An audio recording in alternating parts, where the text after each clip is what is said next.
আন্তর্জাতিক মিলেট বর্ষ উদযাপন। মিলেট মানে শ্রী অন্ন, মিলেট লাঞ্চ কালকে কৃষি এবং কৃষি কল্যাণ দপ্তর থেকে দেওয়া হবে। মাননীয় অধ্যক্ষ মহোদয়, সভায় উপস্থিত মাননীয় মুখ্যমন্ত্রী, বিরোধী দলনেতা, মন্ত্রিসভার আমার সহকর্মীবৃন্দ, প্রত্যেক দলের পরিষদীয় নেতা, উপস্থিত সম্মানীয় বিধায়কগণ, উপস্থিত অন্যান্য আধিকারিক ও কর্মচারীবৃন্দ, আমি আমার ব্যক্তিগত পক্ষ থেকে এবং রাজ্যের কৃষি ও কৃষক কল্যাণ দপ্তরের পক্ষ থেকে আপনাদের সবাইকে আন্তরিক শুভেচ্ছা ও স্বাগত জানাচ্ছি। আপনারা সবাই অবগত আছেন, ভারতের প্রস্তাব মতো ইন্ডিয়াই প্রপোজাল দিয়েছিল বিশ্বের 72টি দেশের সমর্থনে ইউনাইটেড নেশনস 2023 সালকে আন্তর্জাতিক মিলেট বর্ষ হিসেবে ঘোষণা দিয়েছে।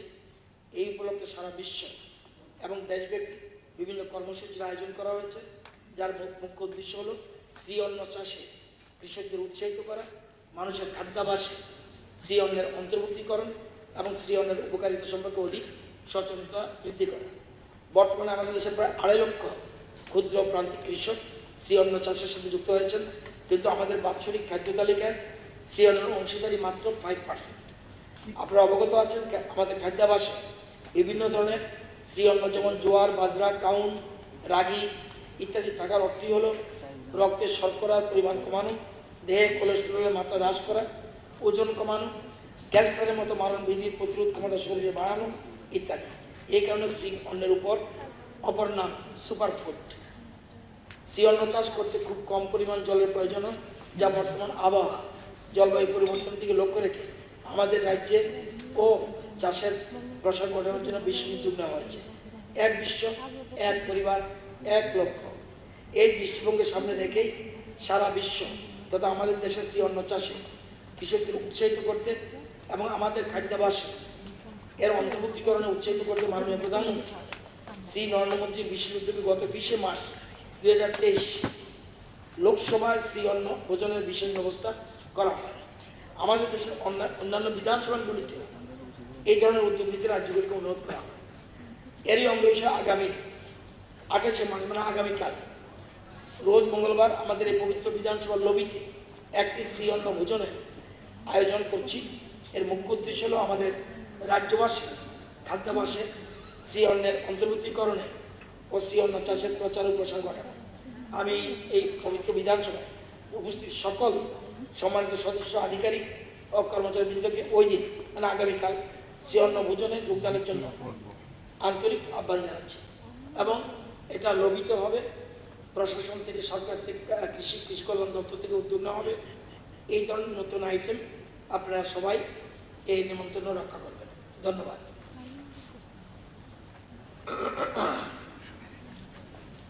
সবার পরবর্তী কার্যসূচি হল মাননীয় রাজ্যপাল মহোদয়ের ভাষণের পর গত 24 মার্চ শুক্রবার 23 তারিখে যে ধন্যবাদ সূচক প্রস্তাব এসেছে তার আলোচনা। এগুলো তো মোটামুটি প্রথম আমাদের পরিষদের মন্ত্রী দিয়ে দিয়েছেন, এরপরে আমাদের আরেকজন সদস্য দিয়েছেন। আমি মোট 20টা পেয়েছি, নামের তাহলে 20 জনা পেয়েছি। যদি হাউস 5টা পর্যন্ত চললে আমরা যদি 3 ঘন্টা হিসেবে ধরে নিই, তো অ্যাভারেজ প্রায়, এর মধ্যে আবার বিরোধী দলের নেতা আছেন, ওনার জন্য টাইম স্লট করতে হবে, অ্যাভারেজ প্রায় 9.5 মিনিট ধরুন, অ্যাভারেজ 10 মিনিট করে সময় দেওয়া যায়।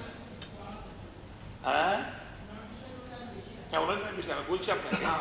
এখন বাদবাকি সবাই 10 মিনিট, সেই হিসাবে সেই টাইমের দিকে খেয়াল রাখবেন।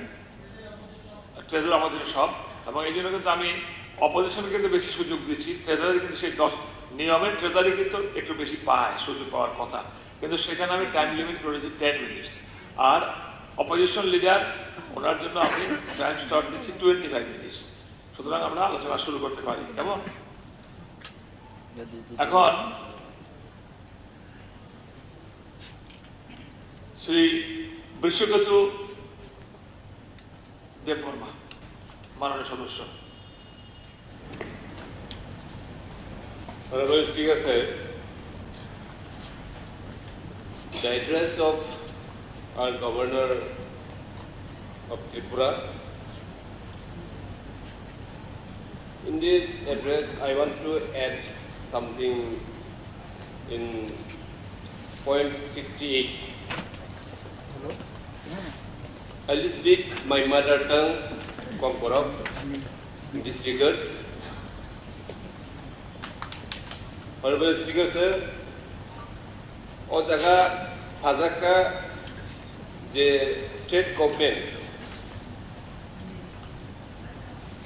committed kalaika kogrika je development of indigenous peoples of state, tribal students rate boarding house stipend abrok bari rani kok sajaka anga jaga lukha the last 5 years ang 2018 MLA mani pore Sodor district hostel hostel building hostel committee ni chairman tongmani Agartala area o je Tiprasha tongmani je hostel ro Tulsiboti boys bujong Umakanto omahai kebang school ni hostel tongo itu otak je development ni kok sijaka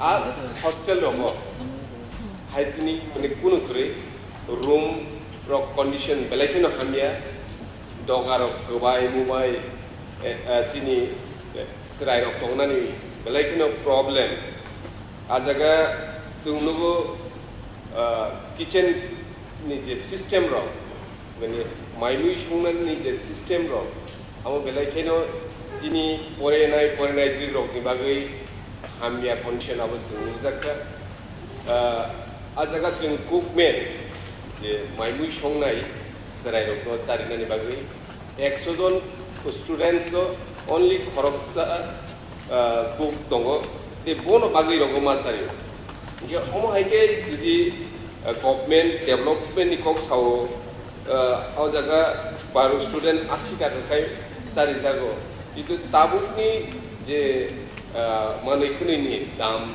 au jaga o jaga 80 taka ya obono ang muchungo prai 100 taka kai rikha kai sini je serai ro bongni samung bongni je pusti ro nangbai mani kusako aborok manani ni ang khakti abono karibo sung sini hostel dongnai bongni je latrine bathroom rokni je obostha abo belai no hamia I have been so many times in tribal welfare department to construct in well built in that hostel, but what I have seen right now also that hostel and buildings are not good in condition.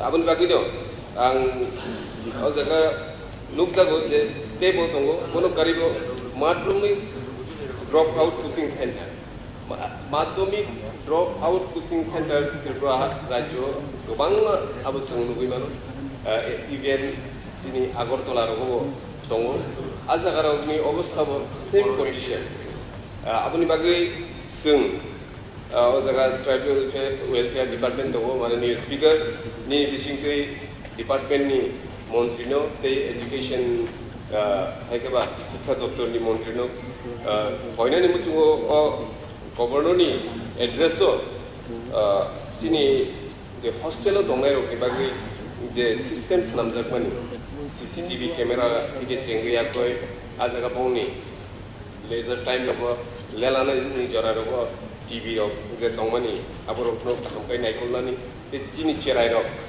যে students rock borok bobo haike porenani bobo haike school thonani borno bahike protection diutanani bongni je chamung nungo jeng khel narnani bongni bagi je coaching ni ব্যবস্থা ni kok sada kaw jaga ang saimenya je o jaga tulsiboti girls bujong boys bujong umakanto om high school logo coaching rinani kok sada ka thino kintu actual fego abo ki kubi de coaching research tong abo sung sawi mani kai sung obono koine ni muchungo o chini je 68 point chini governor ni je address je chini ti prasharok to je hamkrai ni kok sajak tongmani boy by o jaga boy je sijak tongmani boy by chini practical totally different.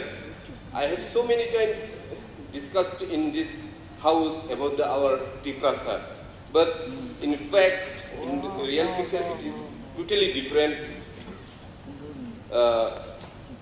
Paithak ang point of view nishanan mo sumani kay paithak the line to money. Apart from this, most of the state government department has also placed a substantial amount of fund to TTADC. State government saka ojaga last line the substantial the kubang fund of money amount of about TTADC no rizagi tongo ini ojaga sadar. But in actual fact, the financial year of 2021 and 22, Osakawa ADC government budget collected 619 crore, but Tabuksu Doratui, Rohorjaka Matro 585 crore. Why it happened, I don't know. Abun Bagwi, Ang Manunio Tribal Welfare Minister, Osaka Chini Chief Minister, Bono Koidani Muchungo, the budget rogo, Chini addition is the budgeting money. That like 1,000 above sing budget collector, or budget rogo, Zate, Chini or budget Simani Moteno, Ze Babis Romzaka, Abba Zedrogo, timely Jorawono, Rina Nebagui, and Koizao. Chini Singatamuno women, Chini Agartala Municipality Corporation budget 2,000 crore rokmugo ojaga 9 money azagarogo sing ojaga autonomous district council ini je mani tongmani azaga ni slaipan se sing municipal corporation budget rok sing kabang mungjan okay overall fairly mugo sing practical by je or je theory sijak tongmani abo se milia abuni bagai odigirogo sing ADC tebo fan bari nani kokto sing sawino tong abuni logi sini tiprasa amsayo jeo jaga current ni kokko sidaka electric department ni kokko sidaka tiaba jing tabto monsoon season faito monsoon season ke srapsa watu wakang kene sini tiprasa amsayo current kering thango sapta hisab current kering kama haike sini tiprasa amsay tongmani ADC area ni borok rok guys toto jagawan deprive. Why it's happened, I have no idea. Abun bagino, sing poinnya ni mucungo, sini politically demand tobo tongo, sing tangi kereta difference san. Sing jot to jagawan sing khip jagi tongo, nor jagi tongo. In every department we are deprived.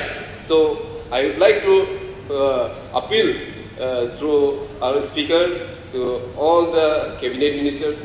Chini Khorang Naidi, Chini Tiprasharok ni Naharmu, Chini Dabi, Sungje Greta Tipalan Sawitomoni. It is not against any caste or any religion. Sungzot to Borokno, Hansaka Tomani Mutungo, Sustoka Tomani Mutungo, Singki to Zebabe deprived Kazakitongo, or how Tongo in Nijini, how Tongo Zebabe deprived Kazakitongo, or deprived British and Katin and Marino, Singino was a Terozon MLA, Chini Tiprasharok Suno Putri. So Terozon MLA is saying history. Sung was a pride, so I think it's 10,000 above margin by Sung Jotto Chini, Esibak Chini, Bidayo passing that. Nogimanan Chini, Bishop College, 32,000 margin. Tongo Chini LUP, price 18, and price 17. 12, 10, Home Hikesini, Jonogon of Suno, both Rio. Tangiba, Taron, Nuka, Gabangazora.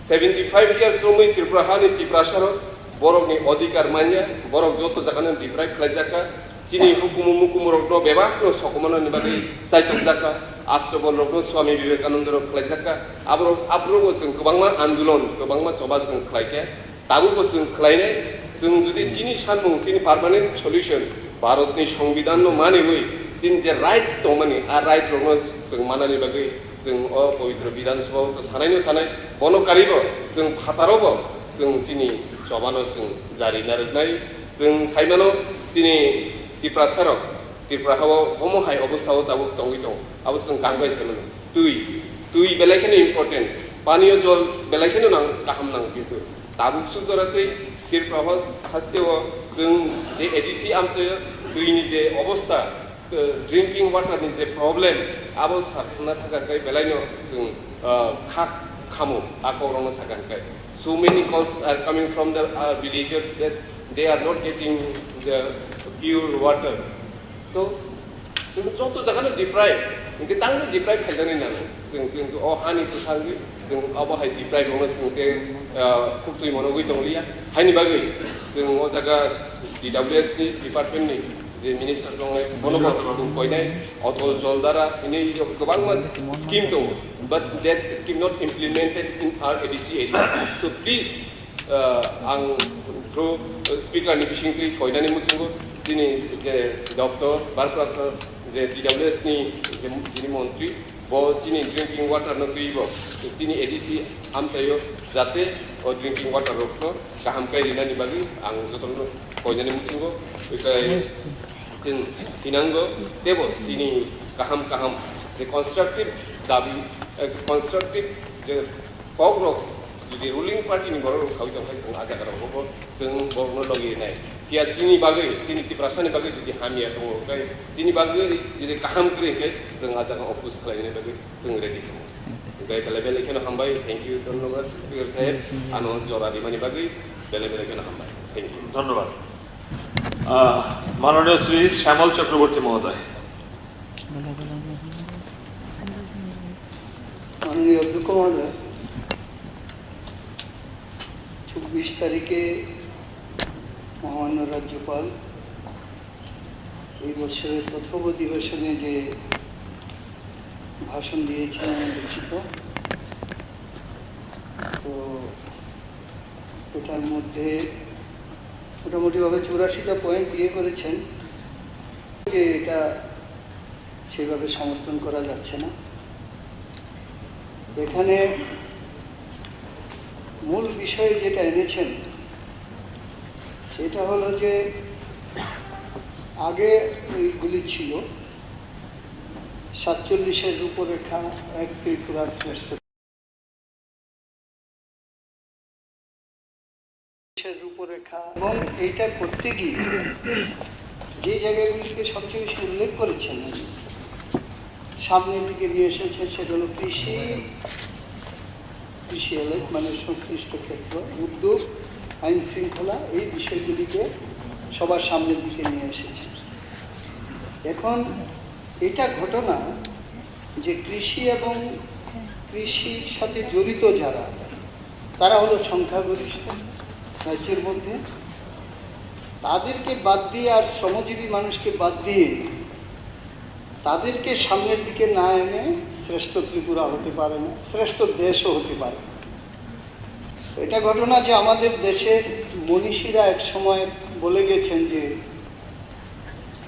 Bharat জগৎ সভায় শ্রেষ্ঠ আসন হবে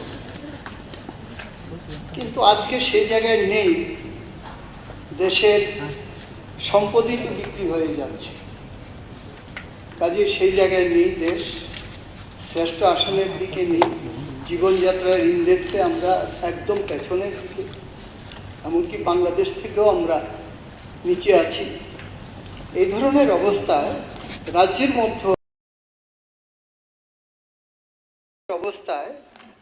মধ্যেও এখন সেই কথাটা উঠছে যে করেছে সেটাই আমি বলছি আমি বলবো যে না ত্রিপুরার কৃষকরা কৃষির সাথে জড়িত লোকরা ভালো নেই এই কারণে যে এখানে যা যা বলা হয়েছে তাতে আপনি দেখবেন স্যার যে এখানে কিছু সহায়তার কথা বলা হয়েছে যে কৃষক সম্মান নিধি এই ধরনের ধান পারচেজ করা হয়েছে এই ধরনের কিন্তু আমি বলবো এই ধরনের ছোটখাটো এই সাহায্যগুলি দিয়ে সামগ্রিক কৃষকের উন্নতি হতে পারে না কারণ যে কৃষকের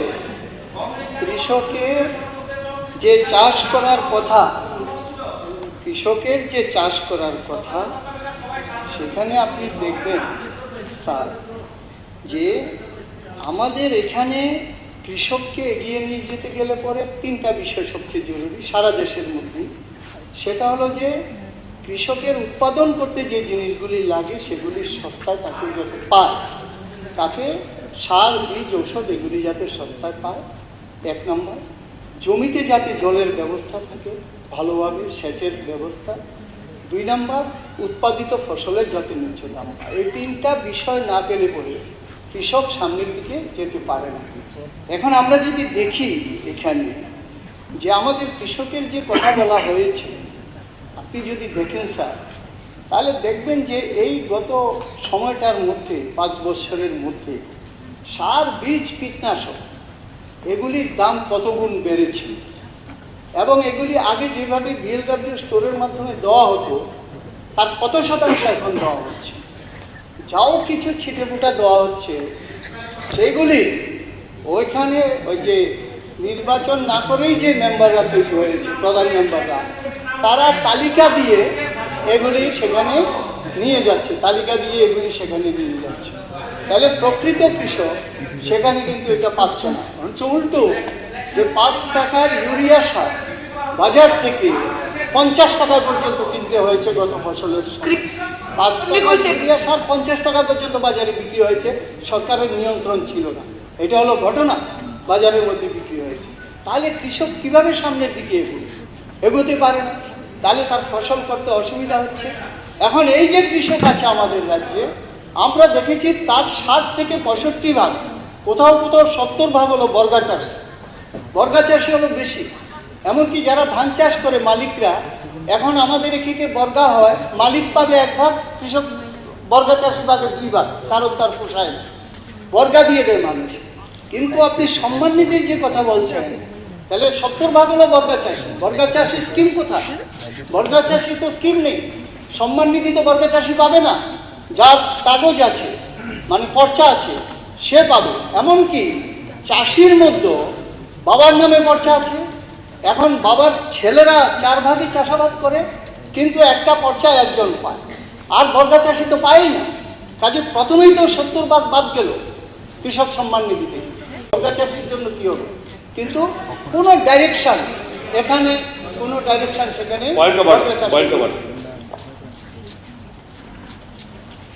মাননীয় সদস্য শ্যামলবাবু,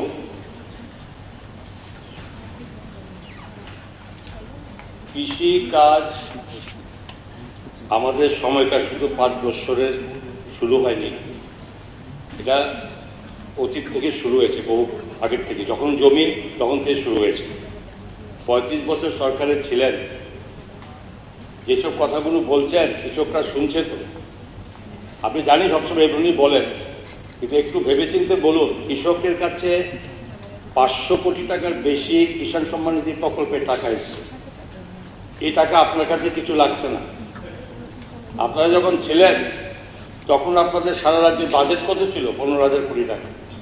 আজকে 27,000 কোটি ছাড়িয়ে চলে যাচ্ছে। আর আপনার এখানে 500 কোটি টাকা আপনার কাজে লাগছে না। যারা কৃষক পেয়ে তারা যথেষ্টভাবে খুশি। দ্বিতীয়ত, যে তাদের উৎপাদিত ফসলের মূল্য আপনি দেখছেন না, আপনি না দেখার কথা। যখন আমাদের সরকার আসার পরে, 2018 সালে সরকার আসার পরে 6 মাসের মধ্যে আমরা এ রাজ্যের সর্ববৃহৎ উৎপাদন হয় ধান, এবং অধিকাংশ কৃষকরা ধান উৎপাদন করে, এবং তারা দীর্ঘ মানে সরকার স্বাধীন হয়েছে, ভারত স্বাধীন হয়েছে, এফসিআই সমস্ত সৃষ্টি হয়েছে, ভারত সরকারের বিভিন্ন এমএসপির মাধ্যমে শস্য সামগ্রী কেনে তার পায়। আপনাদের 35 বছরের সরকারের জমানাতে এ রাজ্যের কৃষকদের জন্য একটি বারের জন্য চিন্তা করেননি তাদের ফসল কিভাবে তাদের বিক্রি করে তাদের পয়সা পেতে হবে। আমরা করেছি, সরকারে এসে 6 মাসের মধ্যে 27 টাকা, আমরা 17 টাকা 50 পয়সা প্রথম কেজিতে ধান আমরা বিক্রি করার ব্যবস্থা করেছি। রাজ্য সরকার কোটি কোটি টাকা শুধু তার ভর্তুকি দিতে হয়, এবং সেই সময় আমরা মনে আছে আপনাদের নেতারা বেরিয়েছিল, আরে শুনুন, আপনি শুনুন, নাহলে রাজ্যের কৃষকদের ব্যাখ্যা তারা ভুল, আপনাদের চেনে ওরা জানেন। তাহলে সেখানে আপনাদের লোকরা কৃষক সভা সব বেরিয়ে বেরিয়ে মানুষকে কানমন্ত্র দিত যে ধান বিক্রি করবে না, তাহলে তোমাদের বিপিএল কেটে দেবে, ধান দেবে না, ওই যে গভর্নমেন্ট লেভি কেটে নেবে, যদি দিতে হয় 27 টাকাতে দাও, এইসব গল্প করেছেন। এখন ধান দিচ্ছে ধান দিচ্ছে 20 টাকা 40 পয়সায়। আপনি আদৌ তো কৃষি কাজের সঙ্গে যুক্ত আছেন কিনা জানি না। এভাবে বিভ্রান্ত করবেন না, এভাবে বিভ্রান্ত করবেন না। কৃষকরা আর আপনাদের নেই, কৃষকরা পাচ্ছে, এর যে উৎপাদিত ফসল বাড়ছে, রোজগার বাড়ছে। আর শুধু বলে দিলেন, গল্প বলছেন, গল্প বলার জন্য বলুন, কিন্তু কৃষকরা জানে যে আপনারা কি করেছেন। মাননীয় স্পিকার স্যার এভাবে বিভ্রান্ত করছে, রাজ্যের মানুষ শুনছে, কৃষকরা শুনছে, দেখে তো পায় না একজনও, কিন্তু মিথ্যা কথা বলে বলে মানুষদের বিভ্রান্ত করার চেষ্টা করছে। ঠিক আছে স্যার বলুন। এখানে উনি তো অনেক কোটি কোটি টাকার কথা বললেন, ঠিক আছে, আমি সেদিকে যাচ্ছি না। আমি বলছি যে রাজ্যের টোটাল যা উৎপাদন আছে ধান, তার কত শতাংশ পারচেজ হয়েছে? 2.8 টোটাল যা উৎপাদন আছে মাত্র এই যে ধান। কিন্তু এখানে কোনো দিশা আছে যে আমরা 10% কিনবো বা 20% কিনবো সামনে? কোনো দিশা নেই। 2.8 মাত্র টোটাল প্রোডাকশন পারচেজ করা হয়েছে। সেটাই বলছি যে তাতে সামগ্রিক যে কৃষক সমাজ, এই সমাজের সেইভাবে উপকার হয়নি। কাজেতে তাদেরকে বাদ দিয়ে শ্রেষ্ঠ ত্রিপুরার কথা বোঝা যায়। আপনাকে আমি বলছি স্যার যে এই যে 2টা বৎসর যাচ্ছে, আপনি এবারও দেখুন হাজার হাজার হেক্টর জমি শুকিয়ে গেছে, জলের ব্যবস্থা নেই। জলের উৎসগুলি যেগুলি ছিল, যেখান থেকে যেত, সেগুলিও বন্ধ হয়ে আছে।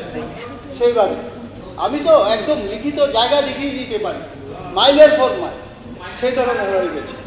এই যে জায়গাগুলি হয়েছে, আপনি দেখুন স্যার, আমি আপনাকে বলছি, এই যে রাজ্যপালের ভাষণ আছে, এই রাজ্যপালের ভাষণের এখানে 84টা পয়েন্ট দেওয়া হয়েছে।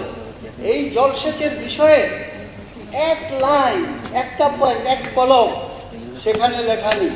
তাহলে কৃষকের এত উন্নতির কথা হলো, একটা লাইন এখানে জলসেচের বিষয়ে সেইভাবে লেখা নেই।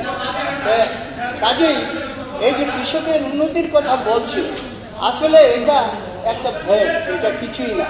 এই মানুষকে বাড়িয়ে সেখানে সামনের দিকে এগিয়ে যেতে চায়।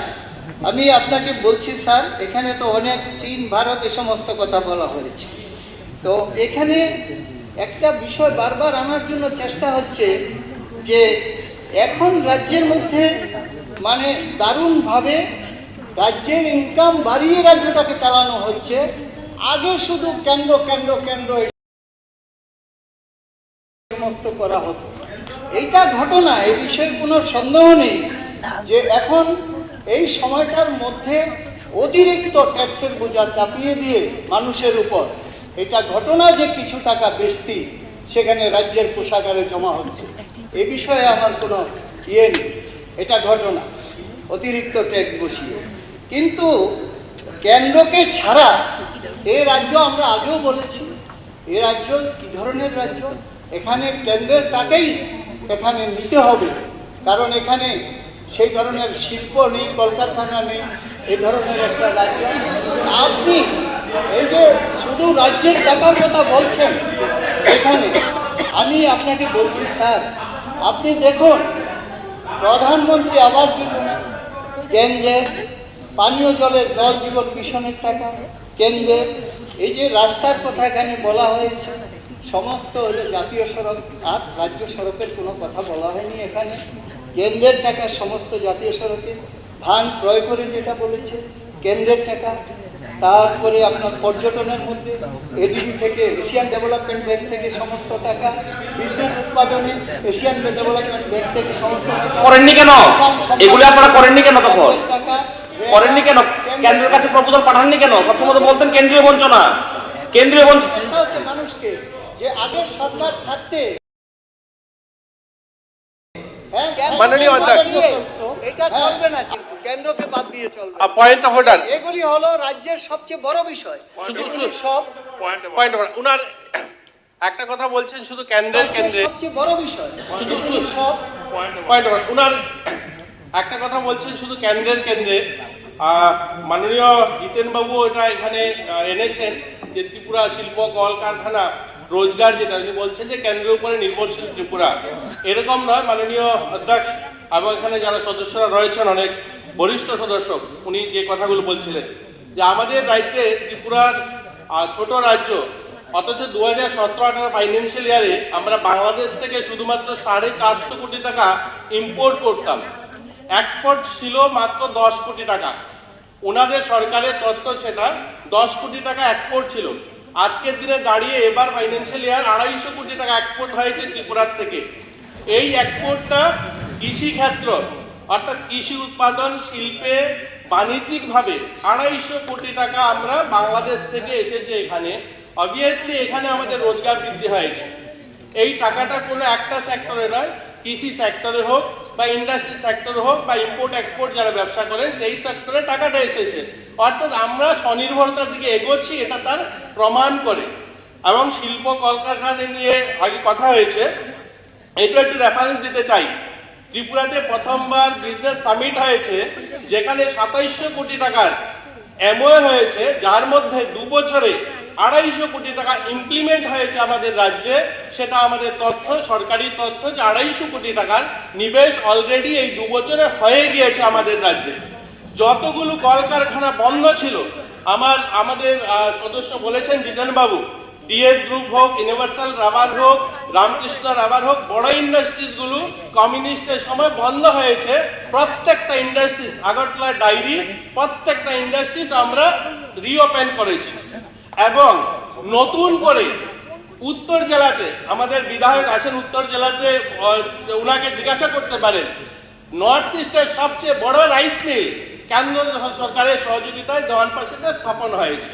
উদয়পুরের রাইস মিল বন্ধ, কমিউনিস্ট আমলে তৈরি করেছে, বন্ধ, সেটা আমরা এটাকে রিওপেন করেছি।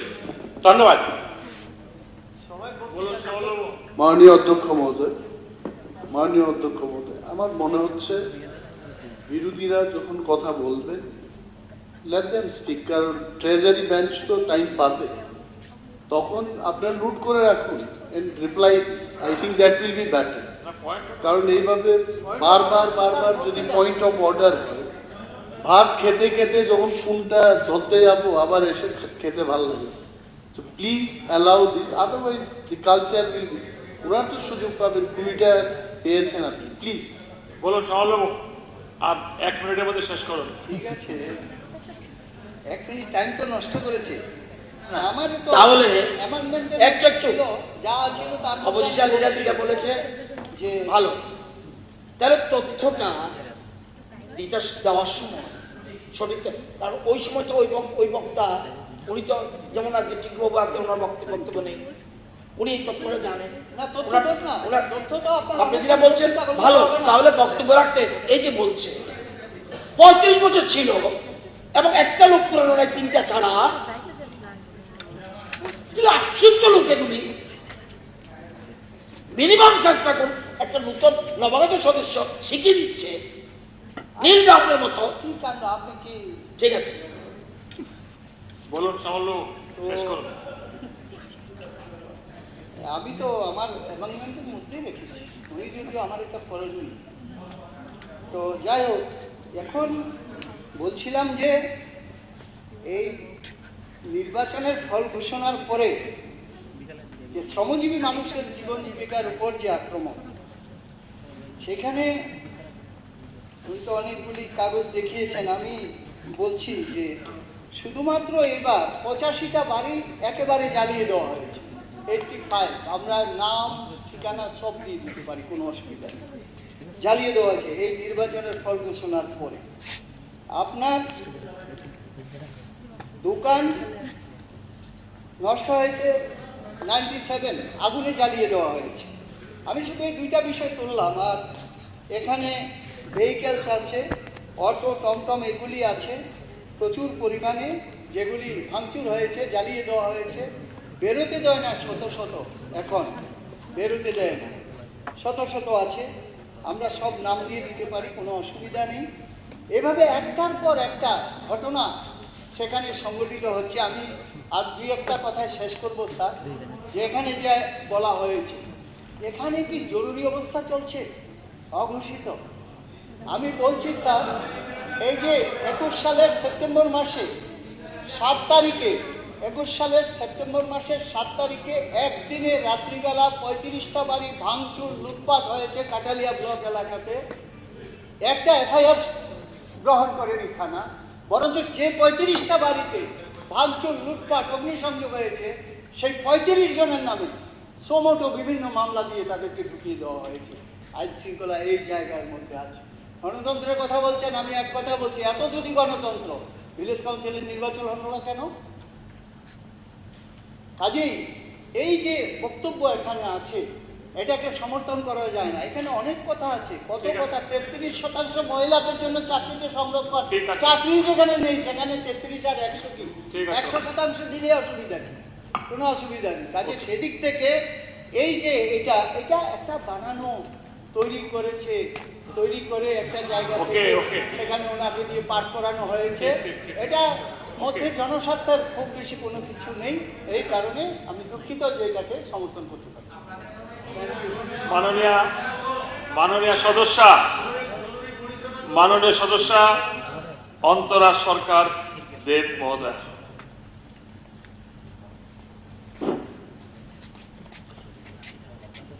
নমস্কার মাননীয় অধ্যক্ষ স্যার,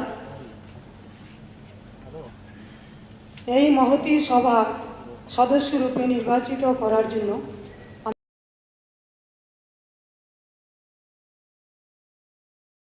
আমি প্রথমেই আমার নির্বাচনী ক্ষেত্র কমলাসাগরের প্রতিটি ভোটারকে অবনত মস্তকে প্রণাম নিবেদন করছি। স্যার, নবগঠিত ত্রয়োদশ বিধানসভার প্রথম অধিবেশনের মহতী সভায় মাননীয় রাজ্যপাল প্রদত্ত ভাষণের কিছু সুনির্দিষ্ট বিষয় নিয়ে শান্তিপূর্ণ এবং উদ্যমের সাথে অংশগ্রহণ করেছেন। পুরুষদের তুলনায় 3% মহিলা বেশি ভোট প্রদান করেছেন। মাননীয় রাজ্যপাল মহাশয় ওনার ভাষণের শুরুতে এই গুরুত্বপূর্ণ তথ্যটি উল্লেখ করার জন্য আমি ওনাকে অসংখ্য ধন্যবাদ জ্ঞাপন করছি। তাছাড়া এই সভাতে 8 জন মহিলা সদস্য নির্বাচিত হয়ে আসছেন। মহিলা সশক্তিকরণের এটি একটি গুরুত্বপূর্ণ দিক। এই বিষয়টিও মাননীয় রাজ্যপাল ওনার ভাষণে উল্লেখ করেছেন এবং এর মাধ্যমে আমাদের সম্মান বৃদ্ধি করেছে। মাননীয় স্পিকার স্যার, লক্ষ্য 2047-এর রূপরেখা অনুসারে সরকার ত্রিপুরাকে ত্রিপুরা শ্রেষ্ঠ ত্রিপুরা রূপান্তরিত করতে অবিরাম কাজ করে চলেছে। এর মধ্য দিয়ে রাজ্যপাল মহোদয় আমাদের মনের কথাই তুলে ধরেছেন। মাননীয় রাজ্যপাল মহোদয় রাজ্য সরকার কর্তৃক জনকল্যাণে গৃহীত বিভিন্ন পদক্ষেপ সমূহ তথ্য সহকারে উপস্থাপিত করেছেন, যেমন কৃষকদের মাসিক আয় দ্বিগুণ করা, মুখ্যমন্ত্রী ফসল বীমা যোজনা, হর্টিকালচারের মাধ্যমে ফুল চাষি, সবজি চাষি, ফল চাষি এবং মশলা চাষিদের সহায়তা প্রদান, জনস্বাস্থ্যে দুধের যোগান বৃদ্ধি, মৎস্য উৎপাদন বৃদ্ধি এবং এগুলোর মাধ্যমে জীবিকা অর্জন করার সুযোগ সৃষ্টি করা রাজ্য সরকারের এই মহতী উদ্যোগের বিষয়সমূহ মাননীয় রাজ্যপালের ভাষণে উঠে আসাতে আমি ওনাকে কৃতজ্ঞতা জ্ঞাপন করছি। মাননীয় স্পিকার স্যার, রাজ্য সরকার কর্তৃক কৃষকদের কল্যাণে গৃহীত অত্যন্ত যুগান্তকারী পদক্ষেপ হল কৃষকদের কাছ থেকে বছরে 2 বার সরকারিভাবে ধান ক্রয় করা। মাননীয় রাজ্যপালের ভাষণে এই বিষয়টি তথ্য সহকারে পরিবেশিত হয়েছে, সেজন্য ওনাকে অসংখ্য ধন্যবাদ। বিগত করোনা মহামারীতে প্রধানমন্ত্রী গরিব কল্যাণ যোজনায় মাসিক 5 কেজি বিনামূল্যে চাল ও ডাল সরবরাহ করা, উদ্বাস্তু গৃহ পরিবারগুলোকে AAY রেশন কার্ড প্রদান, চা বাগানের কর্মী পরিবারকে প্রায়োরিটি হাউস রেশন কার্ড প্রদান মাননীয় রাজ্যপাল মহোদয়ের ভাষণে তথ্য সহকারে পরিবেশিত হয়েছে। মাননীয় রাজ্যপালের ভাষণে উল্লেখ করা হয়েছে 2022-23 ইংরাজি অর্থবছর থেকে সকল সরকারি ডিগ্রি কলেজের ছাত্রীদের স্নাতক ও স্নাতকোত্তর স্তরে ভর্তি ফি, কলেজ উন্নয়ন ফি এর মতো বিষয়সমূহ মুকুব করে রাজ্য সরকারের মহতি উদ্যোগের বিষয়সমূহ। এছাড়া জনজাতি প্রধান সমাজপতিদের মাসিক ভাতা প্রদান, রাজ্য সরকারের সকল প্রকার সামাজিক ভাতা 2000 টাকা করা, গর্ভবতী মহিলাদের 4 কিস্তিতে 2000 টাকা আর্থিক সহায়তা প্রদানে, মাধ্যমিক ও উচ্চ মাধ্যমিক 5 জন দিব্যাঙ্গজন ছাত্রছাত্রীকে 24,000 এবং 54,000 টাকা করে পুরস্কার ইত্যাদি রাজ্য সরকারের মহতি কার্যক্রম মাননীয় রাজ্যপাল মহোদয়ের ভাষণে উল্লেখিত হয়েছে।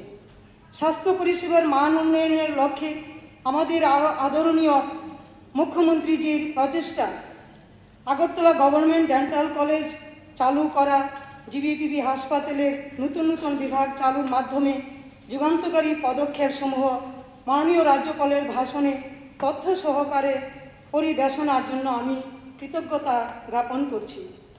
মাননীয় অধ্যক্ষ স্যার, মাননীয় রাজ্যপাল মহোদয়ের লিখিত ভাষণের প্রদত্ত বইয়ের 19 নং পৃষ্ঠার এশিয়ান ডেভেলপমেন্ট ব্যাংকের আর্থিক সহায়তা বিভিন্ন পর্যটন স্থানের উন্নয়নের লক্ষ্যে রাজ্য সরকারের পরিকল্পনার কথা বলা হয়েছে। তাতে আমার নির্বাচনী ক্ষেত্রের অন্তর্গত পঞ্চদশ শতকে নির্মিত ঐতিহাসিক কসবা কালীবাড়ির কথা বলা হয়েছে। মহোদয়, আন্তর্জাতিক সীমানা বিস্তৃত সবুজের সমারোহে সুউচ্চ টিলাভূমিতে এক অনাবিল পর্যটনের সম্ভাবনাময় ক্ষেত্র এই ধর্মীয় পর্যটন স্থল। আমি অত্যন্ত আনন্দিত ও গর্ববোধ করছি রাজ্য সরকারের পরিকল্পনার কথা মাননীয় রাজ্যপালের ভাষণে কমলাসাগরের কথা উঠে আসাতে। কমলাসাগরকে কেন্দ্র করে আমার নির্বাচনী ক্ষেত্রের জনসাধারণের চাহিদার কথা মাথায় রেখে এবং রাজ্য পর্যটন মানচিত্রে উল্লেখযোগ্য অবদান রাখার লক্ষ্যে আমারও একগুচ্ছ পরিকল্পনা আছে। যদি সুযোগ পাই তবে নিশ্চয়ই আগামী দিনে আমি এই মহতি সভাতে পরিকাঠামো উন্নয়ন সহ যাবতীয় কর্মকাণ্ডের বিষয়ে উত্থাপন করার ইচ্ছা পোষণ করছি এবং আমি নিশ্চিত আমাদের আদরণীয় মুখ্যমন্ত্রীজি পর্যটন দপ্তরের মাননীয় মন্ত্রী মহোদয় এ ব্যাপারে সাহায্যের হাত প্রসারিত করবেন। মাননীয় অধ্যক্ষ স্যার, মাননীয় রাজ্যপাল মহোদয় উল্লেখ করেছেন আদরণীয় প্রধানমন্ত্রীজির মার্গদর্শনে এবং আমাদের রাজ্যের মুখ্যমন্ত্রী প্রফেসর ডক্টর মানিক সাহাজির বর্তমান সরকার ত্রিপুরাকে উন্নতির পথে নতুন উচ্চতায় নিয়ে যেতে প্রতিশ্রুতিবদ্ধ। এ ব্যাপারে অন্য সকলের সাথে আমিও মহামান্য রাজ্যপাল মহোদয়ের সাথে সহমত পোষণ করছি এবং রাজ্য সরকারের হাতকে শক্তিশালী করার লক্ষ্যে কাজ করার অঙ্গীকার করে মাননীয় রাজ্যপাল মহোদয়কে ধন্যবাদ জানিয়ে এবং আমাকে সুযোগ করে দেওয়ার জন্য আপনাকে কৃতজ্ঞতা জানিয়ে আমার আলোচনা শেষ করছি। নমস্কার, জয় হিন্দ, ভারত মাতা কি জয়। শ্রী মাননীয় সদস্য শ্রী রঞ্জিত দেববর্মা মহোদয়। মাননীয় স্পিকার, আপনাকে অনেক অনেক ধন্যবাদ আমাকে এক্সপ্লোরটা দেওয়ার জন্য। आं साननानै नायमाखाय थानाय 24 तारिख मार्च माननीय गवर्नर हाउस जे बासन दिखा अमनि साकावना साकक साननानै नायो कक खायमो थानाय 23 तारिख मार्च खवायानि जे कन्स्टिट्युएन्सि दङ 24 रामचन्द्र घाट आं ब्लकआव थांखा एसडिएम अफिसाव थांखा आरो थाङै नुबैखा जे गत 3 मास যাব एमजे रेगन जे सामुं थांमोनि अ एलाकानि बर'रा कुनु दाबो सुदारा रांमाया आं बिदिनो सोंखा एसडिएम न सोंखा थाङै रांमाया आसा गाबोन इन्जिनि सरकार दंगो थाङै रेगन पेमेन्ट नुया किन्तु नुखा ब्रक सावजों गाबोन बेपार खनसायनिया आनि पदबिल जे ब्लक दंगो अ ब्लक नि आन्दर ताबसे पॉइंट एम जे रेगा 41% 41%, কারণ রামচন্দ্রঘাট কনস্টিটিউয়েন্সি এলাকানি বড় কাবুক সামুং খাইনানি নায়া কারণ রাং মাইয়া 3 মাস রাং রিজাগিয়া বুফুর সিমি রিজাগিয়া আবার খান দাতা দङ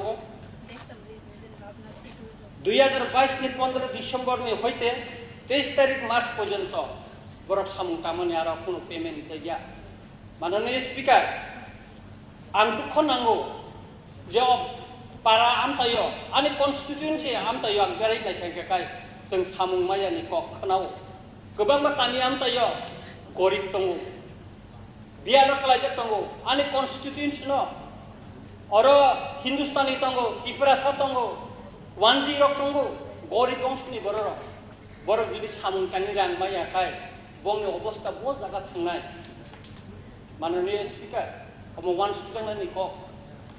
Angke bos hanani musungo manani speaker. Ek Tripura shrestha Tripura. Kaham slogan. Kintu manani speaker ek Tripura shrestha Tripura nga thangka kai joto jaga no unnayan unna nangana. Sabka sab sabka vikas Ramchandra Ghat tang binas nui tongha. Tange Yakulo usrui tongha. Omo tini wan sunani jora phaja. Not only Ramchandra Ghat माननीय speaker overall Tripura जत जागावनो तिनी गोबां जागाव थांनि नायदि रेगनि रां माया दै माया अमनि कक दङो का आबनि बागिना आं सानानि मुसुंगो একটা ডাবল ইঞ্জিন সরকার दङो केकाय অন্তত ও ইঞ্জিন जनो काहाम काय चालगै माखा काय অন্তত पारामसानि लुकुर किसाता काहाम सुखी जीवन যাপন खायमानानि होनाय माननीय स्पीकर चिनी एडीसी और जे माननीय इनको रेखा तथ्य रेखा और आनी उनको रामचंद्र घाट तीनटा बीएससी दङ अबंखा रतनपुर कायसा जाका पद्मबीर ता कायसा का आमपुरा किंतु हास्पाताल थामने लगलगिन और ट्रिटमेंट कोनो काहाम व्यवस्था करे बरन लगलगिन खाय रेफार खायजागो खाय रेफार खाय আগরতলা জিবি হসপিটালে রহজাগো জিবি হসপিটালে তাবুক 6 জনের উপর আনি আর পেশেন্ট দङ কিন্তু যদি তিনি পদবিন্ন যদি সিএসসি খাইরি কাঙ্গাকায় আর যদি মেডি ট্রিটমেন্ট যদি ইকুইপমেন্টস যদি কাহাম দিজা কাঙ্গাকায় তিনি ফাইল লেখা খাইনা নাया माननीय स्पीकर आबनि बागिना आं साननि नायो যদি सबका साथ सबका विकास सिंगाकाय Tripura samsai no vikas khlaidi Tripura samsai no development khlaidi obviously जों साननानै नायो आबनि बागै जों बुट दुइ माननीय स्पीकर रामचंद्र घाट नि बरक आं जतनि बुट गोबां একটা ঐতিহাসিক रामचंद्र घाट जतनि गोबां बुट माखा दशरथ देवखन नाखि आसर बुट मायाखौ माननीय स्पीकर आं केबो साननानै मुसुंगो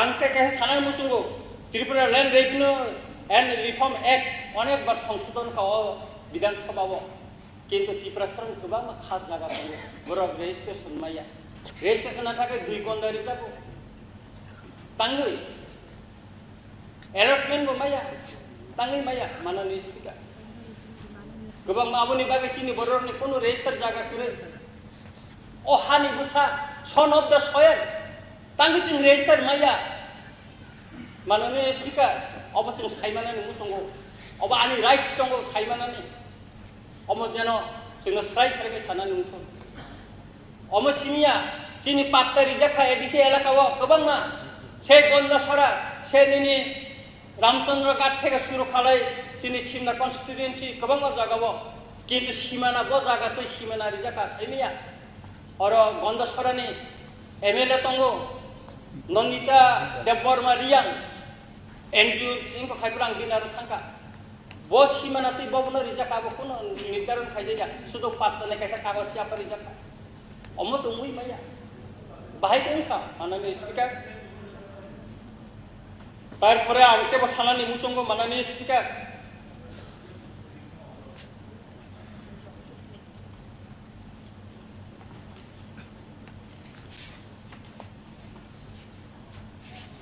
एडीसी एलाकानि और एडीसी एलाकाओ विभिन्न कक साधन नाय कको एडीसी एलाकाओ बाजेट थानाय बছर 619 কোটি টাকা और सरकारिनि हिसाब मतेनो और तंग एडिसि एलाकानि ताकलाय बोसोर रांमान और स्राय स्राय के सुजाक दङ माननीय स्पिकार आंनो हिसाब हिसाब जवाना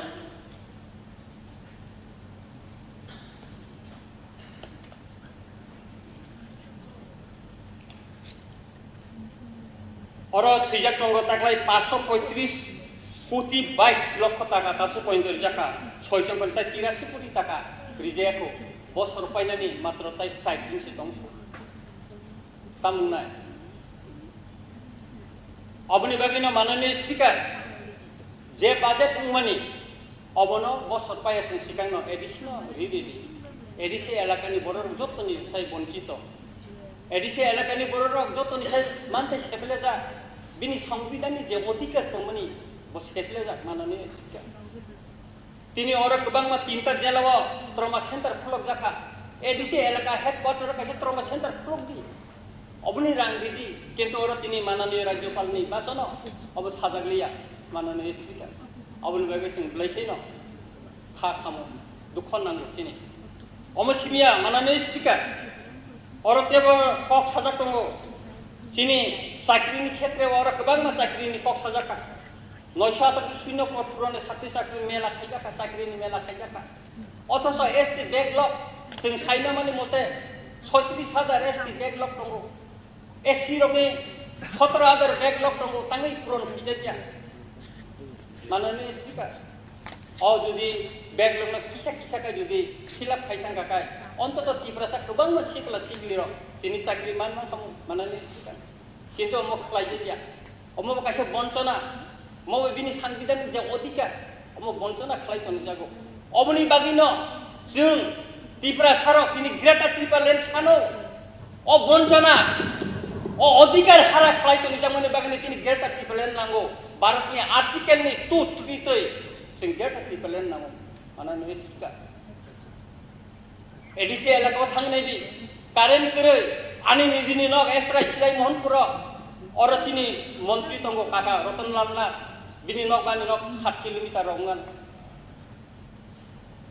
बिसिस ताइदा बनो सोलिनाय दि सारि क्लाइका कारेन्ट करै मोबाइल नेटवर्क करै एल अवस्था আর মোহনপুর তো এসরে বাজানি লামা থাঙ্গি নাই একবার আপনি থাঙ্গি নাই কি অবস্থা লামা কিন্তু দিনের পার কামিনী লামা অনেক কাহা আনি রামচন্দ্র ঘাট সুন্দরাই কামিও কাবো কারেন্ট করে হিন্দুস্তানি বস্তি কারেন্ট করেন ভাবে তুই নংমায়া নির্বাচনী সময় আং থাকা আনসাও जोंनो তুই কিসা খানি দি जों তুইমানিয়া চিবুক খর কামি মাননীয় স্পিকার তিনি স্বাধীনতা ৭৪ বছর উঠা একটা প্লেন এলাকা তিনি একটা লামা করে তাঙ্গি করে সবকা সাথ সবকা বিকাশ গায় বড় বিকাশ সংখ্যা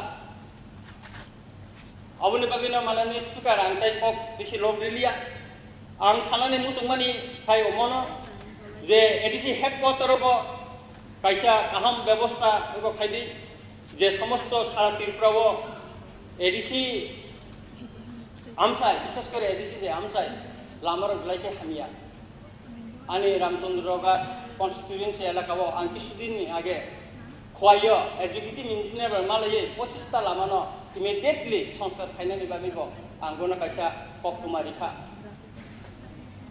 बेखाय आबुनि बागैनो माननीय स्पिकार त्रिपुरासा आमसायनो किसा नायदि जों ब्लाइके बन्चित दङ जों ब्लाइखाय सेबले जागै दङ मानथाय आबुनि बागैनो माननीय स्पिकार आं ताइ बिसि कगलग्लिया और विरोधी दल लोग जे और संशोधन जे तुफा अमना आंनाय परिबुइ नायखा मबंनि मनबो अंतर्भुक्त खायना नंखौ इनक्लुड खायना नंखौ कामन देखाय अम खायगेंगे गाहाम नंगानो मुसुनंसित माननीय स्पिकार नन ब्लाइ ब्लाइके हामबाय माननीय सदस्य श्री दीपंकर सेन महोदय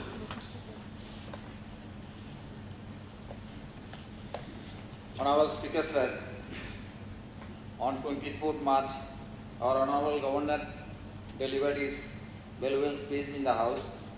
I like to draw my attention on some points on his speech in the House. উনি ওনার খুব সংক্ষিপ্ত বক্তব্য ছিল, তিনি দাঁড়িয়ে যে বক্তব্য দিলেন, কিন্তু পরবর্তী সময় আমরা একটা বই পেলাম তার লিখিত ভাষণ, সেখানে আমরা দেখেছি যে সরকারের বিভিন্ন উন্নয়ন এবং তার পরিপ্রেক্ষিতে কিছু বক্তব্য এখানে তুলে ধরা হয়েছে। এখন এখানে যেটা বলা হয়েছে যে কৃষকদের মাসিক আয় 13,590 টাকা করার লক্ষ্য নিয়েছে এবং সরকার কাজ করেছে। আমার বক্তব্য হচ্ছে যে সরকার এই ক্ষেত্রে কতজন কৃষক তাদের বেনিফিট দিলেন, কত টাকা বেনিফিট দিলেন, সেই বিষয়গুলো কিন্তু উল্লেখ না করে একটা ভাষা বিষয় রাজ্যপাল তার লিখিত বিষয়ের মধ্যে সেখানের মধ্যে দিয়েছে। কৃষির সঙ্গে এখানে বলেছেন মাননীয় অন্যান্য মন্ত্রী মহোদয়রাও সেখানের মধ্যে বলেছেন যে কৃষিতে ধান কেনা হচ্ছে, তার রেট বাড়ানো হয়েছে, কিন্তু আমি যতটুকু জানি যে সরাসরি কৃষকরা সেখানে সেই ধান বিক্রিতে অংশগ্রহণ করতে পারছে না। বিভিন্ন জায়গায় কোরিয়াররা সেখানের মধ্যে ঢুকে গেছে। আমি কোনো বিতর্ক করতে চাই না, আমি শুধু মন্ত্রী মহোদয়কে এবং গভর্নমেন্টকে সেখানের মধ্যে বলবো যে সরাসরি কৃষকরা যদি ধানটা বিক্রি করতে পারে তাহলে পরে তারা অনেক কিছু উপকৃত সেখানের মধ্যে হবে। কাজেই কোরিয়াররা মাঝখানে ঢুকে ব্যবসাটা যাতে করতে না পারে এবং কৃষকদের এই ব্যাপারে যাতে সাহায্য করা হয়, এই বিষয়টা সেখানের মধ্যে দেখা দরকার। এখানে বলা হয়েছে 10,08,068 জন কৃষক প্রধানমন্ত্রী বীমা যোজনায় তারা আনা হয়েছে তাদের মধ্যে, কিন্তু আমি তো দেখি না বন্যা হলো, খরা হলো, গভর্নমেন্ট এই ভাষণের মধ্যে সেখানে রাজ্যপাল বলা উচিত ছিল যে এই বন্যায় কত লোককে সেখানে রিলিফ দেওয়া হয়েছে, কত কৃষক ক্ষতিগ্রস্ত হয়েছিল, তাদের মধ্যে কত লোককে কত টাকা রিলিফ দেওয়া হয়েছে, এই খরা উপলক্ষে কত লোক এর মধ্যে থেকে সাহায্য পেয়েছে, এই জিনিসগুলো রাজ্যপালের ভাষণের মধ্যে সেখানের মধ্যে ছিল না। আমি বলবো এই রিপোর্টটাকে পূর্ণাঙ্গ করে গভর্নমেন্টের তরফ থেকে প্রকাশ করা হোক, যাতে এই বিষয়গুলো, যে বিষয়গুলোকে আমরা চাইছি, মানুষ চাইছে, সেই বিষয়গুলোকে সেখানের মধ্যে তুলে ধরা হোক। এখানে বলা হয়েছে স্বসহায়ক গ্রুপ সম্পর্কে বলা হয়েছে 45,411টি স্বসহায়ক গ্রুপকে দলের সঙ্গে 4 লক্ষ মহিলাকে যুক্ত করা হয়েছে। আমরা যতটুকু দেখেছি এই গ্রুপগুলোকে অ্যানালাইসিস করে, যারা মূলত নিজেদের টাকা নিজেরা সঞ্চয় করে, এর মধ্যে থেকে নিজেরা নিজেদের মধ্যে লোন সেখানের মধ্যে দেয়। আমার বক্তব্য হচ্ছে যে সেখানে সরকার কত টাকা সাহায্য করেছেন এবং গ্রুপগুলো সেখানের মধ্যে কত টাকা পেয়েছে পার গ্রুপ, এই বিষয়গুলো কিন্তু এর সঙ্গে যদি উল্লেখ করে দিত তাহলে সরকারের যে কৃতিত্ব, সেই কৃতিত্বটা আরো ভালোভাবে সেখানের মধ্যে বোঝা যেত। কিন্তু সেই বিষয়টাকে কিন্তু এখানে আনা হয়নি, শুধু একটা ভাষা একটা বিষয় সেখানের মধ্যে আনা হয়েছে। আমাদের লক্ষ্য হচ্ছে গ্রুপগুলো তৈরি করার মূল লক্ষ্যটাকে, মূল লক্ষ্য হচ্ছে যে কি অ্যাসেট তারা তৈরি করতে পারছে। আমি যে একটা স্বসহায়ক গ্রুপ তাকে টাকা দেব, সেই গ্রুপটার মূল লক্ষ্যই হচ্ছে একটা অ্যাসেট তৈরি করা। কিন্তু আমরা দেখেছি যে গ্রুপগুলোর কি অ্যাসেট তৈরি হচ্ছে, কোনো অ্যাসেট তৈরি হয় না, নিজেদের মধ্যে টাকা লেনদেন করে, এটার মধ্যেই তারা গ্রুপগুলো সেখানে সীমাবদ্ধ। কাজে আগামী দিনে আমার বক্তব্য হচ্ছে এই গ্রুপগুলো যাতে একটা অ্যাসেট তৈরি করে এবং সেই অ্যাসেটটা কি অ্যাসেট তৈরি করছে তার প্রতি দৃষ্টি দেওয়া দরকার, কিন্তু সেই বিষয়গুলো কিন্তু এখানের মধ্যে আসেনি। আমি আগামী দিনে অনুরোধ করব যারা আছেন, উনি বলছেন, উনি একজন মহিলা এমএলএ, উনি বলছেন নজর দিন সেই বিষয়গুলোর মধ্যে, যাতে করে গ্রুপগুলো আরো বেশি স্বনির্ভর হতে পারে, এবং এই বিষয়গুলো সম্পর্কে আমি আমার এই আলোচনাটা সেখানের মধ্যে রাখলাম। এরপরে যে কথাটা আমি বলবো যে রাস্তাঘাট প্রসঙ্গে সেখানের মধ্যে বলেছে, হ্যাঁ, জাতীয় সড়ক বামফ্রন্টের সরকারের সময় হয়েছে, দ্বিতীয় জাতীয় সড়কটির জন্য কুপিলং হয়ে সাবরুম থেকে আমরা প্রস্তাব সেখানের মধ্যে দিয়েছি, কেন্দ্রীয় সরকার কাছে সেই প্রস্তাব সেখানে আছে। একটা জাতীয় সড়ক দিয়ে এই রাজ্যের যোগাযোগ ব্যবস্থাকে মসৃণ করা যায় না, কাজে সেই সড়কটা সম্পর্কে কি হলো সেটা কিন্তু রাজ্যপাল সেখানের মধ্যে বলতে পারতেন, সেটা বলেননি। তার জন্য কি অর্থ মঞ্জুর হয়েছে, তার জন্য কি কাজ শুরু হয়েছে, সেই কাজটা কতটুকু অগ্রগতি সেখানের মধ্যে হয়েছে। আমি বলবো যে দ্বিতীয় যে বিকল্প জাতীয় সড়কের কথা বলা হয়েছে, একটা জাতীয় সড়ক যে কোনো সময় বর্ষায় সেটা কলাপস হতে পারে, কাজে এটা আমাদের রাজ্যের জন্য অত্যধিক এসেনশিয়াল। কাজে দ্বিতীয় আরেকটি জাতীয় সড়ক সেখানের মধ্যে ডেভেলপ করা, এবং বিশেষ করে সেই জাতীয় সড়কটাই যাচ্ছে জনজাতি এলাকা দিয়ে সেখানের মধ্যে যাবে, কাজে সেই জায়গার উন্নয়ন হবে, সেই জায়গাটা আরো বেশি ফোকাস হবে, এবং সেই জন্য সেটারও প্রয়োজন। কাজে এই কথাটা কিন্তু এখানে বলেননি। রাস্তাঘাটগুলো প্রসঙ্গে আমি সেখানের মধ্যে বলবো, আমি কাউকে দোষারোপ করার প্রশ্ন সেখানের মধ্যে বলছি না। দেখেছেন এবারকার গতবারের বর্ষায় এক একটা রাস্তায় মাছ ছেড়ে দিয়ে কোনো কোনো রাজনৈতিক দল ব্যঙ্গ করেছেন, রাস্তাগুলোর মধ্যে গাড়ি চলতে পারছেন না, ভেঙে গেছে রাস্তাগুলো, এক একটা রাস্তা নদীতে পরিণত হয়ে গেছে, সংস্কারের অভাব সেখানে। এক সময় বামফ্রন্ট সরকারের সময় সেই রাস্তাগুলো তৈরি হয়েছিল, কিন্তু তার কোনো সংস্কার সেখানের মধ্যে নেই সেই রাস্তাগুলো, এবং বিশেষ করে সেই রাস্তাগুলো হচ্ছে ট্রাইবেল এলাকাতে সবচাইতে বেশি। এখানে বলার চেষ্টা করেছেন কিছুক্ষণ আগে যে ট্রাইবেল এলাকার ভেতরে এই রাস্তাগুলো হচ্ছে সবচাইতে বেশি, প্লেস সেই রাস্তাগুলো হচ্ছে সবচাইতে বেশি, এবং সেই রাস্তাগুলোর সংস্কার হোক। সবাই আমরা উপকৃত হব। সেই রাস্তায় কি শুধু কোনো রাজনৈতিক দল হাঁটতে তা তো না, ত্রিপুরা রাজ্যের মানুষ সেখানের মধ্যে হাঁটছে। কাজে ট্রাইবেল এলাকায় সবচেয়ে বেশি রাস্তাগুলো আজকে ভগ্ন দশায় আছে। প্রতিটা নিউজ পেপারে আপনি দেখেছেন আজ থেকে 6 মাস আগে বিভিন্নভাবে সেগুলোকে তুলে ধরা হয়েছে। কাজে সেই গ্রামীণ রাস্তাগুলোর প্রসঙ্গে কি বললেন, এগুলো কিন্তু রাজ্যপাল তার ভাষণের মধ্যে সেখানের মধ্যে বলেননি। এটা বলা দরকার ছিল। নতুন করে কি কি রাস্তা করেছেন সেটা বলার দরকার ছিল। আমি যতটুকু জানি 70% রাস্তা তৈরি হয়েছিল, সেগুলো বামফ্রন্ট সরকারের সময় সেগুলো তৈরি হয়েছিল। নতুন করে সে রাস্তাগুলো সেখানের মধ্যে তৈরি করা হচ্ছে না। সেই রাস্তাগুলোর জন্য কি তৈরি করা হয়েছে সেটা কিন্তু এই রিপোর্টের মধ্যে রাজ্যপালের যে ভাষণ সেই ভাষণের মধ্যে সেখানে আসেনি। এটা এখানের মধ্যে বলেছে যে আগরতলা স্মার্ট সিটির কথা এখানের মধ্যে বলা হয়েছে, কিন্তু স্মার্ট সিটি শুধু আগরতলা দিয়ে তো হবে না। আমাদের রাজ্যের আরো অন্যান্য নগর পঞ্চায়েতগুলো আছে, মিউনিসিপ্যালিটিগুলো আছে। এই প্রসঙ্গে এখানের মধ্যে একটি কথা সেখানের মধ্যে বলা হয়নি। মাস্টার প্ল্যানের কথা বিভিন্ন সময় বলেছে। বামফ্রন্ট সরকারের সময় আমি জানি সেখানের মধ্যে বিরোধী পক্ষ থেকে স্মার্ট সিটি এই মাস্টার প্ল্যান হয়নি চিৎকার করা হয়েছিল। কিন্তু মাস্টার প্ল্যানের কি করলেন? এই 5টা বছর তো চলে গেল, কোনো মাস্টার প্ল্যান হয়নি। আমিও পৌর পরিষদে অনেক বছর কাজ করেছি, চেয়ারম্যান হিসাবে ছিলাম। কোনো মাস্টার প্ল্যান সেখানের মধ্যে নেই। ড্রেনেজ সিস্টেমগুলোর জন্য সেই টাকা পয়সা নেই। আগরতলা শহরে স্মার্ট সিটি যদি হয়েই থাকে, বর্ষার দিনে মানুষ কেন সেখানের মধ্যে ঘরে থাকতে পারে না, চকির উপর দাঁড়িয়ে থাকতে হয়? কাজে এই জায়গাতে গভর্নমেন্টকে কাজ করা উচিত ছিল। 5 বছর ধরে আমরা সেখানের মধ্যে শুনছি যে ড্রেনেজ সিস্টেমের পরিবর্তন করা হবে, জল নিষ্কাশনের ব্যবস্থা করা হবে। হ্যাঁ, এটা তো খুবই প্রয়োজন। আমরা রাজধানীর মধ্যে থাকি, রাজধানীর মধ্যে বাস করি, অথচ রাজধানীর মানুষ জলের নিচে থাকবে, এটা কি করে শেখানো হয়? আর কত বছর সেখানের মধ্যে অপেক্ষা করতে হবে? কাজে এই সরকারের যে প্রতিশ্রুতি স্মার্ট সিটি করে চিৎকার করছে, স্মার্ট সিটিতে যে টাকাগুলো সেখানের মধ্যে এসছে সেই টাকার ইউটিলাইজেশন কি? আসলে এই জিনিসগুলো স্পষ্টভাবে সেখানের মধ্যে বলা হয়নি। কর্মসংস্থানের কথা বলা হয়েছে। কর্মসংস্থানের প্রশ্নে 2 জন মন্ত্রী 2 রকমের স্টেটমেন্ট ছিল। রতনবাবু এক ধরনের স্টেটমেন্ট দিলে, সুশান্তবাবু এক ধরনের স্টেটমেন্ট দেয়। এগুলো নিয়ে বিভিন্ন সময় পত্র পত্রিকায় হাসির খোরাক সেখানের মধ্যে হয়েছে। তারপরও যাই হোক, কর্মসংস্থান যাই কিছু হয়েছে, কিন্তু কর্মসংস্থানের প্রতিশ্রুতি কি ছিল? বছরে 50,000 বেকারের চাকরির প্রতিশ্রুতি সেখানে ছিল এই গভর্নমেন্টের তরফ থেকে। এটা আমাদের প্রতিশ্রুতি না, এই গভর্নমেন্ট সেখানের মধ্যে দিয়েছে।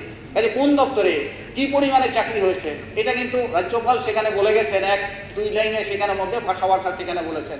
যদি বলতে পারতেন ভালো হতো। পরিকল্পনা কি আগামী দিনে বলতে পারলে ভালো হতো। কর্মসংস্থান চাই। আমাদের ঘরের ছেলেমেয়েরা কলেজ থেকে পাশ করছে, এনআইটি থেকে পাশ করছে, ডাক্তার বেকার এখানের মধ্যে। বামফ্রন্ট সরকারের সময় সাদা কাগজের অ্যাপ্লিকেশন লিখে দিলে পরে সেখানে ডাক্তারের নিয়োগ হয়েছে। হাসপাতালগুলোতে ডাক্তার নেই। কাজে সেই জায়গাতে গভর্নমেন্ট 5 বছরের মধ্যে এই জায়গাটাতে কি কাজ করতে পারলেন এটা তো বলতে পারছেন না।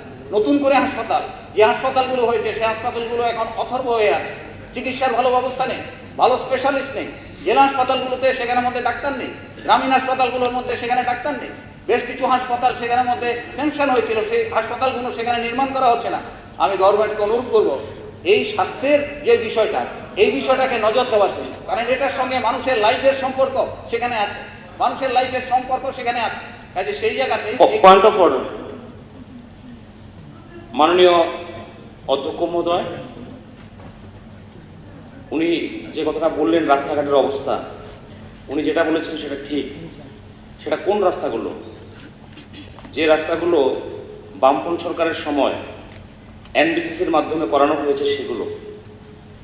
গামারিয়াতে একটা রাস্তা আছে, মাদারবাড়ি বিধানসভাতে আদিপুর তৈরানি রাস্তা আছে।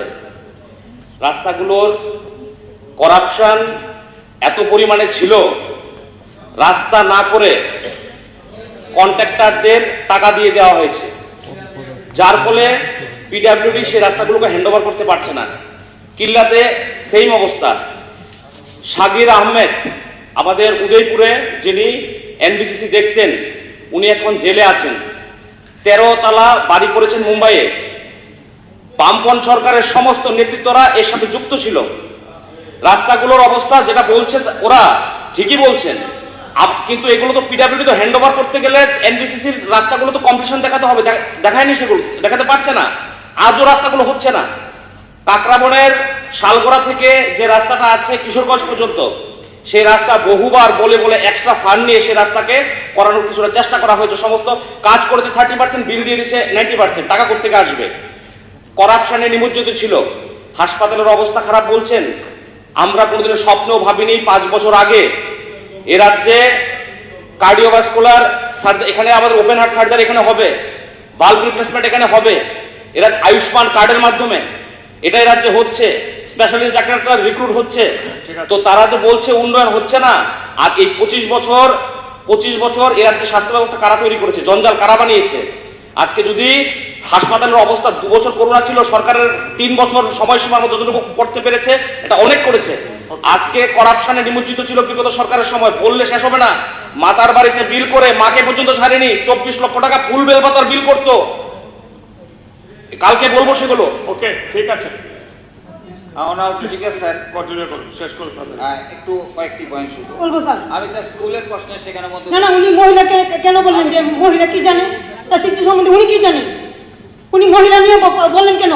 মহিলা কি জানে? আপনি কেন এই কথাটা বললেন? মহিলা কি জানে? আপনি কি জানেন? আমি কিছু আপনি মহিলা কেন বললেন? মহিলা কি জানে? কেন এই কথা বললেন? আপনি কেন এই কথাটা বললেন? মহিলা কি জানে কেন বললেন? ঠিক আছে, মহিলা কি না জানে? আমাদের দল, আমাদের সরকার কতজন মহিলাকে মনোনয়ন দিয়েছেন? আপনারা কতজন দিয়েছেন? সমাজে আপনারা মহিলাকে নির্যাতিত অনারেবল স্পিকার স্যার, কি করেছেন? কেন এই কথাটা বললেন? জবাব দিতে হবে। ওকে, আপনি কেন এই কথাটা, মহিলা কি জানে কেন এই কথাটা বললেন? মাননীয় সদস্য, ঠিক আছে, আপনি জবাব দিন। না কেন উনি এই কথাটা বললেন? ঠিক আছে। বিষয় আমি তো এই বিষয়ে এসএসসির জন্য আমাদের সরকার অনেক কিছু করেছে, মাননীয় আপনি কিছু সদস্য, জানেন না। মাননীয় সদস্য, আমি আছি। ঠিক, প্লিজ বসুন। বিদ্যাজ্যোতি স্কুলগুলোর প্রসঙ্গে আমি সেখানে মধ্যে বলবো বলুন। স্যার, স্কুলগুলোতে একটু নজর দেওয়া দরকার। কারণ দেখেছেন হাফ প্যান্ট পরা বাচ্চারা রাস্তার মধ্যে বসে শিক্ষকের জন্য চিৎকার করছে, এটা আমাদের খারাপ লাগে। হ্যাঁ, শিক্ষক বললেই রাতারাতি শিক্ষক হয় না, এটা আমি বুঝি সেখানে মধ্যে, কিন্তু স্কুলগুলোর যে অবস্থা সেখানে আছে, গার্জিয়ানরা কিন্তু সেখানে মধ্যে সাংঘাতিকভাবে খারাপ অবস্থার মধ্যে আছে। 10,300 শিক্ষক, তাদের জন্য কিছু করা যায় কিনা? তারা ছাঁটাই হওয়ার পরে এটার জন্য সবচেয়ে বেশি এখানে ক্ষতিগ্রস্ত হয়েছে। কাজে এখানে বেতন আজকে বিদ্যাজ্যোতি প্রকল্পের নাম করে সেখানে মধ্যে স্কুলগুলোকে বেসরকারি হাতে তুলে দেওয়া হচ্ছে। বিদ্যাজ্যোতি প্রকল্প হোক, এই প্রকল্প নিয়ে কোনো আপত্তির কিছু নেই, কিন্তু আমাদের গ্রামের ছেলে মেয়েরা কি করে তারা 1,000 টাকা দেবে? একটা ট্রাইবেল ঘরের ছেলে মেয়ে কি করে তারা 1,000 দেবে? ওবিসি ঘরের ছেলে মেয়ে 1,000 টাকা, 1,400 টাকা তাদের বেতন চাপিয়ে দেওয়া হয়েছে। কাজে আমি মাননীয় স্পিকার স্যার, রাজ্যপালের ভাষণে এই বিষয়গুলো সম্পর্কে স্পষ্ট দরকার ছিল। আমাদের কথা হচ্ছে শিক্ষার আধুনিকরণ হোক, তাতে আপত্তির কিছু নেই, দিন যত যাবে তত শিক্ষার আধুনিকরণ হওয়া প্রয়োজন সেখানে, কিন্তু এই বিষয়গুলো সেখানে দেওয়া ঠিক সেখানে মধ্যে হবে না। আর দুটো পয়েন্ট স্যার, রেগা এবং 12 এই প্রকল্পগুলোর ভেতরে দেখা যাচ্ছে অনেক লোককে কাজ করতে দেওয়া হচ্ছে না। আমার কথা হচ্ছে সরকারকে এই বিষয়টা দেখা দরকার। আমি মাননীয় মুখ্যমন্ত্রীকে স্পেশালি সেখানে মধ্যে বলবো, গরিব অংশের মানুষ সেখানে মধ্যে না খেয়ে আছে, এই রেগার কাজটা যদি তারা করতে না পারেন, রেগার কাজে যাচ্ছেন, রেশনে যাচ্ছেন, তাদের ফিরিয়ে দেওয়া হচ্ছে। প্লিজ এই বিষয়টাকে দেখা দরকার, সরকারের দায়িত্ব সেখানে মধ্যে করা দরকার। কনক্লুড করুন। এর মধ্যে আর হবে না একটা পয়েন্ট শুধু স্যার, লাস্টে যেটা বলা হয়েছে, এখানে সরকার পাকিস্তান বিভিন্ন প্রসঙ্গ সেখানে মধ্যে এনেছে, পাকিস্তানের প্রসঙ্গে এই প্রসঙ্গ সেখানে মধ্যে এনেছে। বিজেপি তার শক্তিশালী নিশ্চয় তারা, তো তাহলে 39% ভোটে কেন নেমে এলো স্যার? 39% ভোট আসন কেন আজকে স্যার এখানে মধ্যে নেমে এলো? এই জিনিসটা তো সেখানে মধ্যে বড় দেখা দরকার। সেখানে সারা ভারতবর্ষে বিভিন্ন স্টেটগুলোতে আজকে সেখানে বিজেপি উদাও হয়ে যাচ্ছে নির্বাচনের মধ্য দিয়ে। আমাদেরকে যেভাবে গালাগাল করছে, আমি মনে করি না বিধানসভার ভেতরে এভাবে গালাগাল করা এটা উচিত বলে মনে করি না। আমরা উন্নয়নের শরিক, আমরা এখানে আছি। গভর্নমেন্ট বিরোধী পক্ষ মানে বিরোধিতা করা আমি মনে করি না। সরকারের যে কোনো উন্নয়নমূলক কাজ নিশ্চয়ই আমরা সাহায্য সেখানের মধ্যে করব, কিন্তু একটা সৌভ্রাতৃত্ব রাখা দরকার। আমি এটা মনে করি অ্যাসেম্বলির ভিতরে এক্সপ্রেস করুন, গালাগাল করেন কিন্তু। Thank you sir. No please mister Sen, কেউ গালাগাল করেনি, এটাকে এক্সপ্রেস করুন। কেউ আপনি এই শব্দটা বলতে পারেন, কে গালাগাল করেছে? এটা অসংসদীয় কথা, গালাগাল করেনি। প্লিজ মিনিট,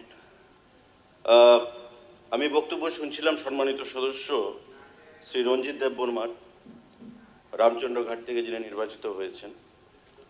তো আমি যতটুকু বুঝতে পেরেছি উনি ডিডাব্লিউএস ডিপার্টমেন্টের প্রতি বাড়িতে যে জলের কানেকশন সে বিষয়ে কথা বলছিলেন। যদিও দপ্তরটা বর্তমানে আমার কাছে নেই, আমি মাননীয় মুখ্যমন্ত্রীর অনুমতিক্রমেই আমি এই হাউসকে অবগত করতে চাইছি যে টোটাল যে খোয়াই ডিস্ট্রিক্ট, আপনি খোয়াই ডিস্ট্রিক্ট থেকে প্রতিনিধিত্ব করছেন, এবং সেখানে যে ব্লকগুলো রয়েছে পদ্মবিল ব্লক, পদ্মবিল ব্লকে টোটাল হাউস হোল্ড বাড়ি তার সংখ্যা হচ্ছে ৯,১৩৩ এবং তার মধ্যে আমরা FSTC connection, functional household tap connection আমরা প্রদান করেছি ৭,৪৪৮, অর্থাৎ ইন টার্মস অফ পার্সেন্টেজ সেটা হচ্ছে 81.55%। আমাদের খোয়াই ব্লকে টোটাল হাউস হোল্ড হচ্ছে ৭২,৭৩৪, তার মধ্যে আমরা জল প্রদান করেছি ৪২,৬৪৮, in terms of percentage 58.64%।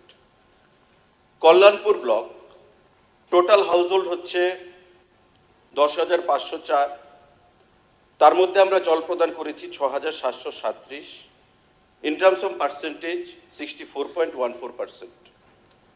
Mungiakami block total household ৬,৩০৩, তার মধ্যে আমরা জল প্রদান করেছি এফএসটিসি ৪,১১৮টা পরিবারে, পার্সেন্টেজের নিরিখে সেটা 65.33%। খোয়াই এই যে ডিস্ট্রিক্ট, এই ডিস্ট্রিক্টের মধ্যে এই পরিসংখ্যানটা আমি আপনার অবগতির জন্য দিলাম।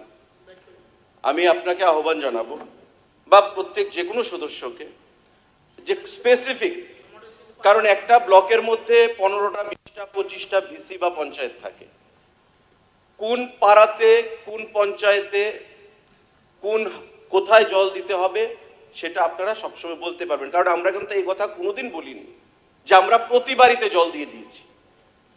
দেয়ার is a stipulated period of time যে আমাদের 24-এর মধ্যে জল দিতে হবে, এবং সারা রাজ্যে জল জীবন মিশন যে রুরাল, সেই রুরালে হাউস হোল্ডের সংখ্যা হচ্ছে ৭,৪১,৯৪৫, এবং এই ফিগারের মধ্যে আমরা জল দিয়েছি ৪,৪,৪৯,২৪০, ইন টার্মস অফ পার্সেন্টেজ সেটা হচ্ছে 60.55%। এটা আমাদের ডেভেলপমেন্ট, কিন্তু আমরা এই কথা বলিনি যে আমরা 100% দিয়েছি। যদি কোথাও না হয়ে থাকে এই 40% আমাদেরকে করতে হবে, যেখানে করা হয়নি সেটা আমরা আগামী দিনে করব। কিন্তু এই 60%-এর মধ্যে যদি কারোর কোনো অবজেকশন থাকে বা কোনো স্পেসিফিক কোনো কেস থাকে, আপনারা এক্সিকিউটিভ ইঞ্জিনিয়ার রয়েছে আপনাদের ডিভিশনে, বা এসডিও রয়েছে সাব ডিভিশনে, বা চিফ ইঞ্জিনিয়ার অফিসে আপনারা যোগাযোগ করবেন, বা মাননীয় মুখ্যমন্ত্রীর কাছে দপ্তর রয়েছে বর্তমানে, মাননীয় মুখ্যমন্ত্রীর সঙ্গে কথা বলবেন। ধন্যবাদ। মাননীয় সদস্য শ্রী কিশোর বর্মন মহোদয়। আমাকে 1 মিনিট একটু সময় দিবেন। মাননীয় মন্ত্রী যেটা বলছেন আমি ওনার অবগতর জন্য বলছি, বাংলায় বলছি, উনি কখবরটা হয়তো বুঝতে একটু অসুবিধার হচ্ছে। মারে হাদু বিশি সোনরাই কামি, এটা একটা হিন্দুস্তানি বস্তি, এবং ওই পাশাপাশি ত্রিপুরাসা কামিও সেখানে বাড়িও আছে। ওই গ্রামে এখন পর্যন্ত জল নাই।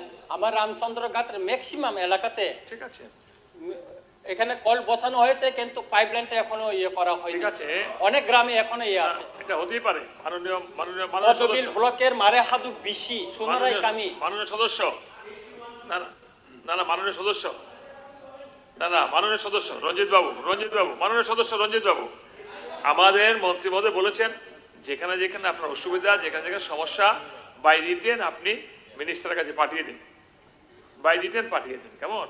তাহলে উনি নিশ্চয়ই দেখবেন, এবং এটা এখন দপ্তর মাননীয় মুখ্যমন্ত্রী মহোদয়ের হাতে আছে, বাই রিটেন পাঠিয়ে দিন।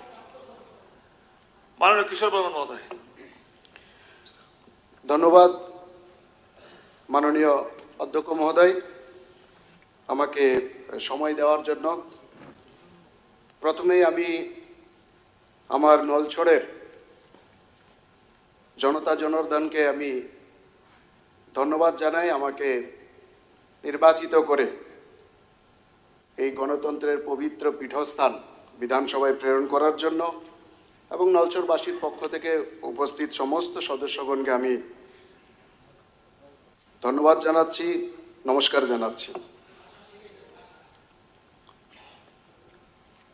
অধ্যক্ষ মহোদয়, গত 4 তারিখ মহামান্য রাজ্যপাল মহোদয় নবগঠিত ত্রয়োদশ 24 তারিখ গত 24 তারিখ মহামান্য রাজ্যপাল মহোদয় নবগঠিত ত্রয়োদশ বিধানসভার প্রথম অধিবেশনে ওনার ভাষণে এক ত্রিপুরা শ্রেষ্ঠ ত্রিপুরা গঠনের লক্ষ্যে বর্তমান সরকারের যে সফলতা এবং উন্নয়নমূলক কর্মসূচি তুলে ধরেছেন তাকে আমি সম্পূর্ণভাবে সমর্থন জানাচ্ছি এবং এই বক্তব্যের সমর্থনে আমাদের পরিষদীয় মন্ত্রী যেভাবে সুন্দরভাবে তথ্য সহকারে সাবলীল ভাষায় আমাদের সামনে সরকারের বিভিন্ন উন্নয়নমূলক কর্মসূচি উপস্থাপন করেছেন তাতেও আমি সহমত পোষণ করছি। মাননীয় পরিষদীয় মন্ত্রীকেও আমি তার জন্য ধন্যবাদ জানাই, কৃতজ্ঞতা জানাই এবং অভিনন্দন জানাই। অধ্যক্ষ মহোদয়, মহামান্য রাজ্যপাল মহোদয় ওনার বক্তব্যের শুরুতেই উল্লেখ করেছে যে 2018-র পর রাজ্যে উন্নয়নমূলক কাজে ঢল নেমেছে। শব্দটা খেয়াল করবেন, উন্নয়নমূলক কাজের ঢল নেমেছে। আমি মহামান্য রাজ্যপালের বক্তব্যের প্রতি সম্পূর্ণ শ্রদ্ধা জানিয়ে আমি বলতে চাই, ঢল শুধু নয়, উন্নয়নের সুনামি নেমেছে। এ রাজ্যে উন্নয়নের সুনামি নেমেছে। আমি দৃঢ়তার সাথে বলতে পারি, ভারতের যশস্বী প্রধানমন্ত্রী নরেন্দ্র মোদীজির নেতৃত্বে ডাবল ইঞ্জিনের সরকার গত 5 বছরে এ রাজ্যে, যেটা তথ্য সহকারে আমাদের পরিষদীয় মন্ত্রী আমাদের সামনে রেখেছেন, যে কাজ করেছে, আজ পর্যন্ত ত্রিপুরা রাজ্যের যতগুলো সরকার হয়েছে, যে কোনো একটি সরকারের 5 বছরের কর্মকাণ্ড যদি আমরা তুলে ধরি, তাহলে আমাদের এই সরকারের যে কাজকর্ম হয়েছে সেই সরকারের কাজকর্মের ধারে কাছেও আসবে না। এবং আমি দৃঢ়তার সাথে এও বলতে পারি, আগামী দিনও আমাদের সরকার গত 5 বছরে যে কাজ করেছেন, কোনো অবিজেপি সরকার এ রাজ্যে আগামী দিনও 5 বছরে এত কাজ করে দেখাতে পারবে না, যে কাজের রেকর্ড আমাদের সরকার তার 5 বছরে দেখিয়েছেন। মাননীয় অধ্যক্ষ মহোদয়, আমাদের সরকারের বিকাশমুখী সংবেদনশীল দৃষ্টির কারণে আজ সারা দেশের মধ্যে ত্রিপুরার মুখ উজ্জ্বল হয়েছে, ত্রিপুরার মান বেড়েছে, ত্রিপুরার সম্মান বেড়েছে। মহামান্য রাজ্যপাল মহোদয় বিভিন্ন জায়গায় উল্লেখ করেছেন যে উন্নয়নের নিরিখে আমাদের রাজ্য গত 5 বছরে এক নয় একাধিক প্রকল্প রূপায়ণের ক্ষেত্রে সারা ভারতবর্ষের মধ্যে একটা ছোট্ট রাজ্য হওয়ার পরও কোথাও প্রথম স্থান, কোথাও দ্বিতীয় স্থান, কোথাও তৃতীয় স্থানে আমাদের ত্রিপুরা রাজ্য পুরস্কৃত হয়েছেন, ভূষিত হয়েছেন। আমি একে একে উদাহরণ তুলে ধরতে পারি, যেগুলো মহামান্য রাজ্যপাল ওনার বক্তব্যের মধ্য দিয়ে তুলে ধরেছেন। নাম্বার 1, জল জীবন মিশন। জল জীবন মিশন রূপায়ণের ক্ষেত্রে আমাদের এই সরকার উল্লেখযোগ্য কাজ করার জন্য ভারত সরকারের জলশক্তি মন্ত্রক ত্রিপুরা রাজ্যকে প্রথম পুরস্কারে ভূষিত করেছেন। যারা উন্নয়ন নিয়ে প্রশ্ন তুলছেন, বড় বড় কথা বলছেন, দীর্ঘদিন ধরে এই রাজ্যে শাসন করছেন, আমি তাদেরকে বলতে চাই যে উপরের দিকে থুতু ফেললে নিজের গায়ে পড়ে। 25 বছর আপনারা শাসন করেছেন, সামান্য জলের ব্যবস্থা করতে পারেননি, এর চেয়ে লজ্জার আর কি আছে? যেই কোনো মানুষের বাড়িতে গেলে আমরা প্রথমে তাকে জল দিই, আর এটা সারা রাজ্যের ব্যাপার। লজ্জা হওয়া উচিত যে সামান্য জলের ব্যবস্থাটুকু করতে পারেনি। আমাদের 5 বছরের সরকার আমরা সেই কাজ করে দেখিয়েছে এবং আমরা সর্বভারতীয় স্তরে এই কাজ রূপায়ণে আমরা প্রথম পুরস্কারে আমরা ভূষিত হয়েছি। ডিজিটাল সাক্ষরতা মিশন নাম্বার 2, ডিজিটাল সাক্ষরতা মিশন অভিযান পিএমজি দিশা প্রকল্প রূপায়ণের ক্ষেত্রে 98% সাফল্য অর্জনের মধ্য দিয়ে ত্রিপুরা দেশের মধ্যে আবারও প্রথম স্থান অর্জন করেছে। নাম্বার 4, প্রধানমন্ত্রী আবাস যোজনা আরবান রূপায়ণের ক্ষেত্রে উত্তর পূর্বাঞ্চলীয় রাজ্যগুলোর মধ্যে উত্তর পূর্বাঞ্চলীয় রাজ্যগুলোর ক্যাটাগরিতে 2022 এবং 2023 আর্থিক বছরে ত্রিপুরা সেরা পুরস্কার পেয়েছে। স্বচ্ছ ভারত মিশনের আওতায়, প্রকল্পের আওতায় ত্রিপুরাকে উন্মুক্ত স্থানে শৌচমুক্ত রাজ্য হিসেবে ঘোষণা করা হয়েছে। আমাদের সরকারের আমলে উন্মুক্ত স্থানে শৌচমুক্ত রাজ্য হিসাবে ঘোষণা করা হয়েছে। 25 বছর শাসন করেছেন, সামান্য জনসাধারণের কথা বলেন, সাধারণ মানুষের কথা বলেন, তাদের জন্য শৌচালয়ের ব্যবস্থা পর্যন্ত আপনারা করতে পারেননি, অথচ এখানে বড় বড় কথা বলছেন।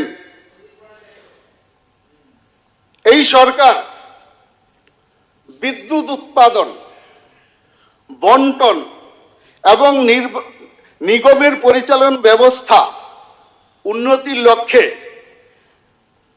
আরডিআর স্কিম রূপায়ণের ক্ষেত্রে ত্রিপুরা দেশের মধ্যে তৃতীয় স্থান অর্জন করেছেন। বাংলাদেশের সাথে শিল্পের কথা বলছিলেন, কিছু হয়নি, খবরও রাখেন না। পাশেই বাংলাদেশ, এসছেনও বাংলাদেশ থেকে পূর্বপুরুষদের হাত ধরে, তারপরেও খোঁজ খবর রাখেন না। বাংলাদেশের সাথে আমদানি রপ্তানি বাণিজ্যে উৎসাহিত করতে যে বিভিন্ন উদ্যোগ গ্রহণ করা হয়েছে, এই উদ্যোগের ফলে নতুন যে উদ্যোগ আমাদের সরকার গ্রহণ করেছে, এই উদ্যোগের ফলে শিল্প ও বাণিজ্য মন্ত্রক কর্তৃক লিডস রিপোর্টের আওতায় ত্রিপুরাকে ফার্স্ট মুভার্স হিসাবে শ্রেণীবদ্ধ করা হয়েছে। মাননীয় অধ্যক্ষ মহোদয়,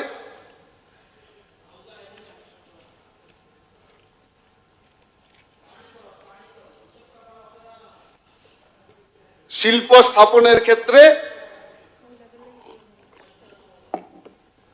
সিঙ্গেল উইন্ডো পোর্টাল স্বাগত চালু করার জন্য যে রাজ্যকে স্কচ গোল্ড পুরস্কার দেওয়া হয়েছে, তার নাম ত্রিপুরা রাজ্য। খবরই রাখেন না। এছাড়া পদ্মশ্রী পুরস্কার 3 জন জনজাতি শ্রেণীভুক্ত মানুষদের এই রাজ্যে পদ্মশ্রী পুরস্কার দেওয়া হয়েছে। এতদিন যারা শুধু জনজাতিদের দিয়ে রাজনীতি করেছেন, 21 থেকে ভোটের ফলাফল গুনা শুরু করতেন, তারা সেই জনজাতি অংশের মানুষদের কখনো পদ্মশ্রীর জন্য সুপারিশও করেননি। লজ্জা হওয়া উচিত। শান্তিপূর্ণ ভাবে অবাধ এবং শান্তিপূর্ণ উপায়ে নির্বাচন সম্পন্ন করার মধ্যে দেশে যে গণতন্ত্র প্রতিষ্ঠিত রয়েছে তার যে উজ্জ্বল দৃষ্টান্ত সারা দেশের সামনে ত্রিপুরা রেখেছে, তাও আমাদের সরকারের আমলে রেখেছে, যেটা আজকে সারা ভারতবর্ষের ক্ষেত্রে একটা নজিরবিহীন, যেখানে ছাপ্পা ভোট নেই, ভোট লোট নেই, মরা মানুষ এসে ভোট দেয় না, মরা মানুষ এসে ভোট দেয় না, ইভিএম হ্যাকের কোনো অভিযোগ নেই।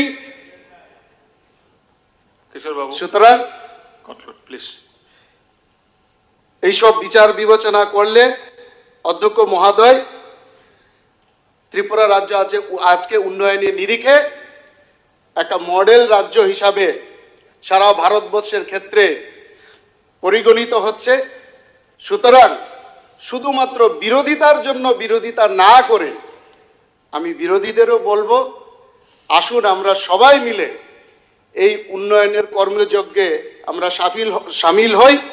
সবশেষে অধ্যক্ষ মহোদয়, আমি আজকে নতুন বিধানসভার মধ্যে এবং আজকে আমাদের এই অধিবেশনে শুরুতে একটা ঘটনা, বিশেষ করে আমাদের মাননীয় গোপাল বাবুর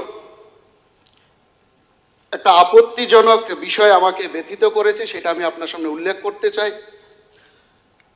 আজকের অধিবেশনের শুরুতেই গোপাল বাবু আমাদের অধ্যক্ষ মহাশয়কে লক্ষ্য করে উনি উল্লেখ করেছেন, যে যায় লঙ্কায় সে হয় রাবণ। আমি তীব্র আপত্তি জানাচ্ছি। উনি আমার থেকে বয়সে প্রবীণ, বিদ্যা বুদ্ধি জ্ঞানে গুণে আমার থেকে অনেক উঁচু স্থানে, আমি ওনাদেরকে শ্রদ্ধার চোখে দেখি, ওনার কাছ থেকে অনেক শেখার আছে, কিন্তু এই ধরনের মন্তব্য কাম্য নয়। কারণ অধ্যক্ষের চেয়ার একটা সাংবিধানিক চেয়ার, তাকে রাবণের সাথে তুলনা করা মানে আমাদের সংবিধানকে চ্যালেঞ্জ করা। আমি তীব্র আপত্তি জানাচ্ছি। এবং গোপাল বাবুর জ্ঞাতার্থে আমি এটাও বলছি, গোপাল বাবু, আপনি কোথাও দেখাতে পারবেন না যে লঙ্কায় গেছে সে রাবণ হয়েছে। লঙ্কায় ভগবান রামচন্দ্র গেছেন, রাবণ হয়ে যাননি। লঙ্কায় অঙ্গদ গেছেন, অঙ্গদের পা পর্যন্ত রাবণ তুলতে পারেননি, অঙ্গদ রাবণ হয়ে যায়নি। লঙ্কায় হনুমান গেছেন, হনুমান রাবণ হয়ে যাননি, তার লেজের আগুনে লঙ্কা ধ্বংস হয়ে গেছে। যদি রাবণ যদি কেউ হয়, শত শত কংগ্রেস কর্মীর খুনের পরও যারা সিপিএম এর কোলে দোল খেলছে তারাই রাবণ হয়েছে, তারাই রাবণ হয়েছে। ধন্যবাদ অধ্যক্ষ মহোদয়।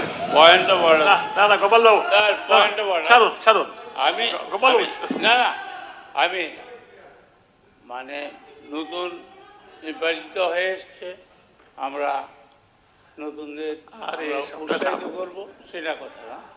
ব্যাপার হলো, দিস ইজ এ ফ্রেজ। আমি যে কথাটা বলেছি সেটাকে উনি হয়তো অন্যভাবে অনুধাবন করেছেন, কিন্তু এটা প্রবাদ কিন্তু আছে, এটা ইউনিভার্সাল ট্রুথ। ঠিক আছে, ঠিক আছে, প্রবাদ। ওকে। ব্যাপারটা হলো, উনি হয়তো নতুন বা বুঝতে পারেননি। ওকে ওকে। আমি যে কথাটা বলেছি এটা আমরা প্রবাদ ছোটবেলায় দেখেছি, কিন্তু আমি আপনাকে একটা কথা বলি, উনি যেভাবে নিয়েছেন, উনি ওনার মন মতো নিয়েছেন। না না, আমি যেটা বলেছি, আরে গোপাল প্রবাদে আপনি আননেসারি, আপনি একটা সিনিয়র মানুষ। আরে ঠিক আছে, ঠিক আছে, ইয়ে রাখতে, ধৈর্য শক্তি রাখতে হয়, প্লিজ। মাননীয় সদস্য সিনিয়র মেম্বার গোপাল চন্দ্র রায়, এখন কিন্তু ওই যে রাবণ শৃঙ্খলার ব্যাপারটা অলরেডি অ্যামেন্ডেড। এখন আর কেউ যদি যায় ইয়ে হয় না, রাবণ হয় না।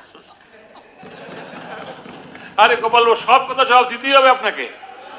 না না প্লিজ, না না, সব কথা জবাব দরকার নেই তো।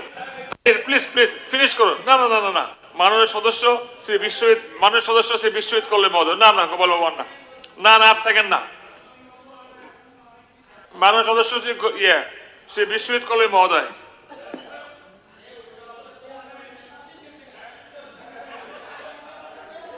Honorable Speaker.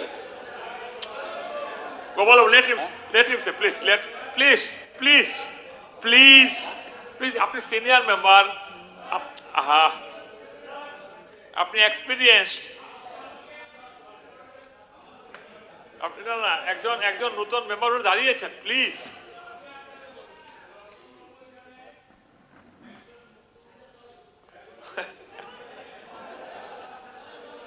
ওকে, জানে না হাতির কানের জন্য দেহ দেখা যায় না, আপনি জানেন না। ঠিক আছে, আপনি তো একজন নাট্যকার। আরে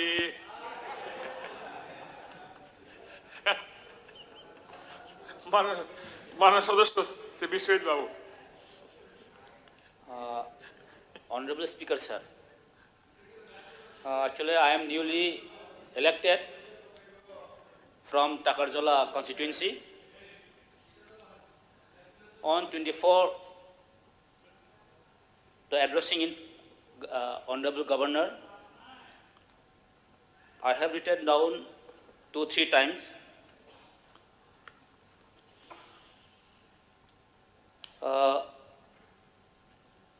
So I will prefer my mother language, mother tongue, and Kokborok.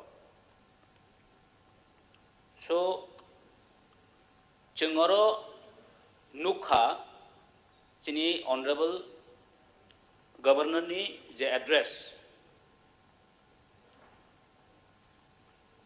Kabangmo Zagabo development ni Kok Nukha. Kabangma Chini Honorable Minister Busaka, Chini Ratan Naji, he already spoken. Kabangma development ni Kok, Lama, Tui, education. I appreciate the government of Tripura, but I have some confused.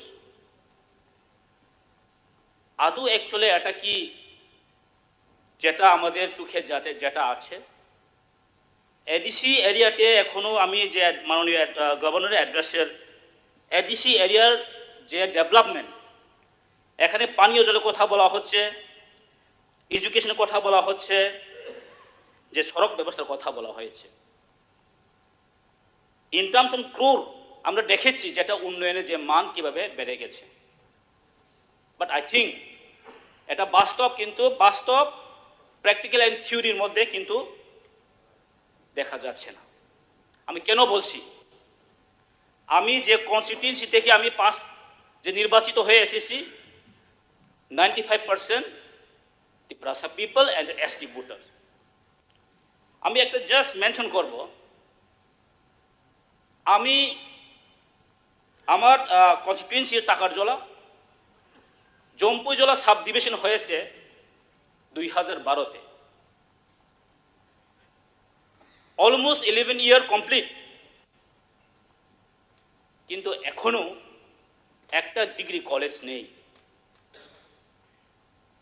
এখনো sub divisional hospital নেই, এখনো sub treasury separate নেই, এখনো sub judicial magistrate এখনো নেই। 11 বছর অতিক্রান্ত হয়ে গেছে। সো এখানেই বোঝা যায় যে আমাদের এডিসি এরিয়াতে ডেভেলপমেন্ট কিভাবে হচ্ছে আপনারা এখান থেকে বোঝা যাবে। আমি জাস্ট বলবো, যেটা জলের কথা এখানে বারবার উঠে গেছে, যে আমার জম্পুজলা ব্লকের মধ্যে 3টা বিসি হচ্ছে সবচেয়ে জলের জন্য ক্রাইসিস, দ্য ওয়াটার ক্রাইসিস। এটা আমার থেকে আরো জানবেন আমার প্রাক্তন মন্ত্রী রামপদ স্যারজি, যে কিলাবারমা বিসি হচ্ছে আমার জম্পুজলা ব্লকের মধ্যে সবচেয়ে crisis, water crisis.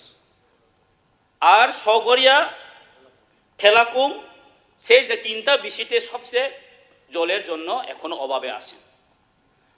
During my election time, campaign time, আমি গেছিলাম, এমন একটা জায়গা আছে যে টাম্পুই আছে, সনরাই 1, সনরাই 2 আছে, সগরিয়া আছে, আর লুমকাম আছে। সেই জায়গাতেই সবচেয়ে ওয়াটারের জন্য, জলের জন্য ক্রাইসিস। বাকি জায়গাতে এরকম ক্রাইসিস না, কিন্তু যে জায়গাতে দরকার সেখানে পোষায় না, আমি সেটাই বলতে চেয়েছিলাম। আমার জম্পুজলা সাব ডিভিশনের মধ্যে একটা জম্পুজলাতে একটা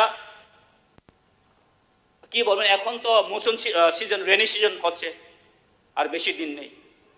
কিছু বৃষ্টি হলেই আর কারেন্টের দেখা যায় না, ইলেকট্রিক আর দেখাই যায় না, কারেন্ট বিদ্যুৎ দেখাই যায় না। আর আজকের দিনে যদি বিদ্যুৎ যদি একদিন যদি না থাকেন, তাহলে আপনার শহরবাসীরা সবাই জানেন, আগরতলা যদি 1 ঘন্টা যদি কারেন্ট যদি যায় তাহলে কি হয়। আর আমাদের গ্রামে এখনো একদিন যদি বৃষ্টি আসেন 3-4 দিন কিন্তু কারেন্টের কোনো দেখা নেই, ইলেকট্রিক কোনো দেখা নেই। তাহলে আমরা কীভাবে বসবাস করছেন আপনারা জানেন। একটা সাবস্টেশন হয়েছেন 33 kV, 2019-এ একটা সাবস্টেশন জন্য টেন্ডার হয়েছে, কিন্তু এখন পর্যন্ত সেই টেন্ডার আর এই কাজ এখনো বন্ধতে আছে। সো আমি বলতে চাই, অনারেবল স্পিকার স্যার, আমি দৃষ্টি আকর্ষণ করবো আপনাকে, যে আমাদের মন্ত্রীকে, যে এই জম্পুজলা সাব ডিভিশনের মধ্যে এখনো বাস নেই, বাস সার্ভিস নেই, যাতায়াত ব্যবস্থা নেই। আমি একটা এক্সাম্পল বলবো, আমি মন্ত্রী কে যেন একটু বলেছিলেন মাননীয় সদস্য, স্পেসিফিক হোনা চাই। এখন পর্যন্ত জম্পুজলা থেকে চম্পনগরে যে যাওয়ার রাস্তা অনেকদিন ধরে, সেই রাস্তার কন্ডিশন, লাইফ লাইন এখনো একদম মানে কিভাবে বলবেন, একটা গাড়ি গেলেই অবস্থা কি বুঝবেন, এটা একবার গেলে বুঝবেন আপনি। 4-5 বছর হয়ে গেছে, টেন্ডার হয়েছে শুনেছি, কিন্তু এখনো কাজটা ধরা হয়নি। What is the reason?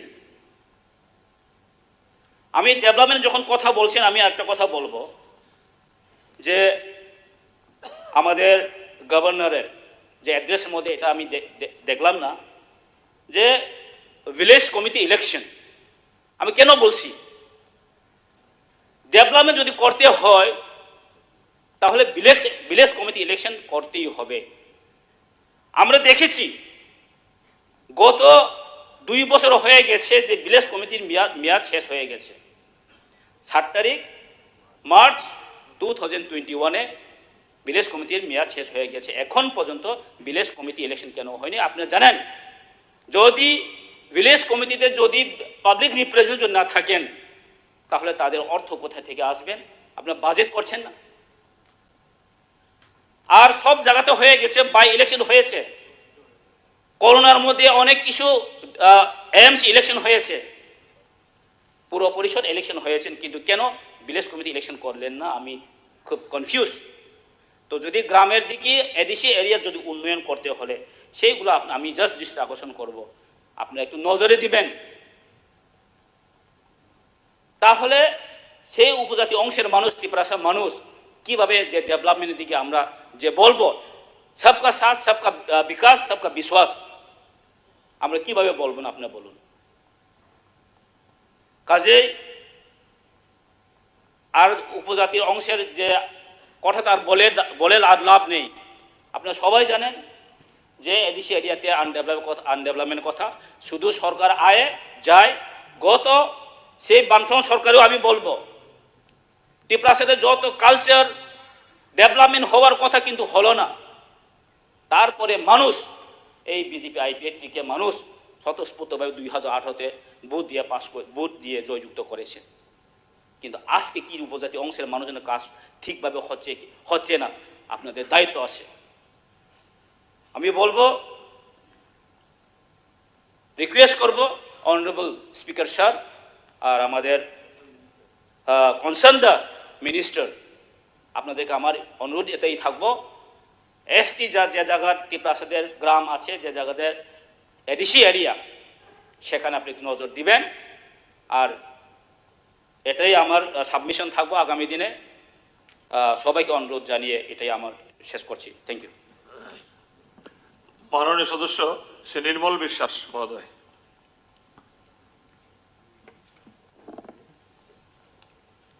মাননীয় অধ্যক্ষ মহোদয়, গত 24শে মার্চ মাননীয় রাজ্যপাল আমাদের এই অধিবেশনে যে ভাষণ রেখেছেন, এই ভাষণের উপর আমি কয়েকটি বিষয় আলোচনা রাখতে চাই। প্রথমত, আমি বিরোধী বেঞ্চের দিক থেকে যে 8 জন সদস্য বেশ কিছু সংযোজনী এনেছেন, এগুলিকে যুক্ত করার জন্য দাবি জানাচ্ছি। ভাষণের 24 নম্বর ভাগে উল্লেখ করা হয়েছে রাজ্যের স্বাস্থ্য পরিষেবা সম্পর্কে। এক্ষেত্রে আমি বলতে চাই যে বিশেষত রাজ্যের দুর্গম এলাকাগুলিতে স্বাস্থ্য পরিষেবা প্রদানে নতুন করে আরও কিছু প্রাথমিক স্বাস্থ্যকেন্দ্র খোলা সম্পর্কে পরিকল্পনা থাকলে ভালো হতো, যা সেখানে ভাষণে উল্লেখ নেই।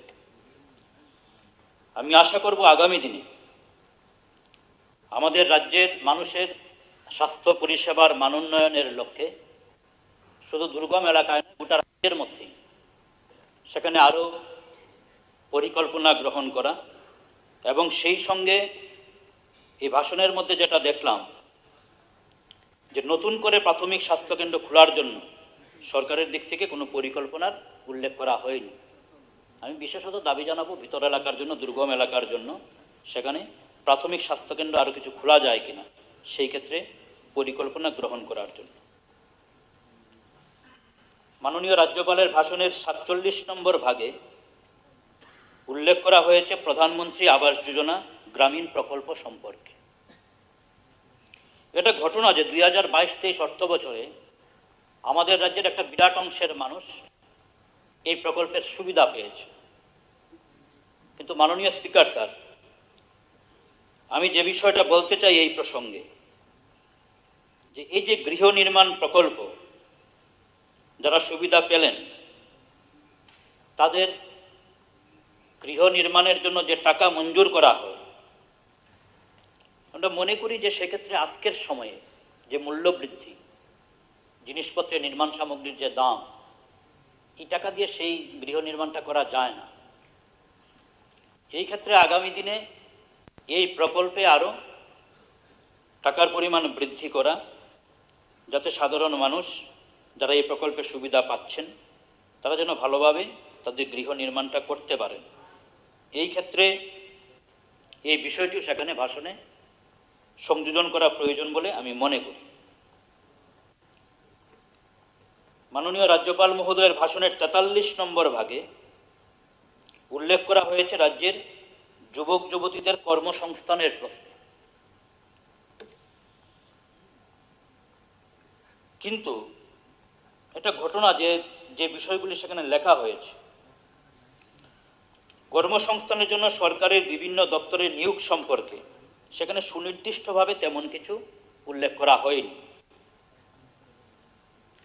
আমরা লক্ষ্য করছি আমাদের রাজ্যে সরকারি চাকরিজীবীর সংখ্যা ধীরে ধীরে কমছে। আমি দাবি জানাবো যে রাজ্য সরকারের বিভিন্ন দপ্তরে সেখানে আরও পরিকল্পনা গ্রহণ করা, যুবক যুবতীদের নিয়োগ করার প্রশ্নে, কর্মসংস্থানের সুযোগ তৈরি করবার জন্যে সেখানে আরও নিরন্তর প্রয়াস চালাতে হবে। প্রসঙ্গক্রমে আমি উল্লেখ করছি, যেমন ধরুন আমাদের রাজ্যের এডুকেশন ডিপার্টমেন্ট, বলা যায় সবচেয়ে বেশি নিয়োগ করা যায়, সবচেয়ে বড় দপ্তর। এডুকেশন ডিপার্টমেন্টের দিকে যদি আমরা তাকাই, সেখানে গত 5 বছরে কর্মচারীর সংখ্যা একটা বিরাট অংশ কমে গেছে। 31শে ডিসেম্বর 2017 ইংরাজি রাজ্যের শিক্ষা দপ্তরে নিয়মিত কর্মচারীর সংখ্যা, যেটা বাজেট এট এ গ্ল্যান্স 18-19-এ উল্লেখ করা হয়েছিল, সেখানে লক্ষ্য করা যায় নিয়মিত কর্মচারীর সংখ্যা ছিল 39,777 জন এবং অনিয়মিত কর্মচারীর সংখ্যা ছিল 10,605 জন, অর্থাৎ মোট 50,382 জন। আর 22-23-এর এট এ গ্ল্যান্সের তথ্য অনুযায়ী 31শে ডিসেম্বর 2021 ওই দপ্তরে নিয়মিত সরকারি কর্মচারীর সংখ্যা হচ্ছে 31,472, অনিয়মিত সরকারি কর্মচারীর সংখ্যা হচ্ছে 2,410 জন, অর্থাৎ মোট 33,882 জন। অর্থাৎ এই সময়ের মধ্যে যদি আমরা দেখি, তাহলে সেখানে সংখ্যাটা কমে যাচ্ছে প্রায় 16,500। ফলে সেই ক্ষেত্রে আমি দাবি জানাবো যে শুধুমাত্র শিক্ষা দপ্তরে না, রাজ্য সরকারের বিভিন্ন দপ্তরে যথেষ্ট পরিমাণে সম্ভাবনা রয়েছে নিয়োগ করবার জন্যে। আমাদের রাজ্যের একটা বিরাট অংশের যুবক যুবতী যারা শিক্ষিত, যারা কর্মসংস্থানের প্রশ্নে তাকিয়ে রয়েছেন সরকারের দিকে। এটা ঘটনা যে সবাইকে সরকারি চাকরির ব্যবস্থা করা যাবে না, কিন্তু এর মাঝে দাঁড়িয়েও বিভিন্ন দপ্তরগুলিতে যতটুকু সম্ভব নিয়োগ করার সম্ভাবনা রয়েছে সেটাকে বাস্তবায়ন করতে হবে। সেই ক্ষেত্রে আপনার মাধ্যমে আমি সরকারের দৃষ্টি আকর্ষণ করছি স্যার, যে এই বিষয়টা নিয়ে যেন সরকার সেখানে গুরুত্ব আরোপ করেন। আমি সবশেষে যেটা বলবো, মাননীয় রাজ্যপালের ভাষণে আমরা আশা করেছিলাম যে রাজ্যের আইন শৃঙ্খলা পরিস্থিতির অবনতি সম্পর্কে তিনি সেখানে উল্লেখ করবেন। রাজ্যের আইন শৃঙ্খলা পরিস্থিতির সেখানে এই সময়ের মধ্যে যথেষ্ট অবনতি হয়েছে। বিস্তৃত তথ্য সেখানে আমি উল্লেখ করতে চাই না, সময়ও কম। আমি শুধু বলবো আপনার মাধ্যমে রাজ্য সরকারের দৃষ্টি আকর্ষণ করে মাননীয় মুখ্যমন্ত্রীর নজরে আনবো যে আইনের শাসন প্রতিষ্ঠিত করবার জন্যে আপনি সেখানে ভূমিকা গ্রহণ করুন।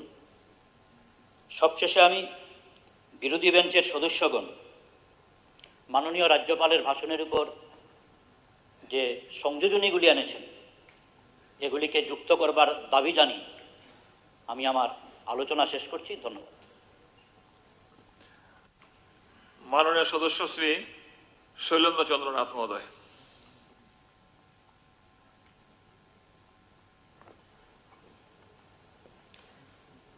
নমস্কার স্পিকার মহোদয়,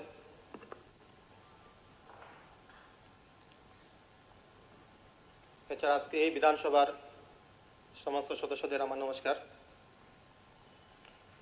আমি বিধানসভায় এই যে বিধায়ক হিসাবে নতুন নয়, আমি রাজনীতিতেও আমি নতুন, আমার কয়েক মাসের অভিজ্ঞতা।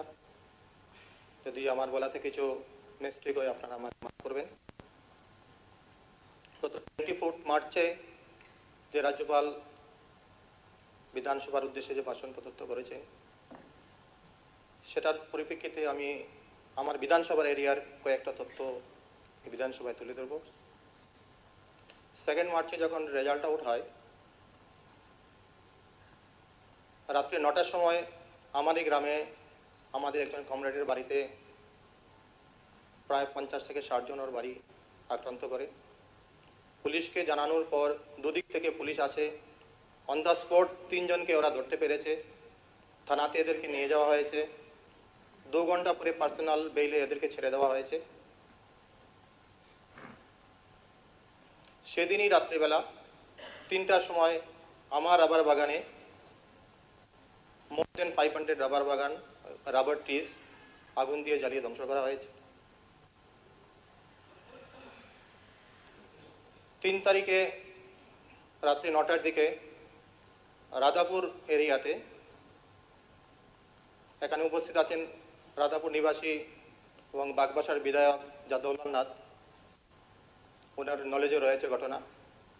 এখানে বারুনাথের বাড়িতে রাত্রিবেলা অ্যারাউন্ড 400 থেকে 500 প্রতিপক্ষ দুষ্কৃতী ওনার বাড়ি আক্রান্ত করে, ওনার বাড়ি ভাঙচুর করে, ওনার বৃদ্ধা মাকে মাটিতে ফেলে ওরা ফুটবলের মতো বল খেলে। একই এরিয়াতে আরো 2টো বাড়ি, কারিন্দ্রনাথ এবং অজিত নাথ, এই 2টো বাড়ি ভাঙচুর করা হয়, গাড়ি ভাঙচুর করা হয়। পুলিশ এসছে, 18টা বাইক এরিয়া থেকে থানাতে নিয়ে গিয়েছেন। 2-3 দিন পর সবগুলি বাইক ফেরত দিয়েছেন। কারোর এগেনস্ট এখন পর্যন্ত কোনো কেস করা হয়নি, কাউকে অ্যারেস্ট করা হয়নি। সেদিনই রাত্রিবেলা আমারই কাউন্টিং এজেন্ট ছিল দিগ্বিজয় চক্রবর্তী, ওনার একটা বিবাহ বার্ষিক ভবন রয়েছে, মাননীয় বিধায়ক স্যার আপনার এরিয়াতে পরে মন্তলাতে, সেটাতে রাত্রে একত্রিত দুষ্কৃতিকারী ব্যাঙ্গে তছনছ করে দিয়েছে, কোটি টাকা সম্পত্তি ধ্বংস হয়েছে। পুলিশ এসছে, লেকিন এখন পর্যন্ত কোনো অ্যারেস্ট হয়নি, কোনো কেস হয়নি। 5 তারিখ আমার এই বিধানসভার বিলতেই গ্রাম পঞ্চায়েতে পরেশনাথের বাগান আগুন দিয়ে জ্বালানো হয়েছে। পরের দিন থানাতে এফআইআর করা হয়েছে, থানাতে এফআইআর করার পর যখন পুলিশ এসে ভেরিফাই করে ফেরত গেল, তা 1 ঘন্টার মধ্যে আবার তাদের বাগানে আগুন লাগানো হয়েছে। 6 তারিখে পোপ্তাকালীতে নারায়ণনাথের বাগানে আগুন লাগানো হয়েছে। 7 তারিখে অনন্ত দাসের বাগানে আগুন লাগানো হয়েছে। 6 তারিখে দেওয়ানবাসাতে একজন মহিলা 62 ইয়ার্স ওল্ড, ওনার বাড়ি ভাঙচুর করা হয়েছে।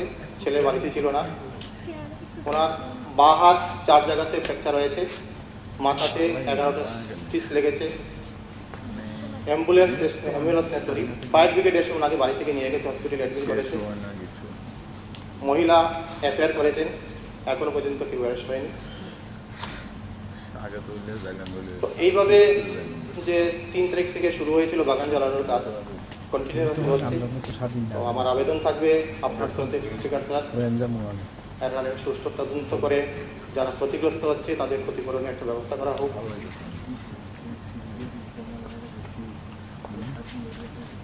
এই পয়েন্টের বাইরে আমি রাজ্যপালের 2-3টা পয়েন্ট নিয়ে আলোচনা করব। 61 নম্বর পয়েন্টে যেখানে বলা হয়েছে 59.1% রুরাল হাউজিং এর যে পাইপলাইনের জল জীবন মিশন আন্ডারে জল দেওয়া হয়েছে, অ্যান্ড আরবান এরিয়াতে 47.15% পাইপলাইনের ব্যবস্থা করা হয়েছে। আমার বিধানসভাতে অনেক এরিয়াতে দেখেছি পাইপলাইনের কানেকশন দেওয়া হয়েছে, লেকিন অনেক জায়গাতে বিরোধী পার্টিদের বাড়িতে যেহেতু কানেকশন যাতে দেওয়া না হয় সেই জন্য এটাকে বাইপাস করে অন্য রুট থেকে কানেকশন দেওয়া হয়েছে। এবং সেটার এক্সাম্পল হিসাবে বলবো, আমার বাড়ির আশেপাশে কানেকশন দেওয়া হয়েছে, লেকিন আমার বাড়ির পাশ দিয়ে না নিয়ে এটা অন্যদিকে ডাইভার্ট করে কানেকশনটা দেওয়া হয়েছে। এই জিনিসগুলি যে কালচার ডিপার্টমেন্টের কাছে আমার আবেদন থাকবে যে এইভাবে যদি কাজ হয় তাহলে যে 59% এবং 47% হচ্ছে সেটা ভবিষ্যতে 100% কখনই কমপ্লিট হবে না। এবং বৈটাংবাড়ি এরিয়াতে বুথ নাম্বার 1 মালাগার বস্তিতে যেহেতু ভোটের পার্সেন্টেজ কম ছিল বিজেপির, সেই জন্য ওই এরিয়াতে যেহেতু জলের পার্মানেন্ট কোনো কানেকশন নেই, পাইপলাইনের ব্যবস্থা নেই, ওখানে গাড়ির মাধ্যমে জল সাপ্লাই করা হতো। রেজাল্টের 3 দিন পর থেকে ওখানে জল সাপ্লাই করা বন্ধ হয়ে গেছে, এখনো চালু হয়নি। তো আমার আবেদন থাকবে মহামান্য গভর্নরের যে ভাষণে যে বিধায়কের উদ্দেশ্যে করেছেন, ওনাতে এই জিনিসগুলি যাতে অ্যামেন্ডমেন্ট করা হয়, সংযুক্ত করা হয়, এগুলোই আমি আজকে আলোচনা এখানে শেষ করছি। নমস্কার। মাননীয় সদস্য ইসলামউদ্দিন মহোদয়।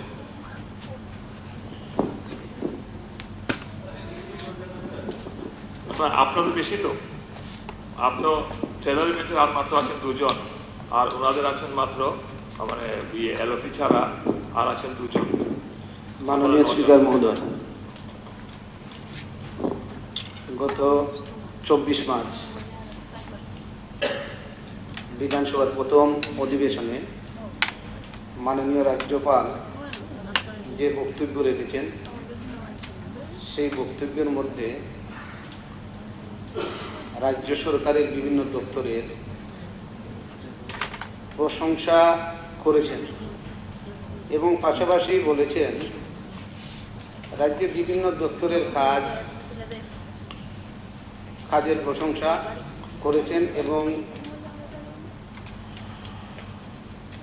আমাদের রাজ্যকে এক ত্রিপুরা শ্রেষ্ঠ ত্রিপুরা গঠনে রাজ্য সরকার গুরুত্বপূর্ণ ভূমিকা পালন করছেন। পাশাপাশি আইন শৃঙ্খলার বিষয়ে বলেছেন আমাদের রাজ্যের আইন শৃঙ্খলা এটা মডেল রাজ্যের দিকে নিয়ে যাচ্ছে 2047 সালকে লক্ষ্য রেখে। আমি যে বিষয়টা বলতে চাই, আমাদের রাজ্যের ধর্মনগর মহকুমা এটা সংস্কৃতির শহর। এই মহকুমা এলাকার 4টা বিধানসভা রয়েছে। 2018 সালের বিধানসভা নির্বাচনের পর তো যে পরিস্থিতি আমাদের রাজ্যে, যে অদ্ভুত পরিস্থিতি তৈরি হয়েছিল, আমাদের কদমতলা বিধানসভা কেন্দ্রের ঠিক একই পরিস্থিতি সেখানে তৈরি হয়। এই পরিস্থিতিতে আমরা ভেবেছিলাম আমরা যারা বিরোধী দলের নির্বাচিত সদস্য হিসাবে যে এই পরিস্থিতি বেশি দিন থাকবে না, তার পরিবর্তন ঘটবে। তো আমরা 2018 সালের উপনির্বাচন, পঞ্চায়েতের উপনির্বাচন, পঞ্চায়েত নির্বাচন, আমরা যে বিষয়টা লক্ষ্য করেছি, আমাদের রাজ্যের মানুষ তার যে গণতান্ত্রিক অধিকার স্থানীয় যে সংস্থায় নির্বাচনের মাধ্যমে তার প্রতিফলন সেখানে ঘটেনি। 5টা বছর সেখানে অতিবাহিত হয়েছে। আমরা যখন বাড়ি থেকে বের হতাম, যেটা আমাদের এই সময়ের মধ্যে, আমাদের রাজ্যের মধ্যে, তখন আমাদের পরিবারের মহিলারা, বাচ্চারা বলতো যে 7টার মধ্যে বাড়িতে চলে আসবে। তো রাজ্যে বামফ্রন্ট সরকারের এক নাগাড়ে 25 বছর ছিল। রাজনীতিতে নির্বাচন হবে, একদল পাশ করবে, একদল বিরোধী দলে যাবে, একদলের পরাজয় ঘটবে। কিন্তু 2023 সালের বিধানসভা নির্বাচন, এই নির্বাচনের পর প্রথম অধিবেশনে রাজ্যের মাননীয় রাজ্যপাল যে বক্তব্য রেখেছেন, 2 তারিখের পর থেকে, 2 মার্চের পর থেকে আমাদের রাজ্যের যে উদ্ভূত পরিস্থিতি, এই পরিস্থিতির কথা ওনার ভাষণে উল্লেখ করেননি। আমি আমার বিধানসভা এলাকার কয়েকটা বিষয় আমি তুলে ধরব। আমাদের বিধানসভা এলাকার 2 মার্চ 2টার পর 21টা অপ্রীতিকর ঘটনা ঘটেছে। তার মধ্যে কদমতলা ব্লক এলাকার উত্তর ফুলবাড়ি গ্রাম পঞ্চায়েতের প্রাক্তন প্রধান মুকুলমালা মালাকার, তার একটা আগর বাগান সেখানে ধ্বংস করা হয়। রাতের বেলা সেই আগর গাছগুলো কেটে দেওয়া হয়েছে। ঠিক একইভাবে আমাদের চুরাইবাড়ি এলাকায় এরকম ব্যবসায়ীদের দোকানে আক্রমণ, বাড়িঘরে আক্রমণ, একটা ছোটো গাড়ি ভেঙে দেওয়া হয়েছে, বাইক ভেঙে দেওয়া হয়েছে, এরকম অসংখ্য ঘটনা ওই এলাকার মধ্যে ঘটছে। পাশাপাশি আমরা দেখলাম আমাদের কদমতলা এলাকার মধ্যে এরকম আরও 4-5টা ঘটনা ঘটেছে এবং ওই এলাকায় যারা মিড ডে মিল কর্মী, যারা শিক্ষক কর্মচারী, তাদের প্রতিষ্ঠানে, তাদের কর্মস্থলে যাওয়ার ক্ষেত্রে সেখানে বাধা তৈরি করা হয়েছিল। পরবর্তী সময়ে আমাদের পুলিশ প্রশাসনের উদ্যোগে এলাকার মানুষ নজর নেওয়ার কারণে সেই ঘটনাগুলি পরবর্তী সময়ে বন্ধ হয়ে রয়েছে। এই পরিস্থিতির মধ্যে দাঁড়িয়ে আজকে আমাদের রাজ্যের যে ত্রিস্তর পঞ্চায়েতের যারা নির্বাচিত সংস্থায় যারা কাজ করেন, একটা গ্রাম পঞ্চায়েত তারাপুর, 2 তারিখ 3টার সময়ে, এটা কংগ্রেসাই পরিচালিত পঞ্চায়েত, ওই পঞ্চায়েতের উপপ্রধান নির্বাচিত একজন সদস্য, নির্বাচিত একজন প্রতিনিধি, ওই এলাকায় বাড়ি, উনি তফসিলি অংশের লোক, নীরেন্দ্র দাস, তার বাড়িতে আক্রমণ হলো। পরবর্তী সময়ে তার বিরুদ্ধে মামলা দেওয়া হলো। তার নিরাপত্তার স্বার্থে কদমতলার পিএসএ সমস্ত রাত্র তার পরিবারের এক ভাইকে নিয়ে 2 ভাই রাত্রে তাদের রাত্রিযাপন থানাতে করতে হলো। তার নিরাপত্তার স্বার্থে প্রায় 1 সপ্তাহ উনি বাড়িতে প্রবেশ করতে পারেননি। পরবর্তী সময়ে ওই এলাকার যারা দুষ্কৃতিকারী, তাদের তাণ্ডবে ওই গ্রাম পঞ্চায়েতের MGNরেগা প্রকল্পের সারা রাজ্যের সঙ্গে কদমতলা ব্লক এলাকায়, কারণ নির্বাচন চলাকালীন সময়ে গ্রামের মধ্যে খাদ্যের অভাব এবং সারা রাজ্যের সঙ্গে কদমতলা ব্লক এলাকায় রেগার কাজ, MGNরেগা প্রকল্পের কাজ চলছে। এই কাজ তারকপুর গ্রাম পঞ্চায়েতের 11 জন সদস্য, তার মধ্যে 2টা ওয়ার্ড সরকারি দলের নির্বাচিত সদস্যরা রয়েছেন, ত্রিস্তরের সদস্যরা রয়েছেন। 2টা ওয়ার্ডের মধ্যে MGNরেগা প্রকল্পের কাজ চলছে, 4টা ওয়ার্ডের কাজ বন্ধ এবং 3 তারিখ থেকে ওই গ্রাম পঞ্চায়েতের কিছু লোক, কিছু দুষ্কৃতী সেখানে তারা পঞ্চায়েতের তালা মেরে রেখেছেন। সেখানকার ওই পঞ্চায়েতের যারা জনপ্রতিনিধি, ত্রিস্তর পঞ্চায়েতের যারা জনপ্রতিনিধি, তারা বিডিও সাহেবকে জানিয়েছেন, পুলিশ প্রশাসনকে জানিয়েছেন, কিন্তু এখন পর্যন্ত ওই পঞ্চায়েত সেখানে খোলা যায়নি। এই যে দমবন্ধকর পরিস্থিতি, এটা পঞ্চায়েতের নির্বাচিত সদস্য, তারা পঞ্চায়েতে যেতে পারছেন না, পঞ্চায়েত বন্ধ করা হয়েছে, তালা দেওয়া হয়েছে। এই পরিস্থিতি আমাদের বিভাগের মধ্যে ছিল না, আমাদের বিধানসভা এলাকার মধ্যে ছিল না। নতুন করে এই বিষয়গুলি আমাদের কদমতলা বিধানসভা এলাকার মধ্যে এরকম কিছু অঘটন ঘটছে। দ্বিতীয় যে বিষয়টা বলবো, আমাদের কদমতলা একজন ব্যবসায়ী, তিনি রান্নার গ্যাস ডিস্ট্রিবিউটর, প্রায় 450 তার গ্রাহক রয়েছেন।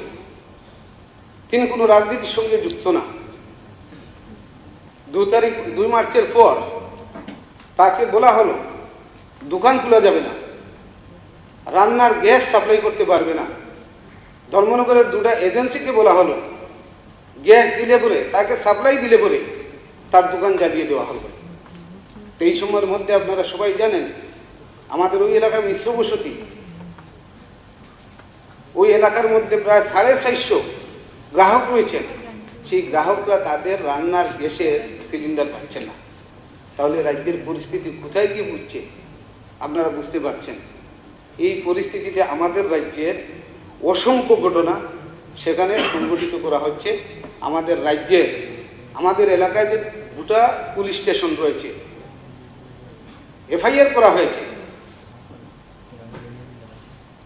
তদন্তের নামে আসামিদেরকে জিজ্ঞাসা করা হয়নি। যারা পরিবহন সেক্টরে কাজ করেন, মাননীয় অধ্যক্ষ স্যার, দুঃখের বিষয়, ফাইন্যান্সের মাধ্যমে ই-রিক্সা, অটো রিক্সা, ছোট অটো, অন্যান্য প্যাসেঞ্জার গাড়ি, যারা রাস্তায় চালান, তাদের জীবিকা নির্বাহ করেন, গাড়ি চালাতে পারবে না। এরকম আমাদের সারা রাজ্যের সঙ্গে আমাদের ধর্মনগর মহকুমা এলাকায় প্রায় 160টা ছোট বড় গাড়ি বাড়ি থেকে বের করতে পারছেন না। এই পরিস্থিতি সারা রাজ্যের সঙ্গে আমাদের ধর্মনগর মহকুমা এলাকার মধ্যে, কদমতলা এলাকার মধ্যে এই অবস্থা বিরাজ করছে। আমি আপনার মাধ্যমে রাজ্যের মাননীয় মুখ্যমন্ত্রীর কাছে আবেদন করব, আমাদের এই রাজ্যের যে স্বাভাবিক পরিস্থিতি, এই পরিস্থিতি আমাদের ফিরিয়ে আনতে হবে।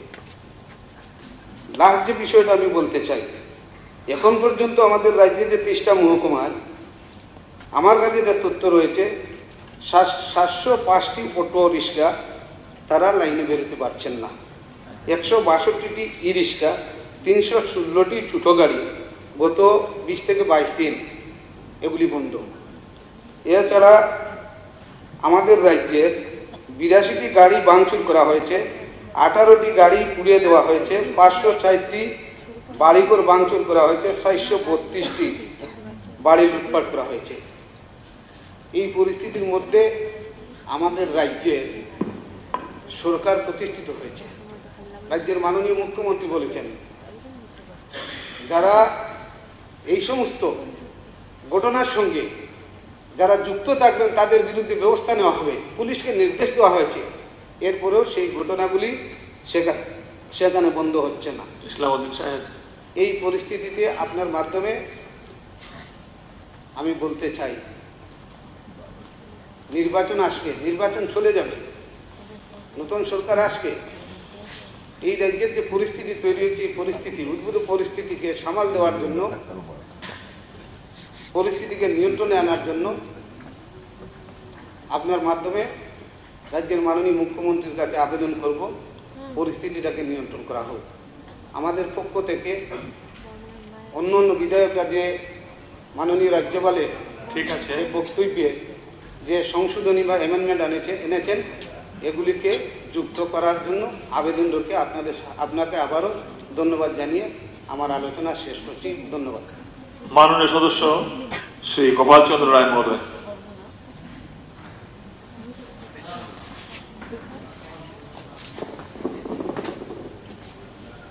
মাননীয় অধ্যক্ষ মহোদয়, Leader of the House, Leader of the Opposition, Honorable Ministers, and my colleagues and friends, brothers and sisters, and press, friends. আমি বেশি সময় নেব না স্যার, কিন্তু বক্তব্য হলো এখানে যে পরিস্থিতির উদ্ভব হয়েছে, রাজ্যপালের ভাষণের উপর অ্যামেন্ডমেন্ট চেয়েছিলেন, মানে সংযুক্তি, এটা বাদ করে এখানে মনে হচ্ছে একটা যুদ্ধের বাতাবরণ। একটা কেউ যদি রতনবাবু, আমরা একসঙ্গে অনেকদিন কাজ করেছি, উনি বাক্যের ম্যাজিশিয়ান, উনি ভালো বাক্য বলতে পারেন, উনি খুব ভালো বক্তা। কিন্তু আমি রতনবাবুকে আগেই বলেছি, কাইন্ডলি ডিস্টার্ব করবেন না। আপনি অনেক গভর্নমেন্ট চালিয়ে এসেছেন, জোট গভর্নমেন্ট, আপনি অপোজিশন লিডার ছিলেন, আমি সদস্য ছিলাম, আই নো ইউ বেটার। এখন বক্তব্য হলো স্যার, এই রাজ্যপালের ভাষণে যা লেখা হয়েছে, আমি প্রথমেই রাজ্যপালকে, মাননীয় রাজ্যপালকে ধন্যবাদ জানাবো, কারণ যে অসুস্থ অবস্থায় এসে একটি তৈরি করা, সরকারের তৈরি করা, কারণ অ্যাকর্ডিং টু কনস্টিটিউশন এটা মন্ত্রিসভায় পাশ করতে হবে, পাশ করলে রাজ্যপাল মহাশয়, মাননীয় রাজ্যপাল করবে। উনি এসে যেভাবে এসেছে আমার ভয় লেগেছিল, আইসিইউ পেশেন্টের মতো। শুনো, উনি প্রথম শুরু করে শেষে লাইন করে গেছেন, ওনাকে আমি ধন্যবাদ জানাচ্ছি এবং ভগবানের কাছে প্রার্থনা করছি উনি যাতে সুস্থ হয়ে ওঠে, এই জন্য ওনাকে ধন্যবাদ। কিন্তু স্যার, ফ্যাক্টস রিমেইন, এখানে যা যা বলা হয়েছে তারপরও অনেক কিছু আছে for the development of the state.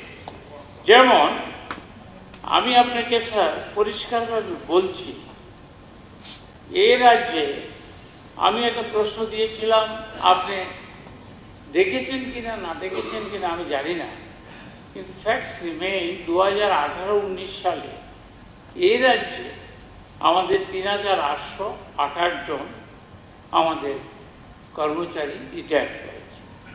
2019-20-তে 4596, 20-21-এ 4412 জন। এখানে কিন্তু স্যার এই সরকারের প্রিন্টেড বুকস আছে। 2020-21-এ 4412, 2021-22 4342, 22-23-এ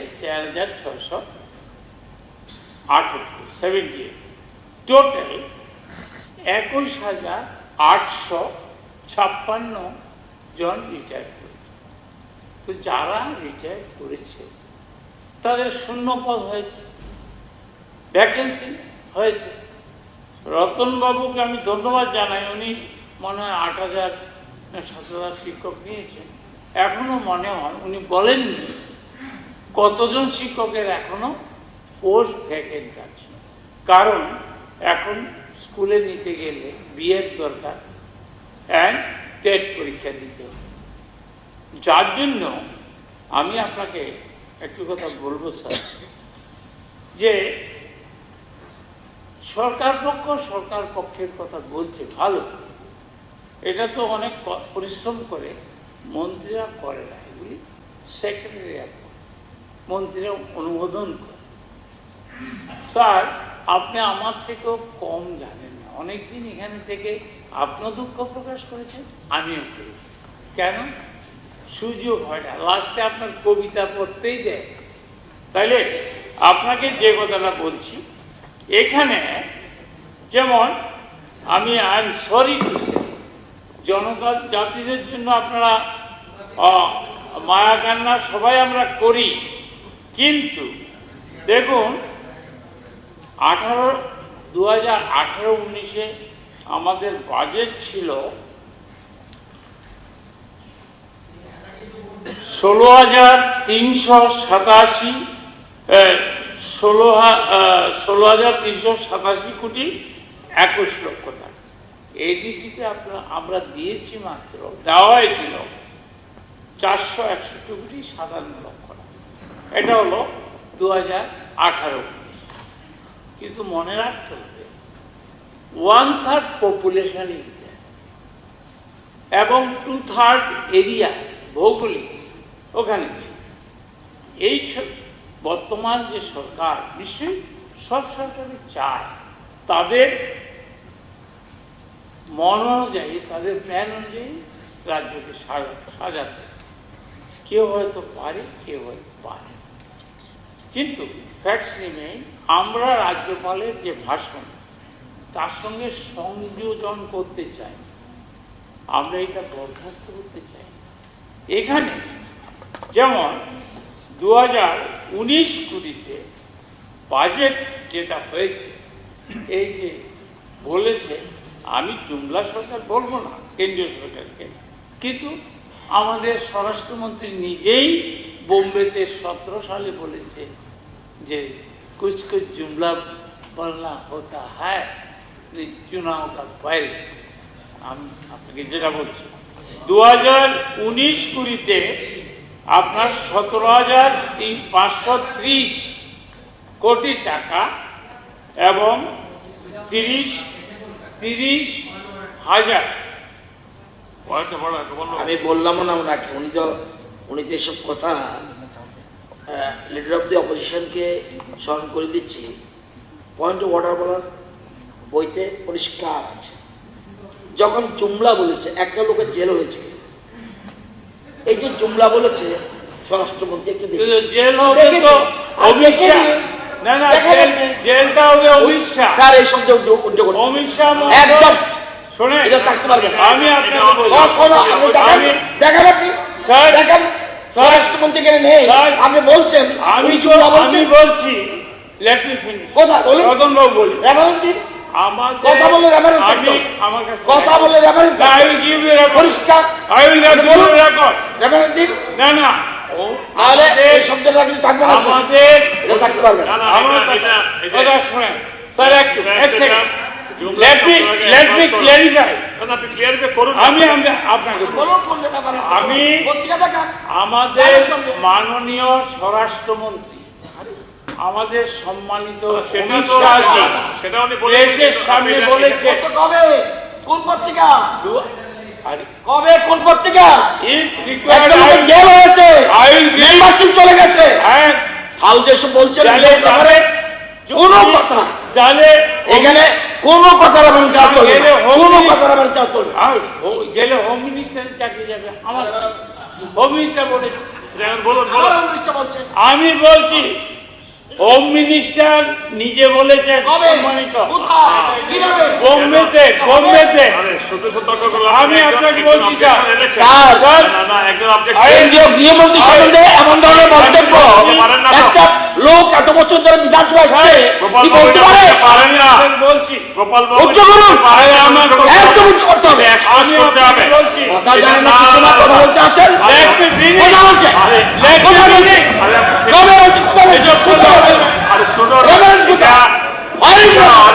দেশের স্বরাষ্ট্রমন্ত্রী সম্পর্কে আপনি এ ধরনের অসংসদীয় মন্তব্য করতে পারেন না তো? আপনারা যদি ওনাকে সমর্থন করেন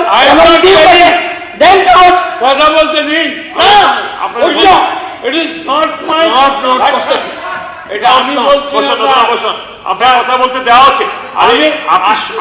আমি বলছি, আপনি বলবেন তো, আপনি শুনুন না, একটা সেকেন্ডের জন্য শুনুন না, আপনি শুনুন, পেশেন্স হিয়ারিং দিন প্লিজ।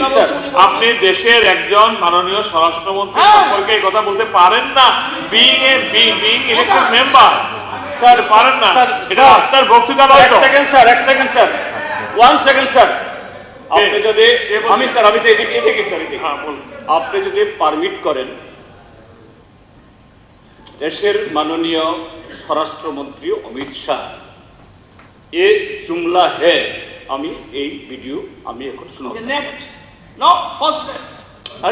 ভিডিও দেখা দরকার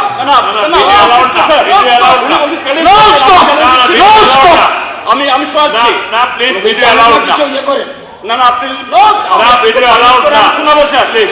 নো, আরে ভিডিও অ্যালাউড না, I challenge you.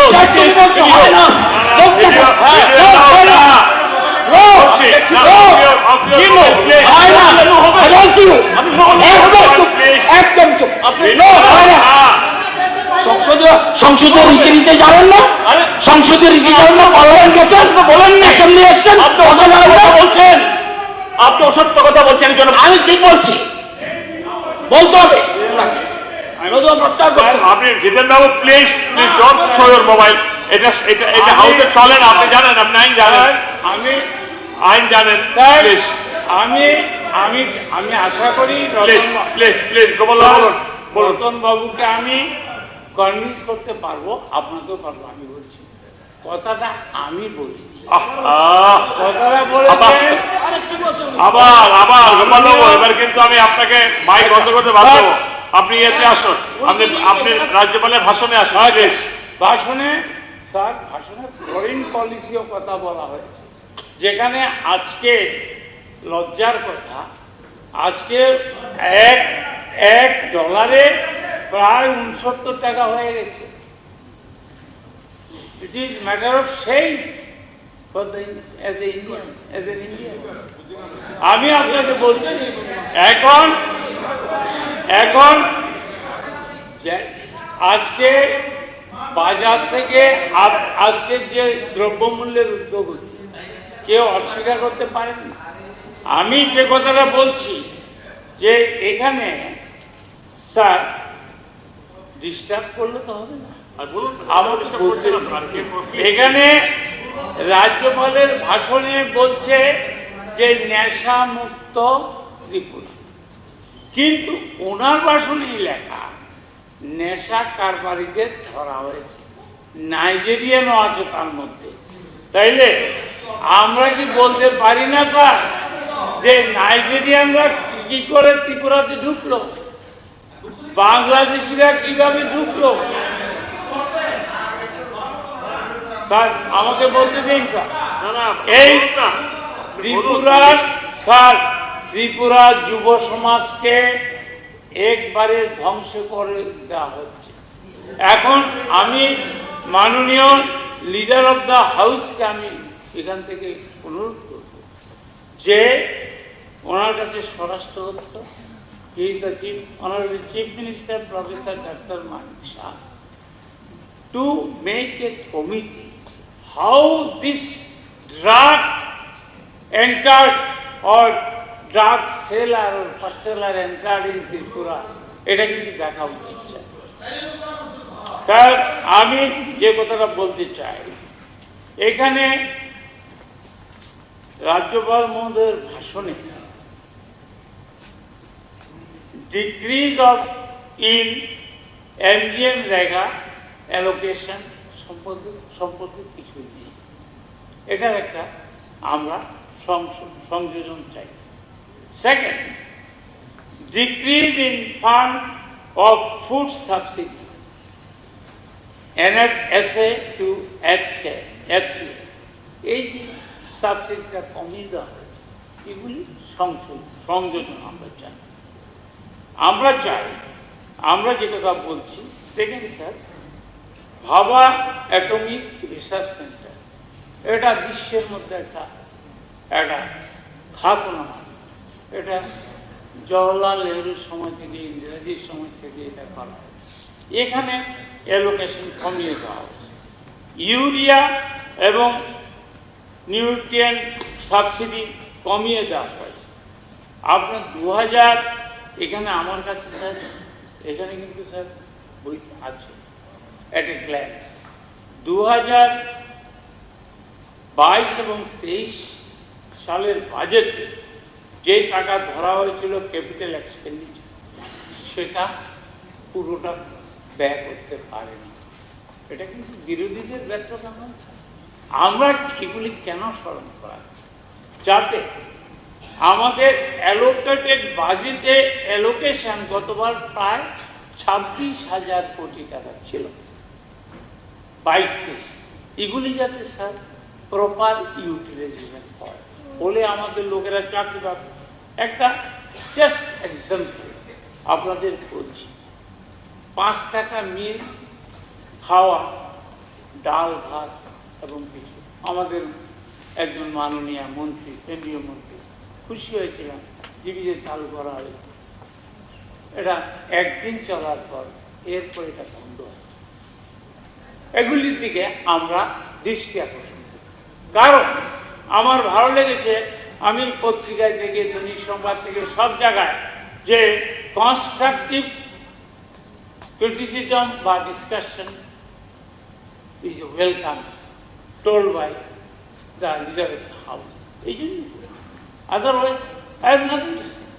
আমি রতন বাবুদের বলি, যারা আছেন সবাই আমার কাছে ভালো লেগেছে এই যে সুশান্ত চৌধুরী মধ্যে বলেছে, হ্যাঁ আমরা কাজ করেছি, we try to develop the drinking water, আমরা প্রতি ঘরে দিতে পারি, ইট ইজ ফ্যাক্ট।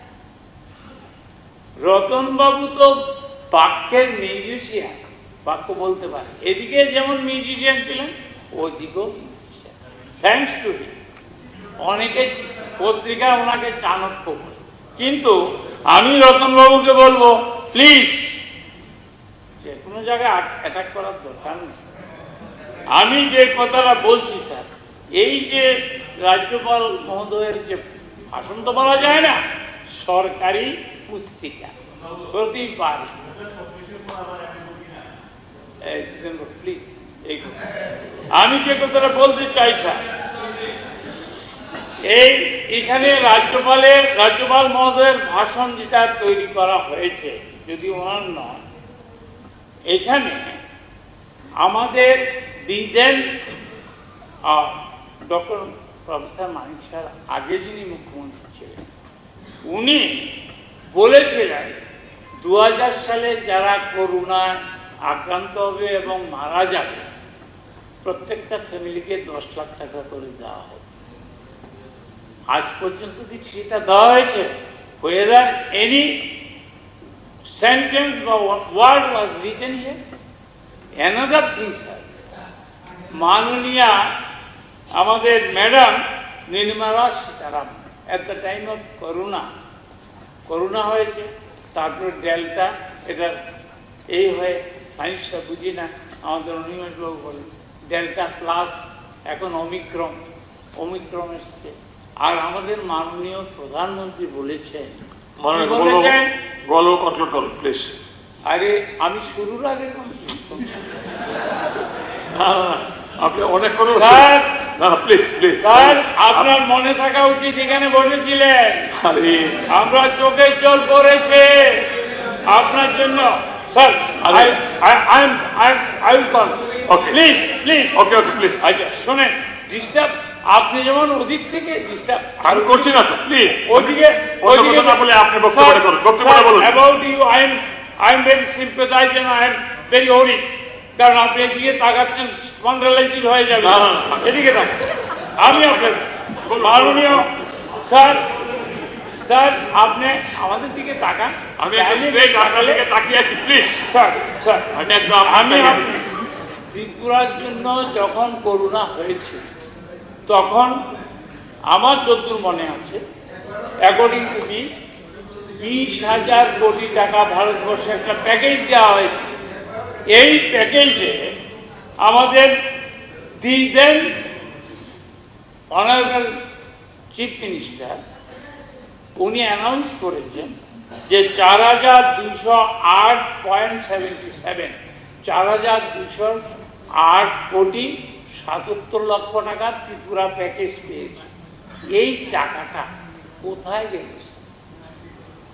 এটা তো রাজ্যপালের ভাষণে পাওয়া যায়। স্যার আমি আপনার যাতায়াতে বলছি, এখানে ঠিকই রাজ্য চালাতে গেলে অনেক সময় লোন করতে হয়, কারণ আমাদের রেভিনিউ অ্যাবাউট 13%। গোপালবাবু স্যার, আপনি জুনিয়র যারা এমএলএ আছে তাদের কাছে কিন্তু ইনস্ট্রাকশন তৈরি করুন। টাইমিং স্যার আপনাকে শেষ, আপনি ডিস্টার্ব করাতেছেন স্যার। আমার যা ছিল এটা ডিস্টার্ব হয়ে যাচ্ছে, এর জন্য দায়ী আপনি, আমি না। আমি আপনাকে যা বলছি, ঠিক আছে, you know me more than 2 decades. I am admitting that I know you very well, so that I am requesting you to please. Please, sir, you have to cooperate with me. Sorry. এইভাবে তো একজন উপরে চলে গেছে sir, I am worried about your sugar. Sir আপনি আপনাকে একটা কথা বলছি, এখন আমাকে বলে ভাষণে স্যার স্যার অপোজিশন লিডার যখন সারবো তখন আপনি আর উনি থাকেন, আপনারা ভাষণ স্যার উনি কি বলেছেন, উনি কি বলেছেন শুনেছেন? উনি কি গোপাল কি বলেছেন আপনারা শুনুন। আপনারা যিনি ছিলেন চলে গিয়েছেন। ডান দিকে যাবেন না স্যার, স্পন্ডলাইটি যাবে। রাজ্যপাল মহোদয়ের এখানে যে ভাষণ, এখানে পয়েন্ট অফ অর্ডার স্যার, কোনো সম্ভববাবু প্লিজ গোপাল এক minute, point of order. Respected MLA সাহেব একটু বসুন আপনি। আমরা গত 5 বছর আমরা দেখেছিলাম কিভাবে বিধানসভা পরিচালিত হয় এবং কিভাবে পরিচালনা করা হতো। তো এইভাবে একটা নতুন অভিজ্ঞতা হচ্ছে আমাদের। মাননীয় বিধায়ক মহোদয় আমাদের সাংবিধানিক যে চেয়ার, অর্থাৎ আমাদের এই হাউসের অধ্যক্ষ মহোদয়কে এমনভাবে উনি সামনাসামনি বা ব্যক্তিগতভাবে যেভাবে একটা ব্যবহার বা বাক্যলাপ করছেন, এতে আমার ন্যূনতম মনে হচ্ছে না যে উনি চেয়ারকে সম্মান করছেন বলে। এগুলো যদি আপনাদের মতো বয়োজ্যেষ্ঠ ব্যক্তি, রাজ্যের নামি দামি সুনামধন্য ব্যক্তিদের কাছ থেকে যদি আমাদের দেখতে হয়, তাহলে ত্রিপুরা রাজ্যবাসী কি আমাদের দিকে হাসবেন না? ঠিক আছে, এই বিষয়টুকু এটাতেই আমার পয়েন্ট অফ অর্ডার, যে এই সমস্ত বিষয় যাতে রহস্যজনক যাতে করে তোলা না। এটা একটা হল যেখানে আমরা সারা ত্রিপুরা রাজ্যের মানুষদের জন্য কথা বলি, চিন্তা ভাবনা করি। প্লিজ আপনার ব্যক্তিগত কি সম্পর্ক থাকতে পারে এই রকমের ব্যবহার করবেন না। গোপাল বাবু আপনাকে বারবার বলেছি, আপনার থেকে এক্সাম্পল নিয়ে কিন্তু জুনিয়ররা কি শিখছে।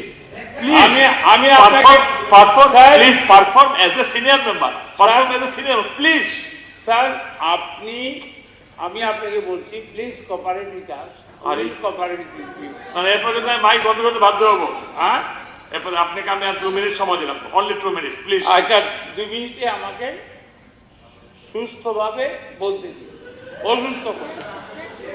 আমি লাস্ট নট দ্য লিস্ট আমি বলবো যে রাজ্যপালের যে ভাষণ, এর মধ্যে there is no provision or scope for the unemployed ইয়ার।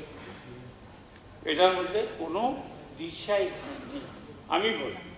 আমি বলবো দেখুন স্যার, 10,323 এটা ইম্পর্টেন্ট একটা issue. Last 5 years prevailing in the state. ওরা চাকরি পেয়েছে, ওরা কিভাবে পেয়েছে, কি হয়েছে, যারা দিয়েছে আইন না মেনে নিশ্চয়ই করেছে, সুপ্রিম কোর্ট পর্যন্ত হয়েছে। 5 বছরে তাদের জন্য অনেক কথা হয়েছে, অনেক কমিটমেন্ট হয়েছে। এদের মধ্যে গত ভিশন ডকুমেন্টে বলা হয়েছিল স্থায়ী সমাধান করা হবে। এর মধ্যে 165 জন স্থায়ী সমাধান হয়ে গেছে শ্মশান এবং কবরে। এখন আমি আমার যে অ্যামেন্ডমেন্টে 10,323 কথাটা আমি উল্লেখ করেছি, আপনার বিবেচনার জন্য আমি মুখ্যমন্ত্রীর দৃষ্টি আকর্ষণ করে বলছি, মুখ্যমন্ত্রী মহোদয় এটা একটু দেখবেন। আমি আপনাকে একটা কথা বলবো স্যার, যে এখানে এই যে নেশামুক্ত, 1 মিনিটে শেষ করছি, drug addiction now became biggest health problem in Tripura. It is destroying the youth of Tripura. Along with drug, AIDS disease is increasing day by day. তাইলে এই যে ঘটছে ইদানিং, এটার জন্য একটা ব্যবস্থা সরকারকে নেওয়ার জন্য আমি অনুরোধ করব। এখন AGMC হসপিটাল, যেটা 2005 সালে এটা এখানে মেডিকেল কলেজ হয়েছে, আজ অবধি এখন যিনি প্রিন্সিপাল আছেন উনি কিন্তু contract. There is no. There is no. Please keep your promise 2 minute please next শেষ হয়ে যাচ্ছে নো আর হবে না let me no finishing I can give you spare finishing for 5 minutes 10 minutes please office mic please মাননীয় সদস্যা শ্রীমতী স্বপ্না দাসপাল মহোদয়া মাননীয় সদস্য আছেন স্বপ্না দাসপাল মহোদয়া মাননীয় স্বপ্না মহোদয়া বলুন ধন্যবাদ সম্মানীয় অধ্যক্ষ মহোদয় আমি আপনাকে ধন্যবাদ জ্ঞাপন করি কারণ আপনি আমাকে এই মূল্যবান সময়টুকু এই পবিত্র সদনে দেওয়ার জন্য আমি ধন্যবাদ জানাতে চাই আমি যে বিধানসভা থেকে ৪৬ সুরমা বিধানসভা থেকে দ্বিতীয়বারের জন্য এই পবিত্র বিধানসভায় আসার সুযোগ পেয়েছি সেই বিধানসভার দেবতুল্য নেতৃত্ব ও কার্যকর্তাগণ আমি সবাইকে ধন্যবাদ জ্ঞাপন করতে চাই এই পবিত্র বিধানসভায় আমি ধন্যবাদ জ্ঞাপন করি আমাদের দেশের যশস্বী প্রধানমন্ত্রীজিকে আমি ধন্যবাদ জ্ঞাপন করি আমাদের ত্রিপুরা সরকারের মাননীয় মুখ্যমন্ত্রী মহোদয়কে ধন্যবাদ জ্ঞাপন করি আমাদের ত্রিপুরা সরকারের মাননীয় মন্ত্রী মহোদয়গণকে ও নবনির্বাচিত সকল সদস্যগণকে ওই এই হাউজে যারা রয়েছেন আমি সবাইকে অভিনন্দন জ্ঞাপন করি আমি গত 24 তারিখ মহামান্য রাজ্যপাল মহোদয়ের ভাষণে পূর্ণ সমর্থন জানিয়ে ও আমাদের এই মহাসদনে মাননীয় পরিষদীয় মন্ত্রী মহোদয়ের যে আলোচনা রেখেছেন সেই আলোচনার সমর্থন জানিয়ে আমি পূর্ণ যে সমর্থন সেই সমর্থন করে আমি মহামান্য রাজ্যপাল মহোদয় যে আলোচনা করেছেন সেই কথা প্রসঙ্গে আমি বলতে ইচ্ছে প্রকাশ করছি বর্তমানে যে সরকার বিজেপি আইপিএফটি সরকার পরিচালিত হচ্ছে আমাদের এ রাজ্যে যে দল থেকে আমরা নির্বাচিত হয়ে এসেছি সেই দলের সকল নেতৃত্বকে আমি অভিনন্দন জানাতে চাই তার কারণ যে আমরা বোধহয় এই ত্রিপুরার রাজ্যে এই পবিত্র বিধানসভায় যে আজ আমরা 8 জন মহিলা প্রতিনিধি রয়েছি আমাদের যে দল সেই দলের নেতৃত্ব আমাদের এবার নির্বাচনে আমাদেরকে 12 জন মহিলাকে আমাদের মনোনীত করেছিলেন সেই জায়গা থেকে আমরা যেমন এসেছি সেই রকম আমাদের অন্য দল থেকে ওই রাজ্যের আরও 2 জন এসেছেন সেই জায়গাতে এই ত্রিপুরা রাজ্যে এই বিধানসভায় আমার যতটুকু মনে হয় যে এই বোধহয় প্রথম আমরা 8 জন এই বিধানসভাতে আমরা প্রতিনিধিত্ব করে যাচ্ছি আর তার জন্যেই এ রাজ্যের যে মহিলারা রয়েছেন ওনারা 3% ভোট বেশি দিয়েছেন যার জন্য আজকে আমরা 8 জন এই বিধানসভাতে প্রতিনিধিত্ব করার সুযোগ পেয়েছি সবথেকে উল্লেখযোগ্য বিষয় হলো যে আমাদের যে সরকার সেই সরকারের যে উদ্দেশ্য যে মহিলা সশক্তিকরণ সেই মহিলা সশক্তিকরণ কিভাবে করতে হয় এবং কিভাবে সেইটা হয় সেইটা আমাদের বর্তমান যে সরকার সেই সরকার আমাদের দেখিয়ে দিয়েছে প্রত্যেককে যে মহিলা সশক্তিকরণ কিভাবে করানো হয় যদি আমরা মহিলা নিরাপত্তার দিকে আমরা বলি আমরা দীর্ঘদিন ধরে এ রাজ্যে একটি সরকার ছিল যে সরকারের সময় আমরা শুনতাম যে আমরা অত্যাচারিত আমরা শোষিত আমরা বঞ্চিত আমরা লাঞ্ছিত আমরা মহিলাদের নিরাপত্তা ছিল না প্রতিদিন ঘুম থেকে উঠে যখনই আমরা হাতে খবরের কাগজটুকু নিতাম, সেই সময় আমরা দেখতে পেতাম হয়তো আমাদের কোনো বোন অত্যাচারিত হয়েছে, হয়তো কোনো মা লাঞ্ছিত হয়েছে। কিন্তু বিগত 5 বছর যে সরকার, বর্তমানে যে সরকার, আজকাল আমাদের ঘুম থেকে উঠে যে খবরটুকু শুনলে আমাদের মা বোনরা আতঙ্ক হয়ে উঠত, আজকাল সেইগুলা নেই। আজকাল আমরা দেখতে পাই যে আমাদের মহিলারা কিভাবে সমাজে এগিয়ে যাবে, সেই রকম কোনো নিউজ কি রয়েছে সেইটুকু আমরা লক্ষ্য করি। আমাদের পরিবারের যে বয়োজ্যেষ্ঠ কর্তাগণ রয়েছেন ওনারা সেই বিষয়টুকু আজকাল লক্ষ্য করেন। আমাদের সরকারের একটাই লক্ষ্য, যে লক্ষ্যটা হলো আমাদের সবকা সাথ সবকা বিকাশ। যেমন আমরা দীর্ঘক্ষণ ধরে এই হাউজে রয়েছি, আমরা কি চাই? আমরা চাই যারা হাউজে রয়েছি আমাদের সবার উন্নয়ন হলো, এ রাজ্যবাসীর উন্নয়ন হোক। কিন্তু বিগত যে বলি যদি আমার দেখা বিগত 25টা বছর যে সরকার ছিল, সেই সময়ে শুধু একটা দলের উন্নয়ন ছিল, বাকিদের উন্নয়নের কোনো প্রয়োজন ছিল না।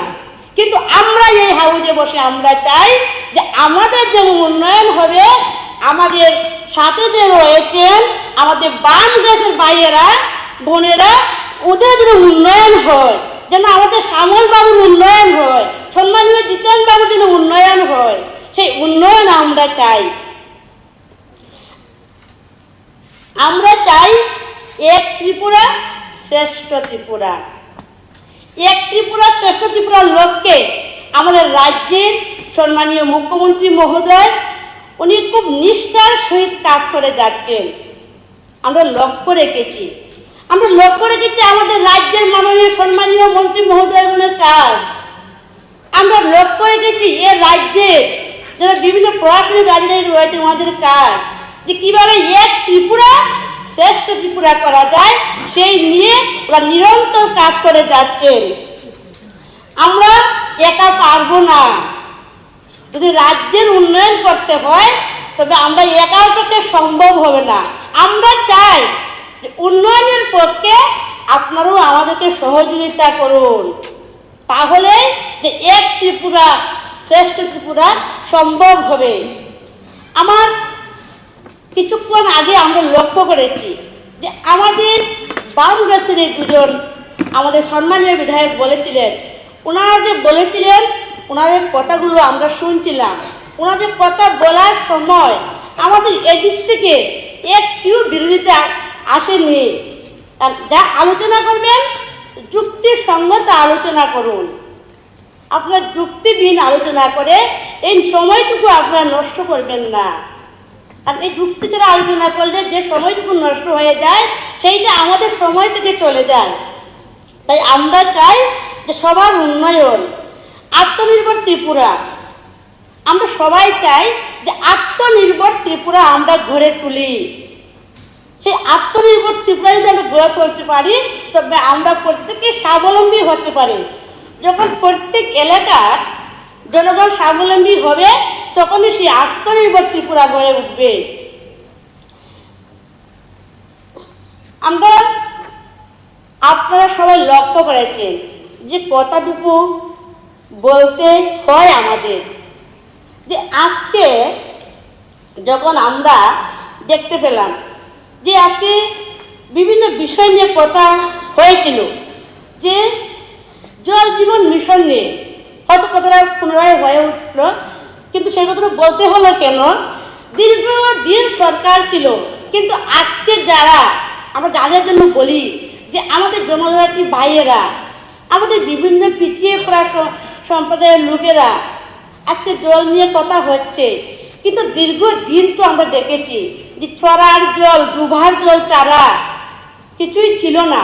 কিন্তু আমাদের সরকার, কেন্দ্রীয় সরকার, রাজ্য সরকারের চেষ্টায় জল জীবন মিশনের মাধ্যমে আজকে যখন সারা রাজ্যে পাইপলাইনের মধ্যে জল দেওয়া হচ্ছে, সেই জায়গাতে আপনারা এখন বিরোধিতা করে যাচ্ছেন।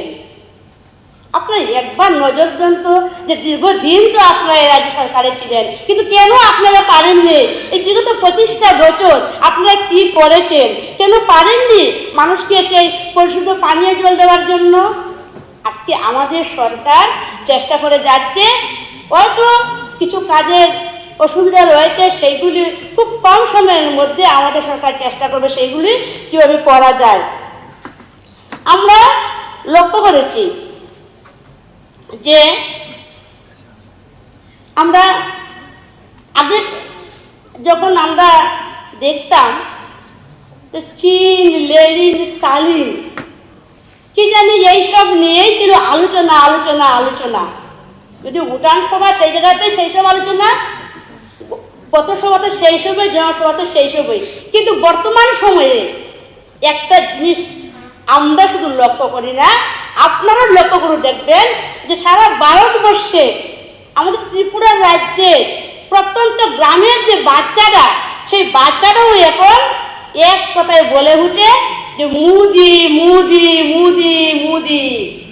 মুদিময় হয়ে গেছে আমাদের ভারতবর্ষ। যাই কিছু হয় সবার আগে নাম আসে আমাদের দেশের যশস্বী প্রধানমন্ত্রীজি নরেন্দ্র মোদীজি। আর সেই বাচ্চারাও বলে উঠে যে আবাস যোজনায় কে দিয়েছে, বলে মোদি। বলে জলের যে পাইপলাইনটা কে দিয়েছে, বলে মোদি। সেইভাবে আপনারা দেখুন, লক্ষ্য করুন যে মুদি মুদি হয়ে সেই মুদিময় হয়ে উঠেছে। আমি কিছুক্ষণ আগে লক্ষ্য করেছিলাম একটা জিনিস, যে কৃষক ভাইদের নিয়ে আপনাদের নাকি অনেক মায়া কান্না শুরু করেছেন আপনারা। 25টা বছর আমার দেখা সত্ত্বে, তার বেশি আমি বললাম না, কারণ আমি যে বিধানসভাতে নির্বাচিত হয়েছি সেই বিধানসভাটি আপনাদের দখলে ছিল 25টা বছর, সেই সুরমা বিধানসভা। আপনার কৃষকদের নিয়ে মায়া কান্না, সেই সুরমা বিধানসভা যদি বলি আপনারা কৃষকদের জন্য কি করেছেন? মাননীয় সদস্য প্লিজ, আপনার সময় শেষ হয়ে গেছে, প্লিজ কনক্লুড। ঠিক আছে, 2 মিনিট নিয়েছি। সেইখানে কি বলেন, কৃষক মানে কৃষক সবার চাঁদা, চাঁদার জুলুম, চাঁদার হুলিয়া জারি করা হতো, সেই ছিল কৃষকদের কাজ। আমি আর কিছু বললাম, কিন্তু সময় কম, তাই আমি এই প্রথম এই একটি সরকার তার পূর্ণ রাজ্য মর্যাদা পাওয়ার পর এই সরকারই প্রথম আত্মনির্ভর ত্রিপুরা হওয়ার ডাক দিয়েছে, যা কোনো সরকার দেয়নি। তাই আমরা আপনারা সবাই মিলে মিশে একাকার হয়ে এ রাজ্যকে কিভাবে আমরা এগিয়ে নিয়ে যেতে পারি সেই চেষ্টাটুকু আমরা করব, এবং আত্মনির্ভর ত্রিপুরা আমরা সবাই মিলে মিশে গড়ে তুলব। আমি ধন্যবাদ জানাই মহামান্য রাজ্যপাল মহোদয়ের যে আলোচনা ছিল, সেই আলোচনাকে আমি ধন্যবাদ জানাই। মাননীয় অধ্যক্ষ মহোদয়কে ধন্যবাদ জানাই, মাননীয় মুখ্যমন্ত্রী মহোদয়কে ধন্যবাদ, রাজ্য মন্ত্রিসভা সদস্যগণকে ও ধন্যবাদ জ্ঞাপন করি, সকল রাজ্যবাসীকে ধন্যবাদ জ্ঞাপন করি, এই হাউজে যারা রয়েছেন সবাইকে ধন্যবাদ জ্ঞাপন করে আমি আমার যে আলোচনা ছিল সেই আলোচনা শেষ করলাম। জয় হিন্দ, বন্দে মাতরম। নমস্কার। এবার বক্তব্য রাখবেন মাননীয় সদস্য শ্রী রামু দাস। মাননীয় স্পিকার মহোদয় স্যার, প্রথমে আপনাকে ধন্যবাদ জানাচ্ছি আমাকে কথা বলার সুযোগ দেওয়ার জন্য। স্যার স্যার আমি যে কেন্দ্র থেকে নির্বাচিত হয়ে এসেছি সেই কেন্দ্রটির নাম হচ্ছে প্রত্যক্ষ বিধানসভা কেন্দ্র। আমাদের প্রত্যক্ষ বিধানসভা কেন্দ্রে একটা শহর সংলগ্ন কেন্দ্র, এটা পৌর নিগমের 28টি ওয়ার্ড, পৌর নিগমের 8টি ওয়ার্ড নিয়ে এই প্রত্যক্ষ বিধানসভা গঠিত। স্যার গত 24শে মার্চ আমাদের মহামান্য রাজ্যপাল এই হাউসে যে ভাষণ রেখেছিলেন, উনি রাজ্যের উন্নয়ন এবং অগ্রগতি তুলে ধরেছেন। স্যার 2রা মার্চ নির্বাচনের ফল ঘোষণার পরে এ রাজ্যে যে বেলাগাম সন্ত্রাস চলছিল স্যার, সেটা এখনো থামেনি স্যার। এখনো চলছে কোথাও কোথাও স্যার। আমি স্যার স্যার আমরা জানি স্যার এই রাজ্যের মধ্যে অধিকাংশ মানুষ বিভিন্ন পেশায় নিযুক্ত মানুষ স্যার। যেমন প্রতাপগড় কেন্দ্রের মধ্যে অত বড় স্বস্বপ্ন এলাকা স্যার। স্যার আমি রাজ্যের সদস্য, তারপর আমি আমার বিধানসভা নিয়ে একটু বলছি স্যার। আজকে প্রথম দিন স্যার বিভিন্ন পেশায় নিযুক্ত মানুষ এখানে স্যার। 200 মাস নির্বাচনের পরে, ফল ঘোষণার পরে স্যার আমরা লক্ষ্য করতে পেরেছি যে বিভিন্ন যে অটো শ্রমিক তার যে জীবন জীবিকার একমাত্র পথ স্যার, তার উপর আঘাত এনেছে স্যার। তার অটোটা পুড়িয়ে দিয়েছে স্যার। স্যার যার একটা পোল্ট্রি ফার্ম আছে স্যার, এটা তার জীবন জীবিকার একমাত্র মাধ্যম। এই মুরগগুলা লুট করে নিয়ে এটাকে আগুন দিয়ে জ্বালিয়ে দিয়েছে স্যার। স্যার একটা পরিবার আছে স্যার, তার পরিবারে মা বাবা ভাই বোন, তাদের শরীরে যে বস্ত্রগুলো আছে এগুলো বাদ দিলে বাড়ির পুরারা ঘরে জ্বালিয়ে দিয়েছে স্যার। এরকম স্যার অসংখ্য ঘটনা এই নির্বাচনের ফল ঘোষণার 2 তারিখের পর অসংখ্য ঘটনা ঘটেছে স্যার। স্যার আমরা লক্ষ্য করতে পেরেছি স্যার, যারা অস্থায়ী কর্মচারী স্যার, বিশেষ করে যারা পাম্প অপারেটর, তারা তো স্যার কোনো অপরাধ করেনি স্যার। স্যার তাদের কাছ থেকে ভয়ভীতি প্রদর্শন করে, ভয় দেখিয়ে স্যার তাদের কাছ থেকে চাবিটা নিয়ে নিচ্ছে স্যার, যে কালকে থেকে আর যেতে হবে না। স্যার কোথাও স্যার আমরা লক্ষ্য করতে পেরেছি স্যার যে পাম্প অপারেটর যেখানে সে পাম্প মেশিনটা চালায়, যে ঘরটা, সেটাকে তালাবন্দি করে দিয়েছে স্যার। সে কোথায় যাবে স্যার? এটা তো স্যার তার যে কয়টাই পয়সা পা, সেটা তার পরিবার পরিজন নিয়ে সবাইকে নিয়ে চলে স্যার। শুধু তাই না স্যার, আমি লক্ষ্য করতে পেরেছি স্যার, স্যার নির্বাচনের 3 তারিখ, 2 তারিখের পরে 3 তারিখ আমাদের সদ্যজাত এক মা, যার বাড়ি আমার বাড়ি পাশেই, নাম প্রতিমা সরকার, সে 1 মাসের একটা সন্তান তার ভাইকে বাড়িতে না পেয়ে স্যার ঘন্টাকে প্রচন্ডভাবে আঘাত করেছে। এবং সে আমরা সবাই দেখেছি স্যার যে তার চোখের জলে এই রাজপথ স্যার ভিজেছিল স্যার। এটা সবাই আমরা লক্ষ্য করেছি স্যার। আমার বাড়ির কথা আমি নাই বললাম স্যার, এটা আপনারা দেখেছেন স্যার। আমি আমার বাড়ির কথা বলবো না, কিন্তু আমি স্যার প্রতাপগড় বাসী হিসেবে তাদের যে দুঃখ যন্ত্রণা, সেটা স্যার সহ্য করতে পারছি না স্যার। অপরাধ কি স্যার হবে? আমাকে তারা দুয়াত করে আশীর্বাদ করেছে, আমি পবিত্র স্থানে এসেছি স্যার তাদের জন্য কথা বলার জন্য, তাদের জন্য কিছু করার জন্য স্যার আমি এসেছি এখানে। কিন্তু তাদের তো অপরাধ নেই স্যার। তা আমি বলবো মাননীয় মুখ্যমন্ত্রী মহোদয় আছেন, ওনাকে আমি বলবো স্যার যাতে ওই দিকে উনি দৃষ্টি আকর্ষণ করেন এবং এই প্রতাপগড় সহ রাজ্যের মধ্যে যাতে আর এই ধরনের সন্ত্রাস না হয়, সেদিকে যাতে সবাই লক্ষ্য রাখেন। সবাইকে আবার ধন্যবাদ জানিয়ে আমি আমার ক্ষুদ্র আলোচনা শেষ করছি। নমস্কার।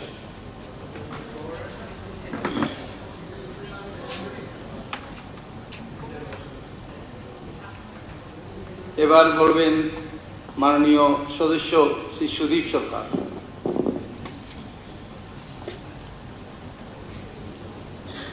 মাননীয় স্পিকার স্যার, আমি প্রথম নির্বাচিত হয়ে এসেছি। আমার বিধানসভা এলাকা 4 উপজেলা। আমরা প্রথমেই আপনাদের কাছ থেকে শিখব, সেই আশা করি, সে আশার অপেক্ষায় আমরা আছি।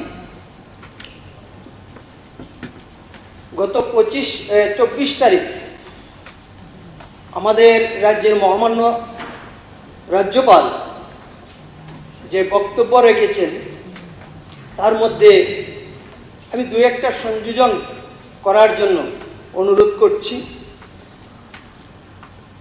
বিশেষ করে এই রাজ্যে যারা কৃষিকাজের সঙ্গে যুক্ত, আমরা বিগত বছরগুলিতে আমরা দেখেছি আমাদের কৃষি দপ্তরের যে স্টোরগুলি আছে, সেই জায়গার মধ্যে সার, বীজ এবং কীটনাশকের স্বল্পতার কারণে বাজারে যে দোকানগুলি আছে তার মধ্যে অধিক মূল্যে সার, বীজ কিনতে হয়েছে আমাদের কৃষকদের। তার জন্য আমাদের কৃষকরা অনেক লোকসানের সম্মুখীন হয়েছেন। আমি অনুরোধ করছি আমাদের সরকারি যে কৃষি দপ্তরের স্টোর পর্যাপ্ত পরিমাণ যাতে সাপ্লাই করা হয়, যাতে কৃষকরা সহায়ক মূল্যে সার, বীজ এবং কীটনাশক ক্রয় করতে পারে এবং কৃষি জমিতে জল সেচের ব্যবস্থা যাতে করতে পারে তার পর্যাপ্ত ব্যবস্থা করা। পাশাপাশি আমরা দেখতে পাচ্ছি 2রা মার্চ আমাদের ত্রিপুরা রাজ্যে বিধানসভা নির্বাচনের ফলাফল ঘোষণার পর এই রাজ্যে যে অবিরাম একটা সন্ত্রাস সৃষ্টি হয়েছে, আমরা সেটা আশা করিনি। আমরা দেখেছি 16ই ফেব্রুয়ারি আমাদের রাজ্যে যখন নির্বাচন অনুষ্ঠিত হয় এবং শেষ হয়, পরবর্তী সময়ে আমাদের রাজ্যে যাতে নির্বাচন পরবর্তী হিংসা না হয় সেই জায়গার মধ্যে প্রশাসন সেই জায়গাতে উদ্যোগ নিয়েছিলেন। সেই জায়গার মধ্যে আমরা পূর্ণ সমর্থন জানিয়েছিলাম, আমরা দায়িত্ব নিয়েছিলাম, কিন্তু সেই জায়গার মধ্যে আমরা সেটা দেখতে পাইনি। পাশাপাশি বিভিন্ন পেশায় যারা জীবিকা নির্বাহ করে, বিশেষ করে আমরা দেখছি ত্রিপুরা রাজ্য সহ আমাদের যে এয়ারপোর্ট, যারা অটো শ্রমিক এবং মারুতি এবং এয়ারপোর্টের মধ্যে যারা প্রাইভেট সংস্থার মধ্যে কাজকর্ম করেন, দেখলাম আমরা তাদেরকে ঘর থেকে বেরোতে দিচ্ছে না, কাজের মধ্যে যেতে দিচ্ছে না। আমরা চাইছি সেইগুলি যাতে বন্ধ হয়। আমরা চাই মাননীয় সদস্য, সময় ফুরিয়ে গেলেও আপনার জন্য 5 মিনিট সময় আরো দেওয়া গেল হাউসের অনুমোদন ক্রমে। যতক্ষণ না শেষ হবে টাইমটা চেয়ে নিন, 5টা বেজে গেছে। আমি শেষ করে নেব। আরে না না, সবার শেষ হয়ে আমি চাই না, ওনারটা শেষ হয়েছে। শান্তির পরিবেশ। বাকিরা তো আজকে বলবে, তো ত্রিপুরা বলবে, শুধু আমার বলবে। টাইমটা যারা আজকে লিস্টে আছে সবাই বক্তব্য রাখা পর্যন্ত সময়টা বাড়িয়ে নিন। লিডার অফ দি হাউস আছে, অপোজিশন লিডার আছে, সবাই সম্মতি নিয়ে কি করেন চিন্তাবাবু? ইয়েস, এটা পারমিট, ওকে করুক তিনি বাড়ান। আমি যে কথাটা বলি আমার বক্তব্য শেষ করতে চাই। আমি এ হাউস থেকে যে জিনিসটা শুনেছি এবং বুঝেছি যে এক ত্রিপুরা শ্রেষ্ঠ ত্রিপুরার কথা বলা হচ্ছে, আমি মনে করি আমাদের ত্রিপুরা রাজ্যের শান্তি এবং বিশেষ করে সমস্ত অংশের মানুষের কল্যাণে যদি আমরা কাজ না করি তাহলে আমরা সেই লক্ষ্যে পৌঁছতে পারবো না। আমি এই কথা বলে আবারও সকলকে আমার সংগ্রামী অভিনন্দন জানিয়ে আমার কথা বলা শেষ করছি। ধন্যবাদ।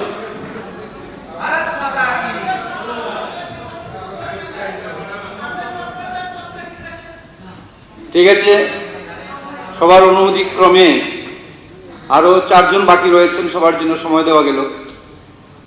এবার মাননীয় সদস্য নয়ন সরকার বলবেন। টোটাল 4 জন আছে। মাননীয় অধ্যক্ষ মহোদয়, সবাইকে নমস্কার। তো আজকে আমার প্রথম বলা, এখানে কথা বলা, প্রথম নির্বাচিত হয়ে এসেছি। আমার বাবাও ছিল এই হাউসের সদস্য, 5 বার নির্বাচিত হয়েছিল। তো আমাকেও বামুটিয়াবাসী নির্বাচিত করে বিধানসভায় পাঠিয়েছে, তাই সবার কাছে আমি কৃতজ্ঞ। তো বিষয়টা হচ্ছে 24 তারিখ মহামান্য রাজ্যপাল মহোদয় যে ভাষণ রেখেছেন, ওই ভাষণে কিছু সংযুক্তি করার জন্য আমি বলব। বিষয়গুলো হচ্ছে বিশেষ করে বামুটিয়া যে বামুটিয়ার যে একটা ঐতিহ্য, বামুটিয়া সবসময় শান্তিপূর্ণ এলাকা ছিল, সবসময় যে কোনো দলের সরকার থাকুক না কেন একটা শান্তিপূর্ণ পরিবেশ ছিল বামুটিয়াতে। স্বাভাবিক এখন পরিবেশ যেটাই আছে সেটার দিকে নাই বললাম, কিন্তু বর্তমান যে অবস্থা, বিশেষ করে বামুটিয়া মিশ্র বসতি এলাকা, এখানে উপজাতি, বাঙালি, পাহাড়ি সব মিলিয়ে এবং পশ্চিমা সব ধরনের মানুষই আছে। বিশেষ করে ওইখানে চা বাগান আছে আমাদের বামুটিয়াতে, প্রায় 7-8টা চা বাগান ছোট বড় মিলিয়ে। ওই এলাকাতে যারা চা শ্রমিক যারা কাজ করেন তারা হাজিরও কম সম্ভবত, তো তারপরেও তারা চা শ্রমিক হিসেবে বাগানে কাজ করে জীবিকা নির্বাহ করছে। কিন্তু দেখা যাচ্ছে তাদের কিছু একটা অংশকে কোনো নোটিশ না দিয়ে বিনা কারণে তাদেরকে চা বাগান থেকে বদ্ধ করে দিয়েছে, কাজ বদ্ধ করে দিয়েছে। তো বর্তমান অবস্থায় তাদের না খেয়ে মরার মতো অবস্থা, কারণ তাদের রেগার কাজও নেই এখন। স্বাভাবিক কারণে তারা আমার কাছে এসেছিল বিধায়ক হিসেবে, বলেছে, তো আমি যা মুখে প্রতিশ্রুতি দেওয়ার বা পাশে থাকার আশ্বাস দিতে পেরেছি। তো যাই হোক, আমার আশ্বাসে তো আর কাজ হবে না। তো বিষয়টা নিয়ে তারা গত 30 তারিখ তারা টিটিডিসির যে অধিকর্তা ওনার কাছে একটা ডেপুটেশন বা একটা অ্যাপ্লিকেশন দিয়েছে, পেপারে উঠেছে 24 তারিখ 24 মার্চ পেপারে উঠেছে। ওই বিশেষ করে লক্ষ্মীলুঙ্গা চা বাগান, ওইখানে শ্রমিকরা খুব করুণ অবস্থা। আর বিশেষ করে ফটিকচড়া বাগান, আমাদের যে মন্ত্রী মোহনপুর বিধানসভা থেকে যে বিধায়ক, উনি ওই রাস্তা দিয়ে যাতায়াত করেন ওনার বিধানসভা কেন্দ্রে। আমি ওনাকে অনুরোধ করবো বিশেষ করে যে ফটিকচড়া বাগানের অবস্থা খুবই খারাপ। ওইখানে শ্রমিকরা যারা শ্রমিক আছেন তাদেরকে কাজে যেতে দেওয়া হচ্ছে না, তাদেরকে যে একটা কমপ্লেন দিবে যে ওইখানে যে চা যারা অফিস চালায় তাদেরকে যে গিয়ে বলবে, ওইরকম সাহসটুকু তারা পাচ্ছে না। তো আমি হাউসকে বলবো যে সবাই এই যে চা শ্রমিকগুলা যাতে কাজ পায়, তারাও তো মানুষ, তারা তো জীবিকা নির্বাহ করতে চায়। তো আমি বলবো যে তারা যাতে কাজ পুনরায় ফিরিয়ে পায়, তার জন্য আপনারা একটা সাহায্য করবেন। এটা হচ্ছে চা শ্রমিকের ব্যাপারটা। আর আমাদের বামুটিয়া এলাকায় ধরুন অনেক যারা মোটর শ্রমিক অটো চালিয়ে জীবিকা নির্বাহ করে, কমান্ডার চালায়, তো তাদের অনেক রুটে, বিশেষ করে নরসিংগড়ের কিছু কমান্ডার, গান্ধীগ্রামের বিশেষ অনেক অটো তারা বন্ধ করে দিয়েছে। আমি কারা বন্ধ করছে আমি বলছি না, কারা বন্ধ করছে বলছি না, আমি বলবো প্রশাসনকে উদ্যোগ নেওয়ার জন্য অটোগুলা যাতে চালু হয়। তৃতীয় যে বিষয়, যে আমাদের বামুটিয়াতে স্বাস্থ্য যে পরিষেবা, যে প্রাথমিক হসপিটাল অনেকগুলোই আছে, তার মধ্যে যে বামুটিয়া যে প্রাথমিক হসপিটাল, ওইখানে যে হসপিটালটা এখন আছে, রুগীরা ভর্তি হলে থাকতে পারছে না, কারণ টিন দিয়ে জল পড়ছে, মানে বৃষ্টি আসলে অবস্থা খুবই করুণ। পাশাপাশি আমাদের বামহলই ওইখানে একটা নতুন একটা বিল্ডিং করেছে, 18 নির্বাচন আগেই কমপ্লিট হয়ে গেছে, কিন্তু ওইখানে এখনো পর্যন্ত শিফট করছেন। বিগত 5 বছর হয়ে গেল, আছে একদম কনস্ট্রাকশন কমপ্লিট, কিন্তু ওইখানে শিফটিং করছেন। এটা হচ্ছে আমাদের স্বাস্থ্য পরিষেবার ব্যাপার। বিভিন্ন স্কুল, বিশেষ করে আমি যে এলাকাগুলোতে গিয়েছিলাম, তো আমি অফিসিয়ালি নাম বলতে পারবো না, আমার কাছে আমি জাস্ট এমনিতেই বলে যাচ্ছি। বিভিন্ন স্কুল আছে যে মর্নিং স্কুল, তো স্কুলের ক্লাস হচ্ছে 5টা, কিন্তু টিচার হচ্ছে 2জন। তো 2জন টিচার দিয়ে কি 5টা ক্লাস করানো সম্ভব না? সম্ভব না। যাই হোক, এটা মানুষ বলেছে, বিশেষ করে ফটিকচড়া, সম্ভবত ফটিকচড়া কলোনি বলে ওই স্কুলটার এলাকাতে গিয়েছে, মানুষ থেকে বলেছে। তো আরো বলতে পারেন যে তথ্য দিন, আমি তথ্যটা দিয়ে পারবো না, আমি মানুষ বলেছে তাই এখানে উত্থাপন করছি। তো আর রাস্তাঘাট, আমাদের বামুটিয়া বিধানসভার মধ্যে গুরুত্বপূর্ণ একটা রাস্তা মানুষ দাবি করছে বিভিন্ন দিন, যেমন নরসিংগড় থেকে গান্ধীগ্রাম পর্যন্ত একটা গুরুত্বপূর্ণ রাস্তা। তারপর আপনার বামুটিয়া চৌমনি থেকে রাঙ্গুটিয়া, তেবাড়িয়া, দুর্গাবাড়ি এবং নরসিংগড়, উদালতলি হয়ে ভাগলপুর পর্যন্ত একটা গুরুত্বপূর্ণ রাস্তা। রাস্তার এতটাই অবস্থা খারাপ যে এখানে মানুষ পায়ে হেঁটে চলার মতো অবস্থা নেই। স্বাভাবিক কারণে আমি বলবো প্রশাসনকে সেই রাস্তাটা যাতে মেরামতি করার যাতে উদ্যোগ নেয়, কিভাবে করা যায়। সেটা নাকি বলছিল যে বিএসসি ব্র্যান্ডের রাস্তা। যাই হোক, এটা পিডব্লিউডির কাছে হস্তান্তর করার ব্যাপারে যদি উদ্যোগ নেওয়া হয় সেটা আমি বলবো। আর রাস্তার কথাটা বললাম। আর জলের যে ব্যাপারটা, জলের বিভিন্ন জায়গাতে বলেছেন এখানে অটল জল দ্বারা বা বিভিন্ন জল দ্বারা মিশন থেকে করেছেন, ভালো কথা, কিন্তু বিভিন্ন জায়গাতে ট্যাপ বসিয়েছে কিন্তু জলের কানেকশন দেওয়া হয়নি। তো আমি বলবো ট্যাপ বসিয়েছেন, যদি জলের কানেকশনই যদি না দেওয়া হয় তাহলে তো বসিয়ে কোনো লাভ নেই। তো আমি বলবো লোক দেখানো না করে এটাতে জলের কানেকশন দেওয়া হোক। তো এই হলো বিষয়। আর নির্বাচনোত্তর যে সন্ত্রাস হয়, তো অনেকেই বলে বিভিন্ন সরকারের সমালোচনা করে, তো সমালোচনা করে কিন্তু ক্ষতিগ্রস্ত হয় সাধারণ মানুষ। সমালোচনা করে আমরা কি হয়, আমরা ওই সরকারকে বদনাম করি বা দোষারোপ করি, আমরা এই বলি সেই বলি। তো আমি বলবো যারা ক্ষতিগ্রস্ত হয় তারা কিন্তু সাধারণ মানুষ। একটা ঘর বানাতে কত খরচা হয় বা কত পরিশ্রম লাগে একজন সাধারণ মানুষ তারাই বুঝবে তাদের ফিলিংসটা। তো আমি বলবো যারা ক্ষতিগ্রস্ত হয়, যার মাধ্যমে হয়, আমি বলবো না তাদের জন্য প্রশাসন স্টেপ নেবে শাস্তি দেওয়ার জন্য, যাদের মাধ্যমে হয়। আমি বলবো তাদের ক্ষতিপূরণের জন্য কি করা যায়, কি উদ্যোগ নেওয়া যায়। সম্ভবত একটা আছে তাদের জন্য একটা প্রভিশন, কিন্তু যারা জিও করতে পারছে না, কেসও করতে পারছে না, সেই ক্ষেত্রে কি করা যায় সেই ক্ষেত্রে আমি উদ্যোগ নেওয়ার জন্য আমি বলবো। আর নেশার যে ব্যাপারটা, নেশার যে রমরমা ব্যবসা, আমাদের বামুটিয়াতে এইরকম নেশা আগে ছিল না। আপনারা খবর নিয়ে দেখতে পারুন, বামুটিয়াতে নেশার স্বর্গরাজ্য হয়ে গেছে। কোন গাড়ি দিয়ে কি গাড়ি দিয়ে যাদের হয়, বিভিন্ন প্রভাবশালী লোক যাদের থেকে এরকম আমরা আশা করি না যে তারা সমাজ চালাবে, রাজ্য চালাবে, দেশ চালাবে, ওই সব লোকের গাড়ি দিয়ে এসব জিনিস যাতায়াত করে। মানুষ বলছে, মানুষ এটা বিচারও করেছে, মানুষ এবার বিচারও করেছে, বিচার করে একদম সঠিক জায়গাতে পৌঁছে দিয়েছে। কিন্তু আমি বলবো নেশা ব্যবসা এখনো আছে, সেটা দিয়ে যুবক শ্রেণী টোটালি নষ্ট হয়ে যাচ্ছে। আমি একটা উদাহরণটা বলতে চাই, আমি নাম বলবো না, কাউকে ছোট করবো না। একজন প্রভাবশালী লোক, উনি প্রথমে ব্যবসা করতো আমাদের এলাকাতে। তো ব্যবসা করতো, প্রথমে বিক্রি করতো, তারপর দেখলাম যে উনি খাওয়া স্টার্ট করে দিল। খুব প্রভাবশালী লোক, খাওয়া স্টার্ট করতে করতে উনি এরকম হলো, ওনার ব্যবসা ছেড়ে সবকিছু ছেড়ে রাবার বাগানে স্কেপ চুরি করছে। ধরলো একজন মানুষ, ধরে বললো যে আপনার মতো একজন প্রভাবশালী লোক যে আপনি এরকম স্কেপ চুরি করছেন, ওনার মাথা ঠিক কাজ করছে না। তো মানুষ নেশার কবলে পরে টোটালি সমস্যা ধ্বংস হয়ে যাচ্ছে। আমি বলবো এখানে হাউসে প্রথম দিন আমার আলোচনা যে বলবো যে বিশেষ করে নেশার ক্ষেত্রে আপনারা একটা স্টেপ নিন, আমরাও সাহায্য করবো বিরোধীদের পক্ষ থেকে কিভাবে এটা করা যায়। তো সেটাই আমার সবাইকে বলার রইল। যাই, সবাইকে ধন্যবাদ, এটাই আমার আলোচনা।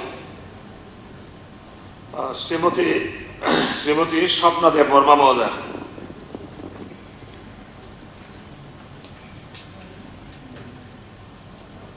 बरम गोनां स्पीकार सार, जरानि मानि बागै हामबाय। माननीय राज्यपाल बिनि कगलाम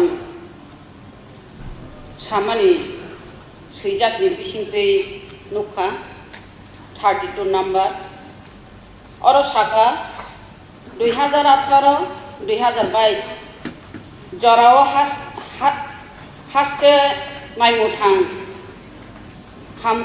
काहामखौ सामुं खालायफुनो काहिनी सामानि आं और सानानि मुंगो काहामखौ काहामनो जुदा काहामखौनो जुदा आं और काहामखौनो किसी सानानि मुंगो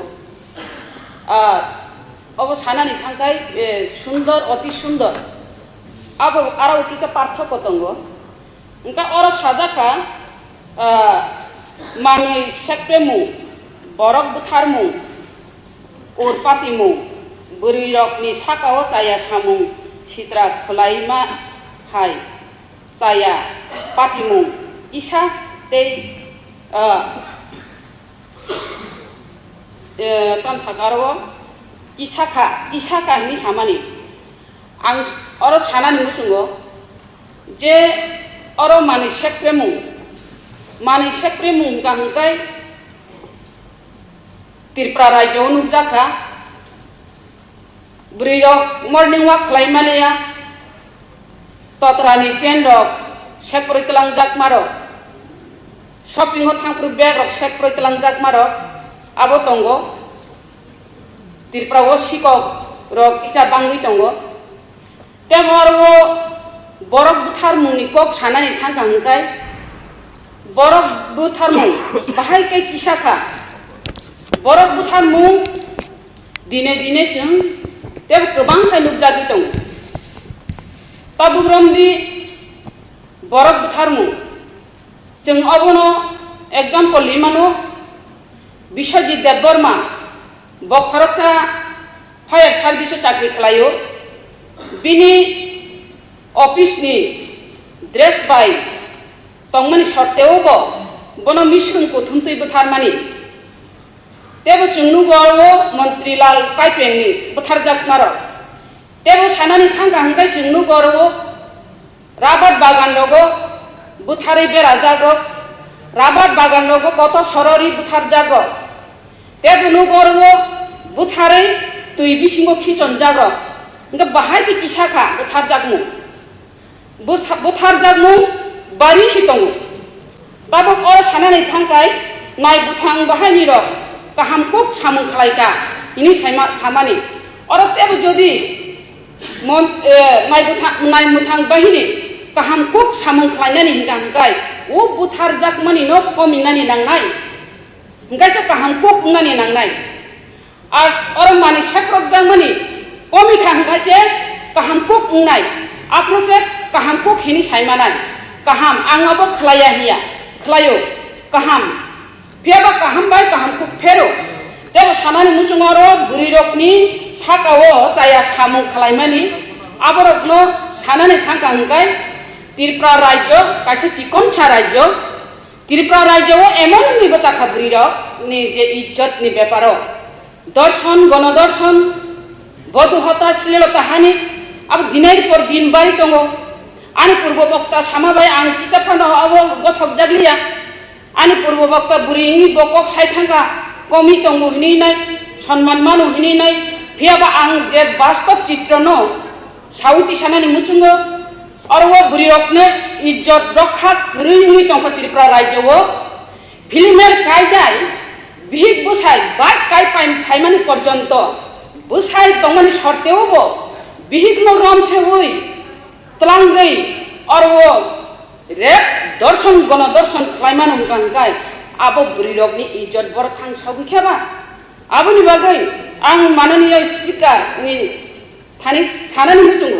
নিনি থ্রুতে খালাই নাই ও বুড়িরকনি ইজ্জতনি ব্যাপার ওয়ানসু খাই কলায়ো যাহাতে ত্রিপুরা রাজ্য একটা চিকনছা রাজ্য ও নারী দর্শন শীর্ষ স্থান অধিকার খাইকে হিন সাজাগিয়া ইংনানি তুই খাই जों ত্রিপুরা রাজ্য ন বুড়ি রকনি ইজ্জত রক্ষানি ব্যাপার যতনি ন ওয়ানসু খাই কলাই যাগো আং অর ছানানি মুজুঙ্গ তেম অর সাজাখা নেশা মুক্তি অভিযাননি ক নেশা মুক্তি অভিযান অফরণ কাহাম কুক নাই মুথাং বাহিনী কাহাম কক যদি সামং খলাই টংখাংকাই নেশা অভিযান খলাই নাই বুসুক নেশা অভিযান সাকসেসফুল খলাইকা নেশা অভিযান খলাইমানি অবন নুখা যে অর সিদ্ধি বুসানো তামফ্রকমানি সিদ্ধি যারা খলাইজা সিদ্ধি যারা ব্যবসা খলাইনাই র ওরা সিদ্ধি কাইনাই র যারা ঠিক ন তামফ্রুবাইখা ঠিক ন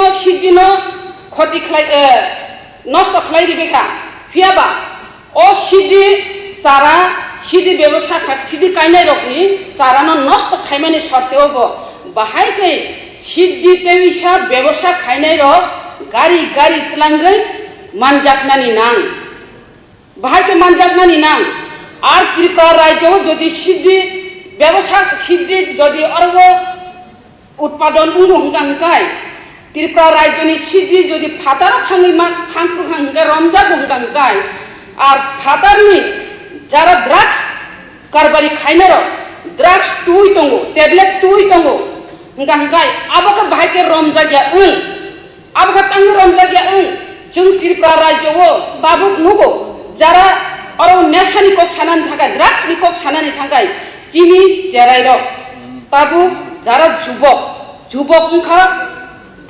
বিস্মা হিনি মেরুদণ্ড হিনি কনি যাগো যুবক উংখা সমাজনি চাতি হিনি কনি যাগো ও যুবক বাবু ব অবস্থায় তো জায়গা রিহেব সেন্টার বাংমানি আনি মান্দাই এলাকাও ন বুড়া খাও কাইসা এনজিও তরফে কাইসা রিহেব সেন্টার দङ অর 35 জন স্টুডেন্ট দङ অবংখা ড্রাগস জানাই র ও ড্রাগস জানাই চেরাই র অব হাইন দङ হাইন তলানি বড় সিয়া নুগিয়া রক জানাইয়া আরো দङ ইঞ্জিনিয়ার পরিনাই দङ নিনর ইংলিশ অনার্স পরিনাই দङ হিস্ট্রি অনার্স পরিনাই দङ জিওগ্রাফি অনার্স পরিনাই দङ অমাহাই স্টুডেন্ট আছে তিনি ড্রাগস খাওই অমাহাইকে ফেগে কলাই দङ গাঙ্গাই ও ত্রিপুরা রাজ্য বড় থাং সবইকা আবুনি বাজা আং সানানি মুজুঙ্গ जों बुरिरक अबरंग नुगु बेलागे खा खामो तामनि हिमालय ड्राग्स सावैनाय अनेक बुमानि खुरि खालि उंगै थांगा अनेक बरफ थैगा अनेक बरफ बाक्सा बा हामगा बाक्सा बा हामिया आं सानानि मुसुंगो आरो যদি ড্রাগস অভিযান যদি আরো নেশা মুক্ত খাইনে নিংগাंगाय আরো শিকা বাক্সা রমজাখা বাক্সা ফিয়কজাখা বাক্সা হুঙ্গাইবা আরো জুডিশিয়াল কাস্টা দিও জবজা খাইনি সাউ কাস্টা দিও তো নিজা খাইনি নাই যদি অমহাই যদি রমজাগি তো হুঙ্গাंगाय ও নেশা মুক্ত তাঙ্গি ইংয়া যদি রমজানি হুঙ্গাंगाय পনা মকা গুরা মাস নরম ইংয়া Katla mas noromani nangai, orwa tolani grass level ibaru noromunya, bewasa khana noromunya, orwa bokro het noromani nangai, het norom khangkai je, orwa drugs mukto mana Tripura Rajo drugs mukto unai, apni bagi manini speaker, ang request khlayo, o Tripura Rajo jahate rehab center bangya tui.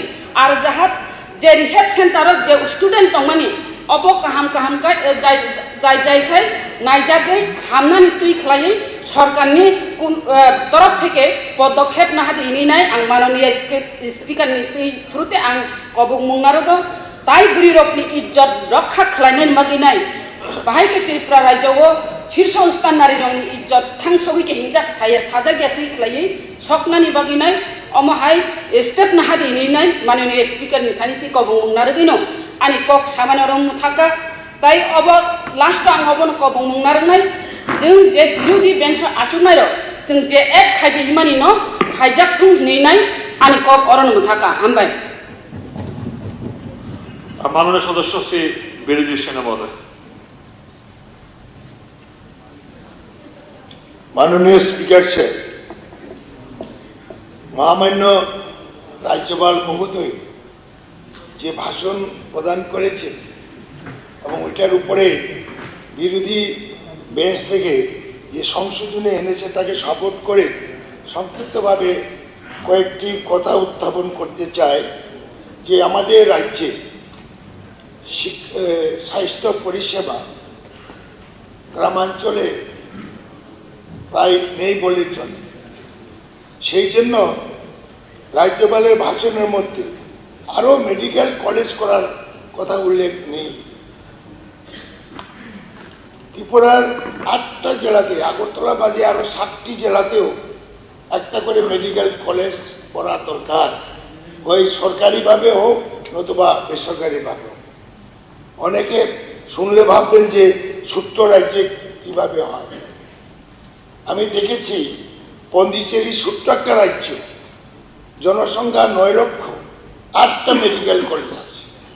তো medical college হলে কি হয়, সেখানে হাসপাতালকে upgraded করতে হয়, চিকিৎসা পরিষেবাটা এলাকার মানুষ পায়, রেভিনিউ গভর্নমেন্ট পাবে, বাইরে থেকে ছাত্র আসবে, ছাত্রী আসবে, অনেক সুবিধা। আমরা দেখি যে ছোট্ট রাজ্য পন্ডিচেরিতে 8টা মেডিকেল কলেজ আছে। এবং আমি আশা করব যে আমাদের মুখ্যমন্ত্রীও, উনি একজন বিশিষ্ট ডাক্তার, এবং এই দিকে উদ্যোগ নিলে পরে আমার মনে হয় রাজ্যের যে স্বাস্থ্য পরিষেবাটা অনেক উন্নতি হবে। এবং আরেকটি কথা, যে ট্যুরিজমের উপরে, ট্যুরিজমকে যদি আমরা শিল্প হিসাবে বাইরের লোককে যদি আনতে চাই, তাহলে যোগাযোগের ব্যবস্থাটা উন্নতি করতে হবে। প্রথম প্রধানমন্ত্রী পণ্ডিত জওহরলাল নেহেরু ওই সময়ে কৈলাসহর, কমলপুর, খোয়াই, আগরতলা, ক্যালকাটা প্রত্যেক দিন মানুষ বহিরাজ্যে যেতে পারত এরোপ্লেনে, প্লেন চলে সাব সিটিতে, এবং আজকে ওটা বন্ধ আছে। এবং কৈলাসহরের যে এয়ারপোর্টটি খুবই গুরুত্বপূর্ণ একটা এয়ারপোর্ট, ট্যুরিজমের ক্ষেত্রে বলুন আর যোগাযোগের ক্ষেত্রে বলুন, কারণ সেখানে ইউপিএ গভর্নমেন্ট এটা স্যাংশন করেছিল। কন্ডিশন ছিল রাজ্য সরকারকে জমি দিতে হবে, করে দেবে সেন্ট্রাল গভর্নমেন্ট। কিন্তু সেই সময়ে লেফট ফ্রন্টের সময়ও মিটিং হয়েছিল, তখন আমিও এমএলএ ছিলাম। তো সেখানে বলছিলেন যে জমি অধিগ্রহণের জন্য আপনার সাহায্য করো। আমি এক পায়ে দাঁড়িয়ে আছি, চিফ সেক্রেটারি বলেছে। তখনকার মাননীয় মুখ্যমন্ত্রী মানিক সরকার মহোদয় গেছিলেন, সেখানে আমি ওই অঞ্চলের সব মানুষকে আমি কনভিন্স করেছি যে ডেভেলপমেন্টের জন্য জমি ছাড়ো, রাজি আছে, কিন্তু কারণে কারণে হয়নি। আরেকটি ব্যাপার, এই রাজ্যের যোগাযোগের জন্য রেল লাইন হয়েছে, আমরা খুশি, কিন্তু প্রত্যেকটা সাব ডিভিশন এবং ডিস্ট্রিক্ট হেডকোয়ার্টার সেই রেল সংযোগ হয়নি।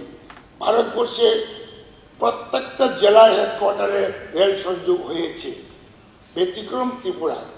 তার যেই জন্য সেকেন্ড রেল লাইনতে ওটা উল্লেখ নেই, যেমন ধর্মনগর, কৈলাসহর, কমলপুর, খোয়াই, মোহনপুর হয়ে যদি সোনামুড়ার থেকে বিলুনিয়া, সাবরুমে যার দ্বিতীয় রেলওয়ে, তাহলে আমাদের যোগাযোগের ব্যবস্থা ভালো হবে এবং প্রত্যেকটা sub division district headquarter touch হবে।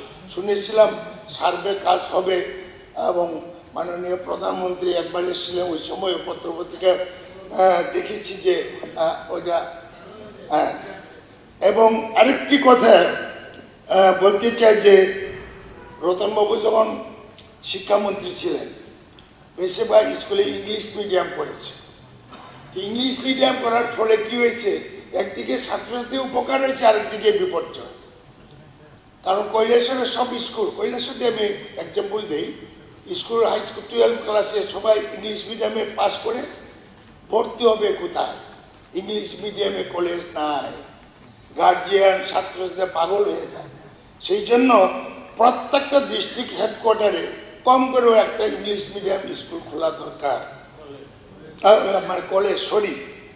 এবং পরিশেষে একটি কথা বলবো যে রতনবাবু উনি কয়েকবার তির্যক শব্দ প্রয়োগ করেছেন আমাদের দিকে, কংগ্রেস কমিউনিস্ট, কংগ্রেস কমিউনিস্ট। কিন্তু মনে রাখা দরকার যে যখন বিজেপি হওয়ার আগে, বিজেপি জন্মের আগে যখন জনসংঘ ছিল, তখন ব্রিগেডে আমরা কিন্তু অটল বিহারী বাজপেয়ী এবং জ্যোতি বসু কিন্তু পোলাপুলি দেখেছিলাম, ইন্দিরা গান্ধীকে ক্ষমতাচ্যুত করাচ্ছে। সেটা ইতিহাস, কখন কি হয় ঠিক নাই, সময়ের এটা বলে দেয়। এবং আজকে কংগ্রেস এমন একটা দল, এটা একটা আশ্রয়স্থল। এই ত্রিপুরাতে দেখেছেন কত গেল আবার কত আসলো, কত গেল আর কত আসলো, আমরা স্টিল আছি। এবং কতজন গেল আবার কতজন আসলো, এটা একটা ন্যাশনাল দল, দেশ স্বাধীন করেছে এই পার্টি। সুতরাং অত, এবং আগামী 24-এ কি হবে বলতে পারবেন? রাহুল গান্ধীর সদস্যপদ কেড়ে নিয়েছে, মোদি সাহেবে নিয়েছে।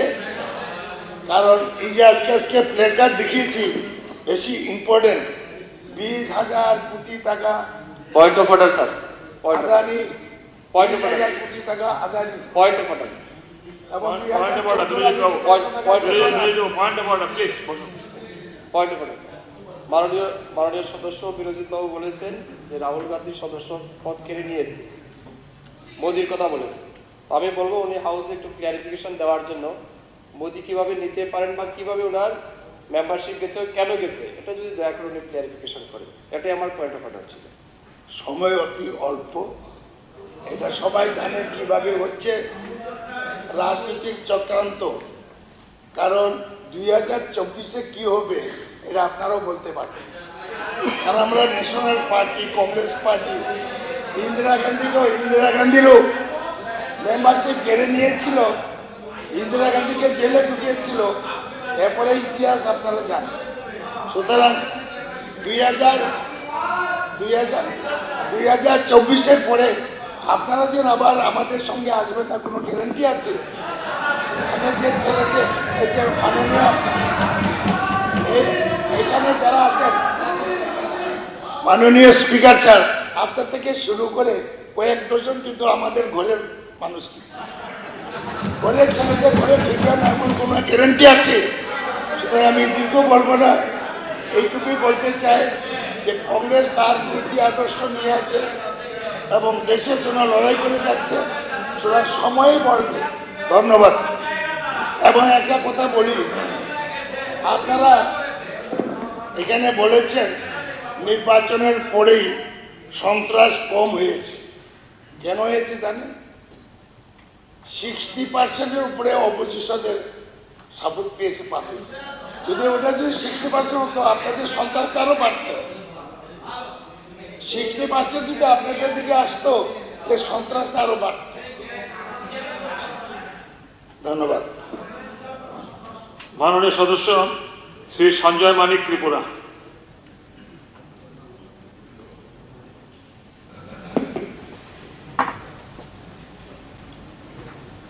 Honorable Speaker, sir.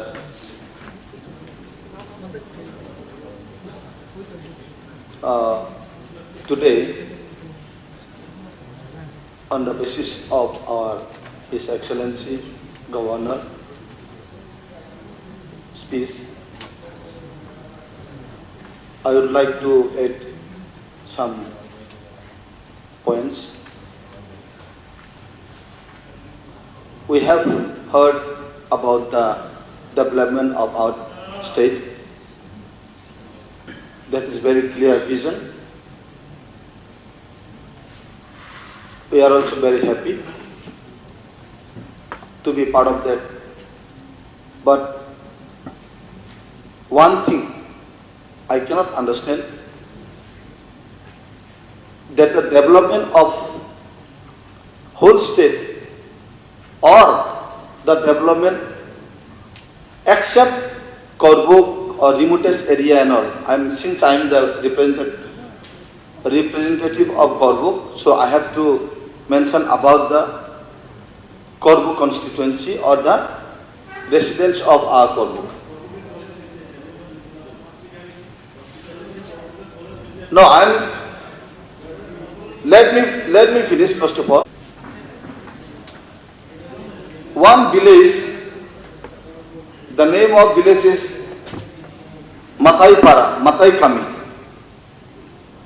Road connectivity is not connected, neither they have got drinking water facilities, not the electricity facilities. So another village is Bormatila. Bormatila, drinking water, shortage of drinking water, they are suffering. And not only Bormatila, another point I have got, that is the holy place, since this is very much renowned, of Tripura, Tirthamuk. Tirthamuk under the village of New Gumti. Still, they are not having connection of what is called network connection. Still, neither they have got BSNL, Airtel or something else. And another BC named Muksori. These two BC are totally isolated of Tripura state, I can say. So please, I would like to request our Honorable Speaker to pay concerned Honorable Minister to pay attention regarding this remotest area. So it will be so that all the common people should get the beneficial, what is called convenient or benefited. Thank you for that.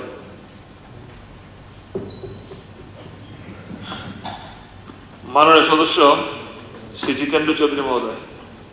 এদিকে আর member রয়েছে না বাকি? না, আর তো কেউ নেই। আকারে এলোপি। Honorable Speaker, sir, at the outset, I'd like to thank you for giving me this opportunity. Sir, এটা প্রথা বছরের প্রথম অধিবেশন মাননীয় রাজ্যপাল সম্বোধন করেন এবং মাননীয় রাজ্যপালের এই সম্বোধনের মধ্য দিয়ে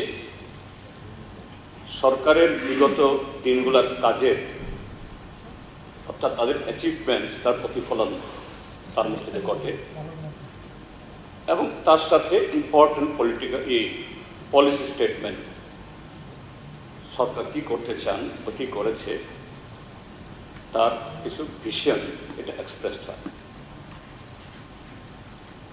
এর উপর আলোচনা, আমি এই আলোচনা যাওয়ার আগে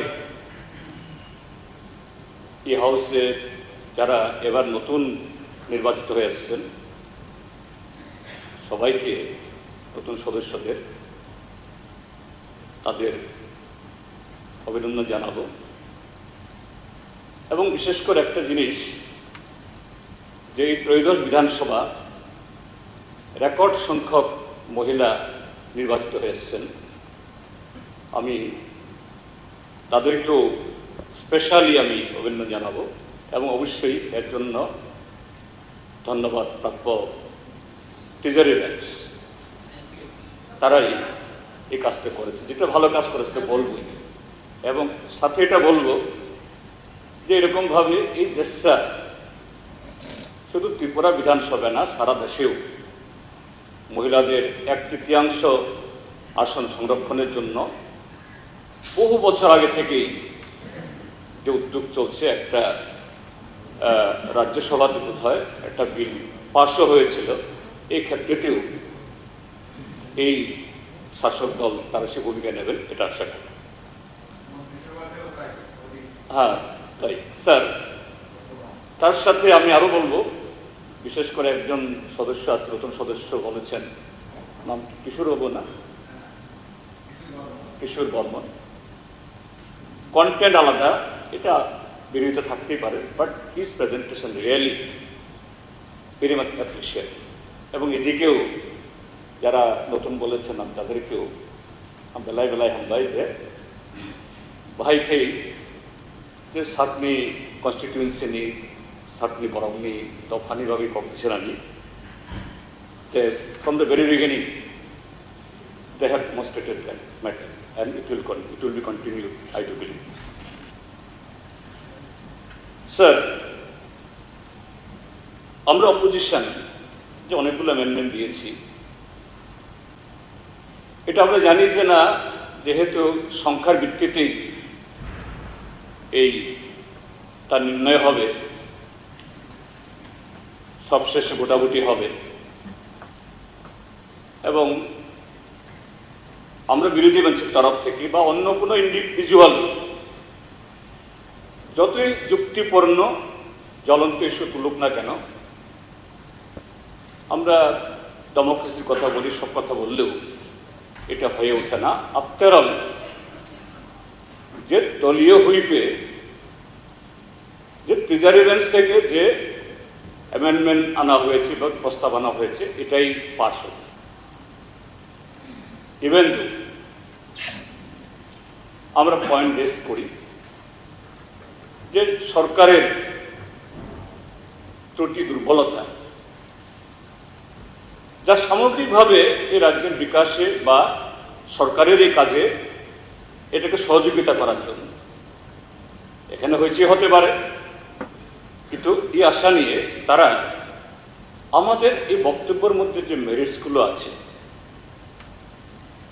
এখানে স্বীকার না হলে, মানে স্বীকৃতি না পেলে, বাস্তবে এটাকে প্রত্যক্ষ করে তারা আগামী দিন যাতে এই ভুলগুলি না হয়। আফটার অল যে এই পলিটিক্স মানে কি, এটা নীতির লড়াই, প্রগতিশীল উন্নত কর্মসূচির লড়াই। এখানে সেভাবেই আমাদের বক্তব্যগুলো বিবেচিত হবে আমি আশা করি। স্যার, আমি এখনই যে আমার অ্যামেন্ডমেন্টের প্রথম যে পয়েন্টে বলছি না, যে ফোর্সফুল ভায়োলেন্স, এটা নিয়ে অনেক কথা হয়েছে, আমি কথা বললেই শুরুতেই আমি ডিস্টার্ব হয়ে যাবো, আমি পরে বলছি না, আমি একটু অন্য প্রসঙ্গে আসছি, আমি কামিং টু দি, আমি পরে আসবো সেগুলোতে। যে স্যার, এখানে মাননীয় পরিষদীয় মন্ত্রী রতনবাবু আমার দীর্ঘদিনের সহকর্মীও, অনেক বেহেসও হয়, আবার আন্ডারস্ট্যান্ডিংও আমাদের খুব ভালো। তিনি যে এই সরকারের তার অ্যাচিভমেন্টস, তার সাফল্য বলতে গিয়ে দীর্ঘদিন হয়তোবা বিরোধী দলের থাকার সুবাদে ওই ইনস্টিংক্টটা রয়ে গেছে। প্রায় দিকে বসেও আমাকে মনে হয়েছে আর কি আমরা কি বিরোধী বেঞ্চ না ওদিকে বিরোধী বেঞ্চ, এইভাবে তিনি বলতে শুরু করলেন। আমি জানি না, এটা এই ইনস্টিংক্ট। তো এটা বলতে গিয়ে তিনি বলছেন যে না, এই গভর্নমেন্ট অনেক অ্যাচিভমেন্ট করেছে, একেবারে সারা দেশের তথ্য দিয়ে ডলার, রুপি ইত্যাদি ইত্যাদি। তো এটা তো ঠিকই যে কোনো একটা রাজ্যে যে শাসক দল, তার কেন্দ্রীয় তার দল শাসন চালাচ্ছে এবং অ্যাবসোলিউট মেজরিটি, কেন্দ্রীয় দুটা টার্ম, এখানেও দুটা টার্ম থাকে। তো এটা তো স্বাভাবিক, একটু এই উন্নয়ন ইত্যাদি সেরকমভাবেই তারাও যেমন আশা করেন, আমরা বিরোধী হলে আমরা আশা করি অন্য দল গভর্নমেন্ট চালনা করলে রাজ্যের উন্নতি হোক, এটা আমরা চাই না। এরকম যে কোনো সিটিজেন, রাইট থিঙ্কিং পিপল এটা চাই। তো আমি সেদিক থেকে বলতে চাই যে এখানে বলছেন যে রাজ্যের যে বহুত বিকাশ, এবং দেশের মাননীয় প্রধানমন্ত্রীও তিনি খুব ভালো স্লোগান ইত্যাদি প্রায় সময়তে এই দেশে যতগুলি স্লোগান শাসক দলের সবটাই আমাদের মাননীয় প্রধানমন্ত্রীর মুখনিসৃত বা তার চিন্তা থেকে প্রসূত। স্লোগানগুলি সব সত্যি সুন্দর, সবকা সাথ, সবকা বিকাশ, সবকা বিশ্বাস, সাথে রাষ্ট্রভাগ। শব্দগুলোতে শব্দ চয়নে কোনো আপত্তি নেই। ঠিকই তো, একটা বিশাল একটা দেশ, পৃথিবীর দ্বিতীয় বৃহত্তম জনসংখ্যার দেশ, প্রাচীনতম সভ্যতা। এই দেশের বিকাশ হওয়া দরকার এবং এই দেশকে বিকাশের সেই পথে নিয়ে যাওয়ার জন্য আমাদের দেশের জনগণের মধ্যে অতীত এবং বর্তমান এবং আগামী দিনগুলোতেও সেরকম বহু মনীষী এসছেন, বহু পণ্ডিত এসছেন। কাজে তাদের এই চিন্তা ভাবনা, ইচ্ছা, এগুলোকে যদি ঠিক সেরকম ভাবে আন্তরিকতার সাথে যদি ইস্তেমাল করার, কাজে লাগানোর চেষ্টা করা হয়, এটা না হওয়ার কোনো কারণ সেখানে নেই। আর সেই জায়গাতে অবশ্যই স্লোগানটা বাধা হয়েছে সবকা সাথ, সবকা বিকাশ, সবকা বিশ্বাস, রাষ্ট্রবাদ। তার মানেটা কি?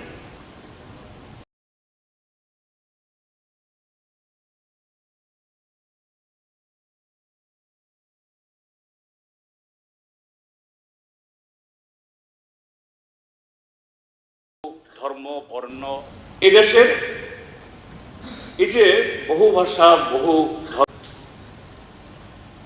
সেভাবেই দেশের কর্মসূচি, সে আগামী নীতি প্রণয়ন করতে হবে, প্রকল্প রচনা করতে হবে। আমি সারা দেশের, এটা পার্লামেন্ট না, যেহেতু বিধানসভা, রাজ্যের নিরিখে বলছি, কিন্তু আসলে কি হয়েছে, হচ্ছে এগুলো? এখানে বিরোধী বেঞ্চ থেকে একটু আগে একজন মহিলা, মাননীয় মহিলা সদস্য এবং আরো কয়েকজন সদস্য বলেছেন,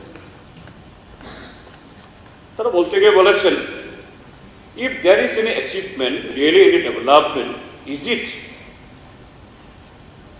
without my constituency, my people, my area? হ্যাঁ, একসাথে তখন পানীয় জলের কথা বলতে গিয়ে বলছে যে একসাথে দেওয়া যায় না। ইয়েস, আমরাও দীর্ঘদিন কাজ করেছি, একসাথে সবাইকে যায় না, কিন্তু সেই জায়গায় প্রায়োরিটি কি হবে? অভিমুখটা কি হবে? সবচেয়ে দুর্বল, নাজুক, প্রান্তিক, রিমোট, তার জন্য ঠিক সেরকম সুষম, সেরকম প্রায়োরিটি দিয়ে সে প্রোগ্রামগুলি করা।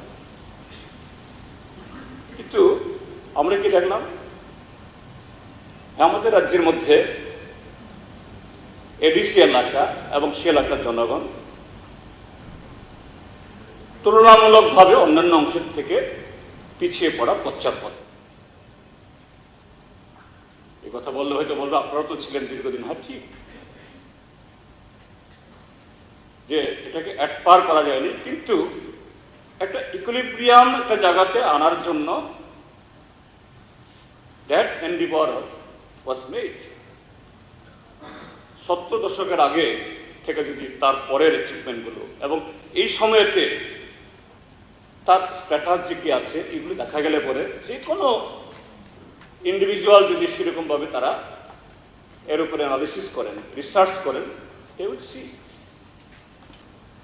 যে কিভাবে কোন সময়েতে এই অ্যাচিভমেন্টগুলো হয়েছে। কিন্তু এটা করতে গেলে পরে এই সরকারের কোন কাজটা প্রাধান্য দেওয়া দরকার ছিল? তৃণমূল স্তরের গণতন্ত্র, democracy at the grassroot, that is village committee, that is 3-tier panchayat. এখানে মাননীয় সদস্য বলেছেন যে দেশের লোকসভা নির্বাচন হয়, বিধানসভা নির্বাচন হয়, সব হয়, কিন্তু ভিলেজ কমিটি নির্বাচন হলো না। ভিলেজ কমিটি নির্বাচন না হওয়ার কারণে 13 ফাইন্যান্স কমিশনের অ্যাওয়ার্ড থেকে এডিসি বঞ্চিত হচ্ছে। আর সেই পশ্চাৎপদ অংশের এবং তুলনামূলকভাবে পিছিয়ে পড়া এবং পিছিয়ে থাকা অংশের জনগণ, they are being deprived in participating to the developmental process. তো রাজ্যপালের ভাষণে কেন এই কাজটা করা গেল না? ঠিক আছে, হয়নি, অন্তত এই এন্ডিভারটি প্রকাশ করা উচিত ছিল। Yes, in coming days our first priority would be to conduct the election of the village committee, and simultaneously there has been overwhelmingly the aspiration or expectation of the people of the state, not only our Tripura people, our indigenous people, even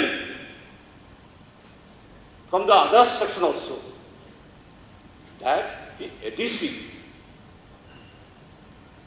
in which provisions that is now being functioned, the 6th schedule of the Constitution, that has to be amended. এবং এখন 21st সেঞ্চুরিতে ADC এলাকার মানুষ, সেখানেও লেখাপড়া হয়েছে, হাজারে হাজারে post graduate, graduate, বিভিন্ন মিডিয়ামে পড়া ছেলেমেয়েরা হয়েছে, এবং 125th অ্যামেন্ডমেন্ট বিল আজকে 5 বছর ধরে আটকে আছে। What is the role of this house, this government?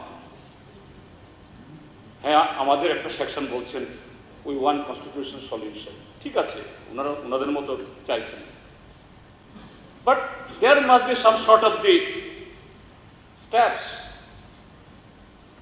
নির্বাচন আসলেই একটা মোডালিটি কমিটি, এম্পাওয়ার্ড কমিটি, এখন আবার কি জানি interlocutor. What will happen to that? তারা সে ডিমান্ড করছেন, তাদেরকে দোষী করছি না, but this is the responsibility of the ruling party, because they are also ruling this country. এবং এটা অত্যন্ত ইম্পর্টেন্ট বিষয়, আমাদের রাজ্যপাল মহোদয়ের বক্তব্যের মধ্যে অন্তত তার রিফ্লেকশন থাকা দরকার ছিল, বাট ইট ইজ মিসিং। না না, আমি প্লিজ লিসেন, প্লিজ প্রথম বাবু, প্লিজ লিসেন, লিসেন, লিসেন। না না, আমি বলছি, হ্যাঁ, ইয়েস স্যার, দেন আপনি বলছেন, মাননীয় রতনবাবু বলছেন, না আরে রাজ্যপালের ভাষণ কোথায় মিসিং তা আমি বলবো না এগুলো। I have been by amendment, so I am referring to that only. So there, sir, our honorable minister was talking about the GSTP in 2017, in which position the Lieutenant government has lacked. We have increased it like anything. আমি বলবো very sincerely, gross state domestic a product, GSDP. এই GSDP তার improve করার জন্য তার শর্তগুলো কি? সেই দেশে বা সে রাজ্যে বা সে রিজিয়নে একদিক থেকে হলো তার physical infrastructure, road, rail connectivity, water connectivity, বা এখন যে ইন্টারনেট ইত্যাদি কানেক্টিভিটি, আর পাশাপাশি যে হিউম্যান রিসোর্স, অর্থাৎ সে রাজ্যে জনগণ তার স্কিল ডেভেলপ করার জন্য, এমপ্লয়েবল ম্যান পাওয়ার তৈরি করার জন্য ঠিক সেরকমভাবে শিক্ষা প্রতিষ্ঠান তৈরি হবে, সেরকমভাবে course etcetera, curricular etcetera has to be introduced. সেরকমভাবে নাম্বার অফ ইনস্টিটিউশনস বাড়বে। দ্যাট ইনস্টিটিউশনস ওই মানে অপ্রয়োজনীয় কতগুলি এরকম না কি, আরে পুলিশের ইনভেস্টিগেশন করার জন্য কি একটা লাগে, আরে বলে গেলাম জাস্ট, এই যে আপনার আরে সোফিস্টিকেটেড ইনভেস্টিগেশন করার জন্য যে কি একটা ইনস্টিটিউশন এটা খুললেন না আপনারা, ফরেন্সিক ইউনিভার্সিটি। না আমি বলছি সেটা না, দ্যাট ইজ রিকোয়ার্ড একটা স্টেটের জন্য একটা ফরেন্সিক এতে ওটা দরকার আমাদের। এখানে এই ফরেন্সিক ইউনিভার্সিটিতে ত্রিপুরার যে 0.001% কিছু হবে না। এই ফরেন্সিক পড়ার জন্য ত্রিপুরার ছেলে মেয়েরা যেখানে অ্যাডভান্স হায়দ্রাবাদ, বেঙ্গালুরু, আহমেদাবাদ ওইসব গিয়ে লেখাপড়া করে আসতে পারে, এখানে ফরেন্সিক ইউনিভার্সিটি করে এখানে এমপ্লয়মেন্ট জেনারেশনে তো ত্রিপুরা যে জিএসডিপি গ্রোথের জন্য নাথিং উইল হ্যাপেন। কিন্তু কি করা দরকার? লিসেন ভাই, 21 বছর আমি দেখেছিলাম, কাজেই একটু শুনুন। তো সেদিক থেকে দরকার দরকার দরকার হলো আরো ভালো স্কুল খোলা, ভালো কলেজ খোলা, ভালো ট্রেনিং ইনস্টিটিউট খোলা, ভালো ফ্যাকাল্টি আনা। পজিটিভ হ্যাপেনিং আছে এগুলো, গত 5 বছর হয়েছে, গত 5 বছরে এগুলি হয়নি। মাননীয় সদস্য স্যার শুরু করলাম মাত্র, আরে 20 মিনিট হয়ে গেল না, শুরু করলাম মাত্র স্যার, আবার অত 20 মিনিট শুরু করলেন, আমি সময় চলে যাচ্ছে। যাই হোক স্যার, আমি আপনি যে বলছেন আমি খুব সংক্ষেপে আমি পয়েন্টগুলো বলবো, সবটা বলতে পারবো আর আপনি যেরকম ভাবে বলছেন স্যার। এই জায়গায় তো যে কোনো জাতির বা দেশের উন্নয়নের সবচেয়ে বড় প্রয়োজন হলো শিক্ষা।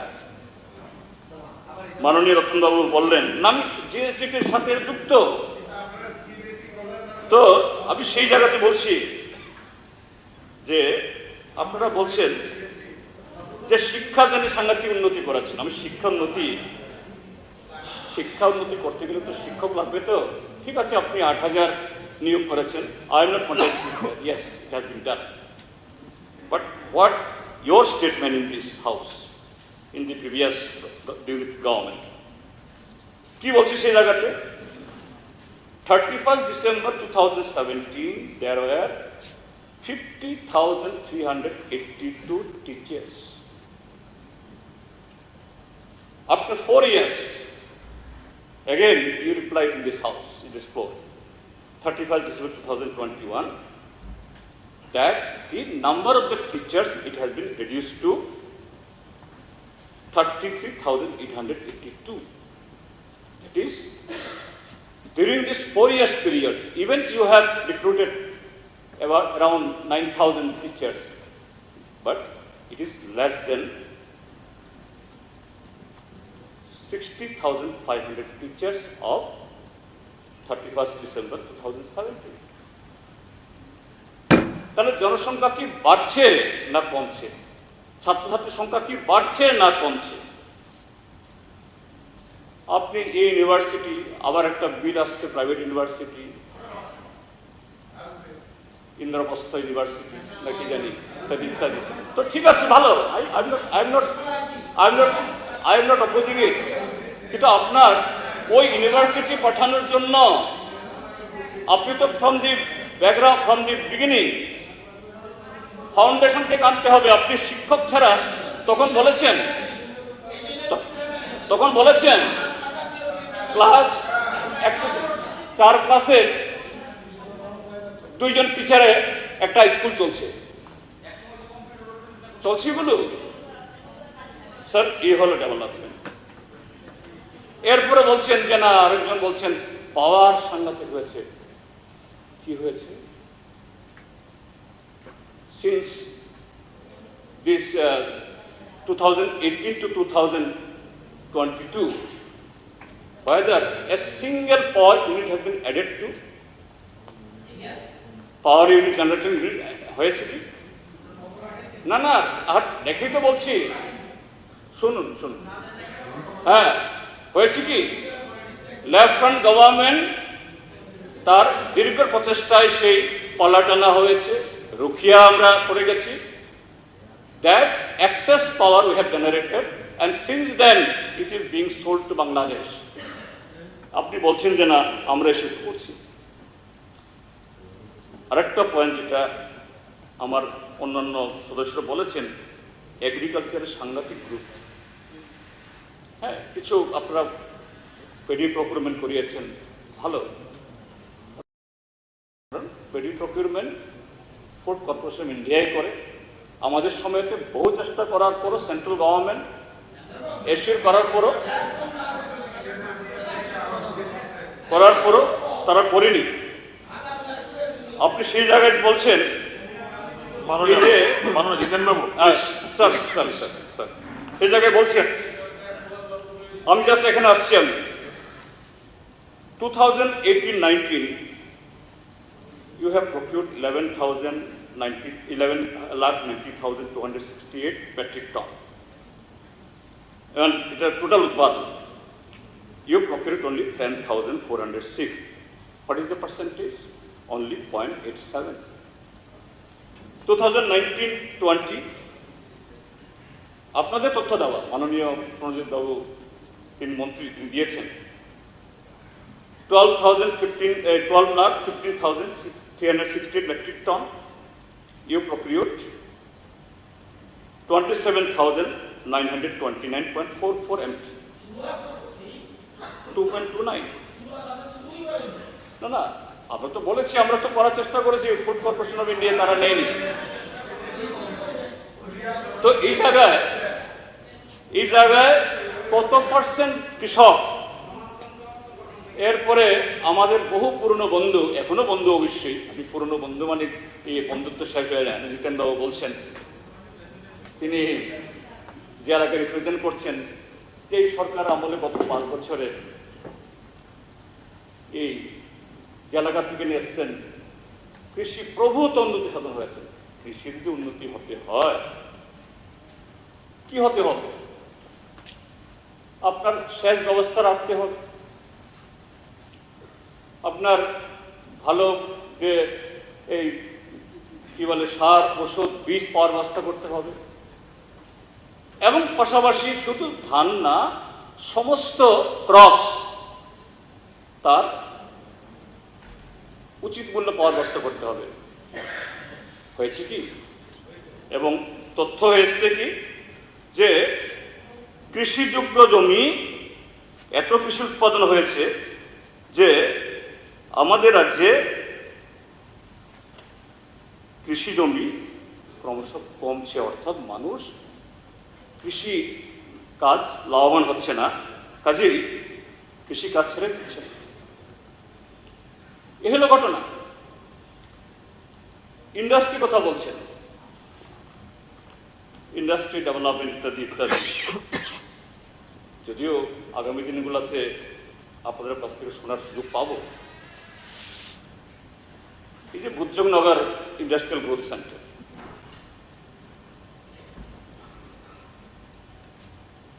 এটা যখনই যে গভর্নমেন্ট থাকে তাদেরই কাজ তারা করবে। During last 5 years, whether you have added a single new unit? আমরা বহু কষ্ট করে বাংলাদেশের প্রাণ ইন্ডাস্ট্রিকে এনেছিলাম, প্রাণ। এদের ভ্যারাইটি অফ প্রোডাক্ট এবং এই যে প্রাণ এখন ব্যবসা গুটিয়ে চলে গেছে, এরকম আরো বহু। কি হয়েছে? Nothing happen. হ্যাঁ, সবটাই বলছি, হ্যান্ডলুম হ্যান্ডিক্রাফট থেকে শুরু করে সবটাই বলছি।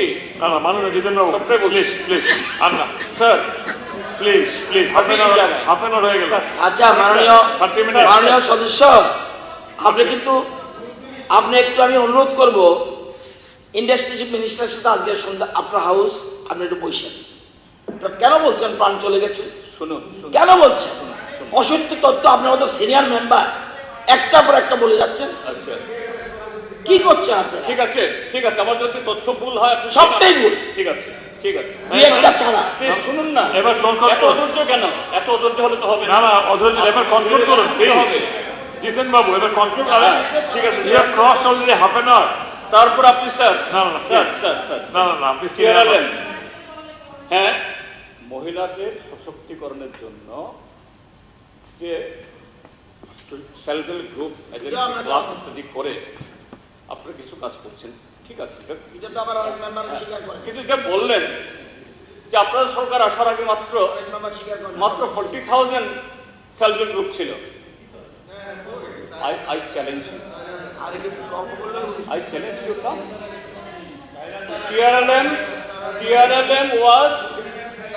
TRLM was for my hand.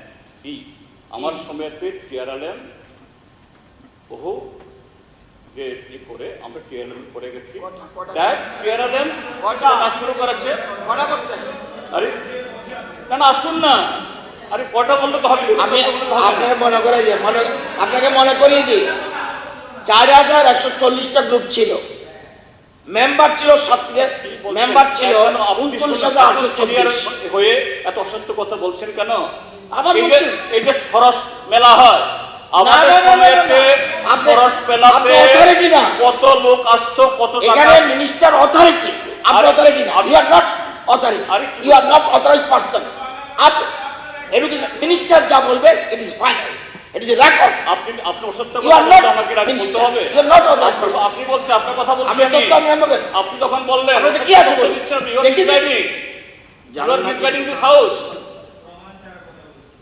আপনি আপনার আরডি ডিপার্টমেন্টের তথ্য আছে, সেই সময়তে সরস মেলাগুলোতে কত স্টল আসতো, কত বিক্রি হতো, কত পার্টিসিপেট করতো, আর এখন আপনাদের আমলে কত পার্টিসিপেট হয়। তখন block level, district level, state level সরস মেলা হয়, এখন হয় না। আচ্ছা জিতেন বাবু, আমি এখন আমার মেইন পয়েন্ট, ওনাকে মেইন পয়েন্টে ঢুকে আপনি নতুন মেম্বার হয়েছেন, এই জন্য আপনি ইনভাইটেশন, অন্যান্য এমএলএদের ইনভাইটেশন করা হয়, you are new member. Sir এইভাবে ডিস্টার্ব করলে তো সব কি হবে না? আপনি তো না হ্যাভ বিন না, আপনি 35 মিনিট হয়ে গেল অলমোস্ট। আরে 35 মিনিট তো 10-15 মিনিট তো ডিস্টার্বই হলো। না ডিস্টার্ব না। আমি উনি কিন্তু যদি মনে করেন লিডার অফ দি অপোজিশন মতো টাইম পাবে না, উনি লিডার অফ দি অপোজিশন মতো টাইম পাবে না। অন্যরা বলছে লিডার অফ দি অপোজিশন মতো, leader of the opposition no time দেওয়া হয়েছে, মাইক চালাতে পারে, বসে বসে মাইকে কথা বলতে পারে। ঠিক আছে, কিন্তু না আপনি বলুন স্যার। না আপনি এবার কন্ট্রোল করুন। We want enough protection from you. Sorry, আমি বলছি, আমি আপনার কাছে প্রোটেকশন চাইছি মিনিস্টার।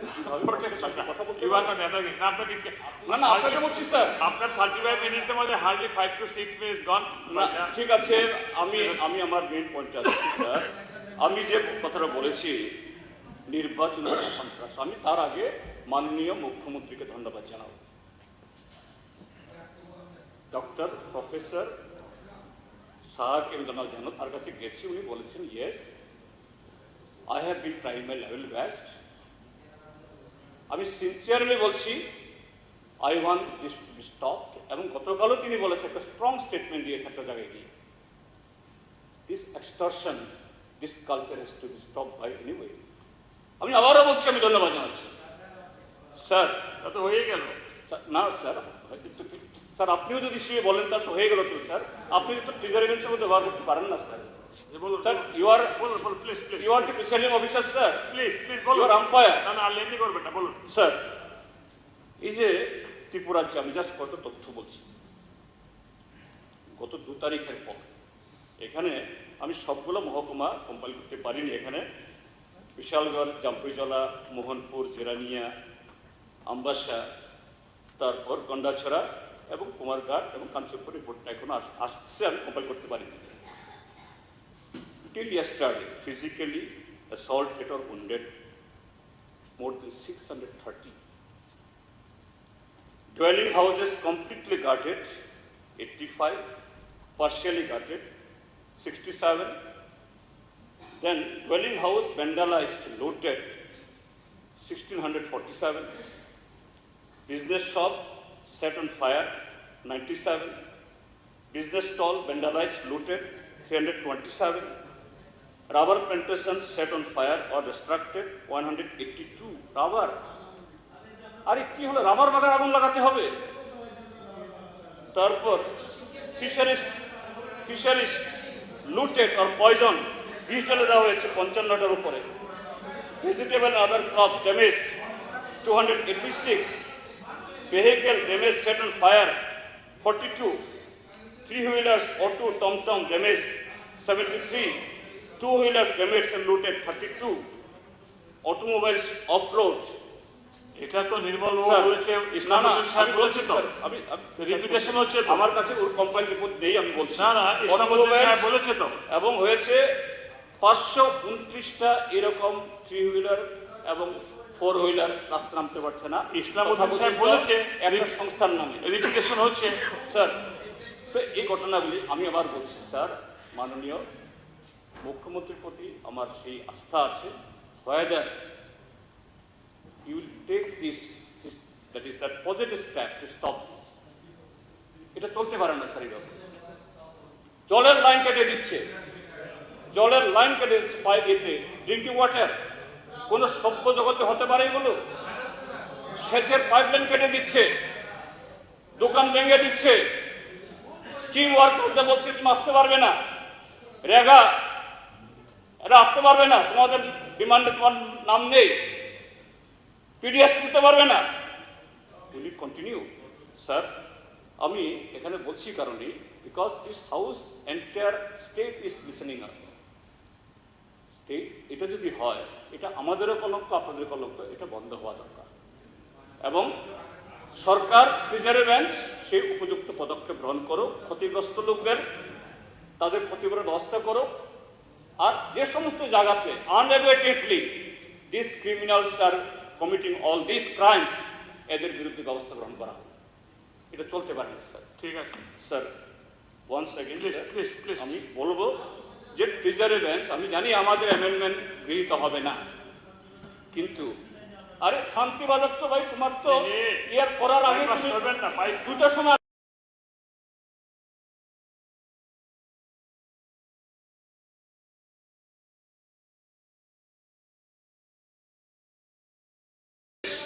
স্যার আমি বলতে চাই না এগুলো। না না না স্যার শান্তিবাজারের কথা কো না স্যার, এগুলো চলবে? পার্টি অফিসে যে তালা মারছে, বলছে না তালা খুলে দেবো যদি পার্টি অফিস যদি না আসা বন্ধ করে, হতে পারে এগুলো? আরে একটা গণতান্ত্রিক দেশে একটা দল, শুধু একটা দলই করতে হবে, অন্য দল করতে পারলে অপরাধ, তার জন্য এফআইআর হবে না, তার জন্য কোনো আসামি গ্রেপ্তার হবে না। আরো দুজন বক্তা আছে, প্লিজ স্যার। আপনি তো একটাবারের জন্য বললেন এগুলো চ্যালেঞ্জ করার জন্য, আমাকে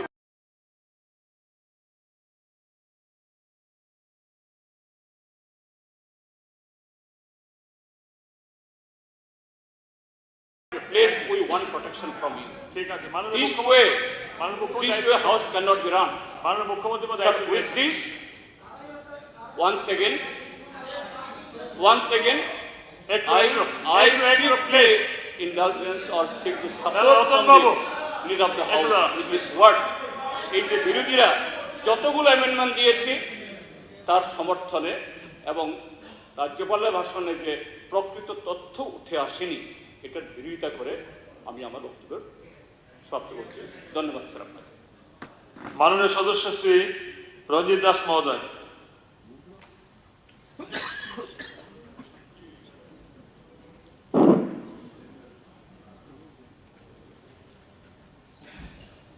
মাননীয় অধ্যক্ষ মহোদয়, 24শে মার্চ ত্রিপুরার মাননীয় রাজ্যপাল মহোদয় সত্যনিষ্ঠ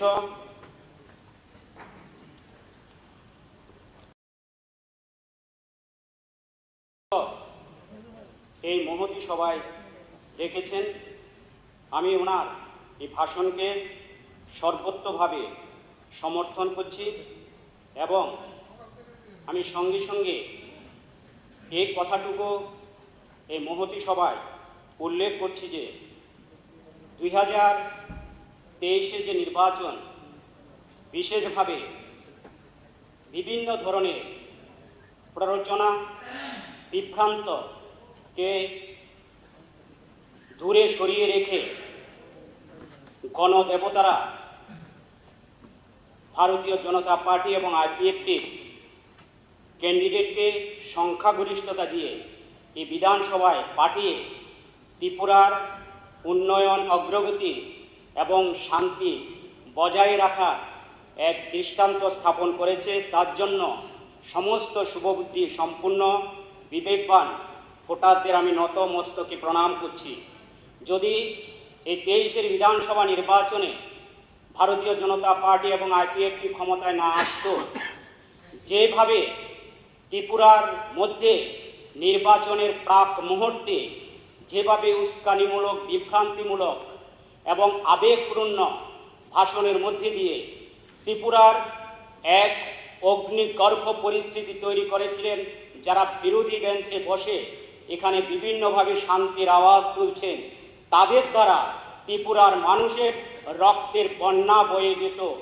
এক ত্রিপুরার শুভবুদ্ধি সম্পূর্ণ মানুষ 33টি বিধানসভার জনপ্রতিনিধি থেকে এখানে নির্বাচিত করা, তারা এই ত্রিপুরার অগ্রগতিকে ত্বরান্বিত হতে সহযোগিতা করছেন।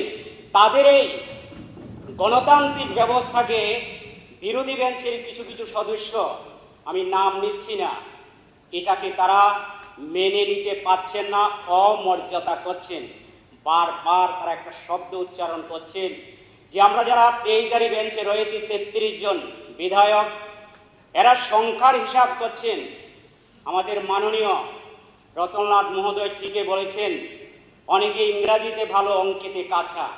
আমি আজকের এই মহতী সভায় যারা উপস্থিত সদস্য রয়েছেন, আপনারা বিবেকবান, দীর্ঘদিনে অভিজ্ঞ ব্যক্তি রয়েছেন, আপনারা বিচার বিশ্লেষণ করে এই কথাগুলো যে জনসাধারণের কাছে একটা বিভ্রান্ত পৌঁছে দিচ্ছেন, যারা তাদের বিরুদ্ধে সবাই একযোগে ধিক্কার নিন্দার জানানো উচিত। এখানে একজন বিধায়ক উপস্থিত নেই, তিনি বলেছেন বিধানসভার ভিতরে 27 বনাম 33-এর লড়াই হবে আর বাইরে 39 এবং 60-এর লড়াই হবে। তিনি তথ্য দিচ্ছেন। আমি আপনার মাধ্যমে মাননীয় অধ্যক্ষ মহোদয়, এই উপস্থিত যারা সদস্য রয়েছেন, যারা এর সংখ্যা তথ্য দিচ্ছেন, আমি গণতান্ত্রিক ব্যবস্থায় তাদের কাছ থেকে আমরা শিক্ষা নেব। আমি আজকে তাদেরকে শিখাতে হচ্ছে যারা এই তথ্য দিচ্ছেন। গণতান্ত্রিক ব্যবস্থায় 60 আসনে যারা সংখ্যাগরিষ্ঠতা আসন লাভ করে 31টা সিট পেলে পড়ে, তারা সংখ্যাগরিষ্ঠতা মেনে নেওয়া এবং তাকে স্বীকার করা প্রত্যেক রাজনীতিবিদ এবং শুভ বুদ্ধি যারা বিবেকবান, যারা মানুষের কল্যাণের জন্য কাজ করে, তাদের মেনে নেওয়া উচিত। তাদের কথাকে যদি আমি ধরে নিই, তার তথ্যটা আমি তুলে ধরছি। এবার যে বিধানসভা যে ভোটটা হয়েছে 23-এর, এটা তিনটা দিক থেকে নির্বাচন হয়েছে। একদিকে সম্প্রদায়গত গ্রেটার ত্রিপুরা ল্যান্ডের আওয়াজ তুলেছেন এবং বিশেষভাবে জনজাতিদের মধ্যে একটা সেন্টিমেন্ট, আবেগের ভোট। অন্যদিকে দীর্ঘদিনের বিবাদমান দুটি গোষ্ঠী, যারা কমিউনিস্ট, যারা সমাজতন্ত্রের কথা বলতেন, তাদের মূল মন্ত্র ব্যক্তিতন্ত্র নয়, তাদের হলো সমাজতান্ত্রিক দৃষ্টিকোণ, সমস্ত রাষ্ট্র ক্ষমতা রাষ্ট্রের হাতে থাকবে। আর অন্যদিকে কংগ্রেস, যারা ব্যক্তিতান্ত্রিকে বিশ্বাস। এই দুই বিবাদমান গোষ্ঠী দীর্ঘ ত্রিপুরাতে, এই দুই গোষ্ঠীর মধ্যে কত মানুষের মৃত্যু হয়েছে, মায়ের কোল খালি করে দিয়েছেন এই দুই গোষ্ঠীর মধ্যে লড়াই। আর অন্যদিকে ত্রিপুরার রাষ্ট্রবাদী উন্নয়নকামী মানুষের ভোট, এই তিন ধারায় ভোট হয়েছে। সুতরাং কারা কত ভোট পেয়েছে আমি তার হিসাব দিয়ে তাদেরকে বলবো। এই বিরোধী আসনে তাদের সংখ্যা তত্ত্বে, তাই এখানে ত্রিপুরা মাতা যারা রয়েছেন তারা বিরোধী আসনে বসতে পারে না তাদের তথ্য অনুযায়ী। এখানে ভারতীয় জনতা পার্টি এবং আমাদের আইপিএফটি জোট আমরা 40% ভোট পেয়েছি এবং বিশেষভাবে এখানে ত্রিপুরা মাতা ভোট পেয়েছে 19.69%। আর সিপিএম তারা ভোট পেয়েছেন 24.62%। 18-তে তারা ভোট পেয়েছিলেন 42.22% এবং কংগ্রেস পেয়েছে 8.56%। যিনি কংগ্রেসের সদস্য আজ আসনে নেই। তাইলে ওনার কথায়, তাইলে যে বিরোধী আসনে যারা বসেছেন 19%, তারা বসেছে 19%, কিন্তু গণতান্ত্রিক ব্যবস্থা তারা 24 জন বিধায়ক রয়েছে, সেটাকে মেনে নিতে হবে। এদেরকে আমি প্রশ্ন করছি কোনটা সঠিক, যে আপনি 19% যারা আছেন তাহলে তারা তো এখন দ্বিতীয় আসনে বা তৃতীয় আসনে থাকতো, আর আপনারা যারা 24% ভোট পেয়েছেন জনগণের, তাহলে তো আপনারা বিরোধী আসনে ভোটতেন। কারণ গণতান্ত্রিক ব্যবস্থা যেখানে সংখ্যাগরিষ্ঠতা তারাই আসনে বসবে, এটা মেনে নেওয়ার সাহস আপনাদের মধ্যে নেই। গণতন্ত্রকে অপমান করা হচ্ছে। এরপরে এরা এখানে বসে কি বলছে? শান্তির কথা বলছে। তারা বলছেন কিসের কথা? দীর্ঘদিন কমিউনিস্টের শাসনে যাদের মূল মন্ত্র হলে বন্দুকের নলই হলো ক্ষমতার উৎস। শুধু খুন করো, ভয় দেখাও, শাসন করো। কর্মচারীদের কাছে একটা চাবুক থাকতো তাদের, এই চাবুকের ভয় দেখিয়ে তাদেরকে বিভিন্ন কাকাম কুকাম এই তারা করতেন। এখন এরা দীর্ঘদিন মানুষের মধ্যে ধারাবাহিকভাবে একটা খুনের রাজনীতি তারা করে এসছে। ভারতীয় জনতা পার্টি 18 সালে ক্ষমতা আসার ফলে মানুষের মানবিকতা পরিবর্তন করছে। নরেন্দ্র মোদীজি আমাদের দলের সমস্ত থেকে 18 সাল থেকে 2023-এ প্রফেসর ডক্টর মানিক শাহ প্রথমে ভোট গণনার আগে আমাদের সমস্ত বিধায়ক দলের নেতৃত্বতে বলেছে কোথায়ও যাতে কোনো গন্ডগোল না হয়। যদি গন্ডগোল হয় তার জন্য এমএলএরা, মন্ডল প্রেসিডেন্টরা দায়ী থাকবেন। এবং এটাও বলেছেন যে ত্রিপুরার ইতিহাস থেকে নির্বাচন উত্তর নির্বাচনের পরে যে সন্ত্রাস, সেটা ভারতীয় জনতা পার্টি বন্ধ করে দেবে। 28-এ কোন রকম গন্ডগোল হবে না, যেটা এবার হয়নি। কারণ আমরা সবকা সাথ সবকা বিকাশ নয়, মানবিক দৃষ্টিভঙ্গি থেকে ভারতের নরেন্দ্র মোদী জনসেবায় আত্মনিয়োগ করে, খুনাখুনি রাজনীতি নয় এবং মানুষকে দাবিয়ে রেখে রাজনীতি নয়। তাই আজকের এই সভায় আমি আজকের এই রাজ্যপালের ভাষণের উপরে যারা বিভিন্ন বক্তব্য এনেছেন, আমি কৃষক পরিবার থেকে এসেছি, আমি কৃষি কাজ করতাম, এখনো আমার পান ক্ষেত রয়েছে। এখানে কৃষি কাজের উপরে তারা বিভিন্ন ব্যাখ্যা দিচ্ছেন।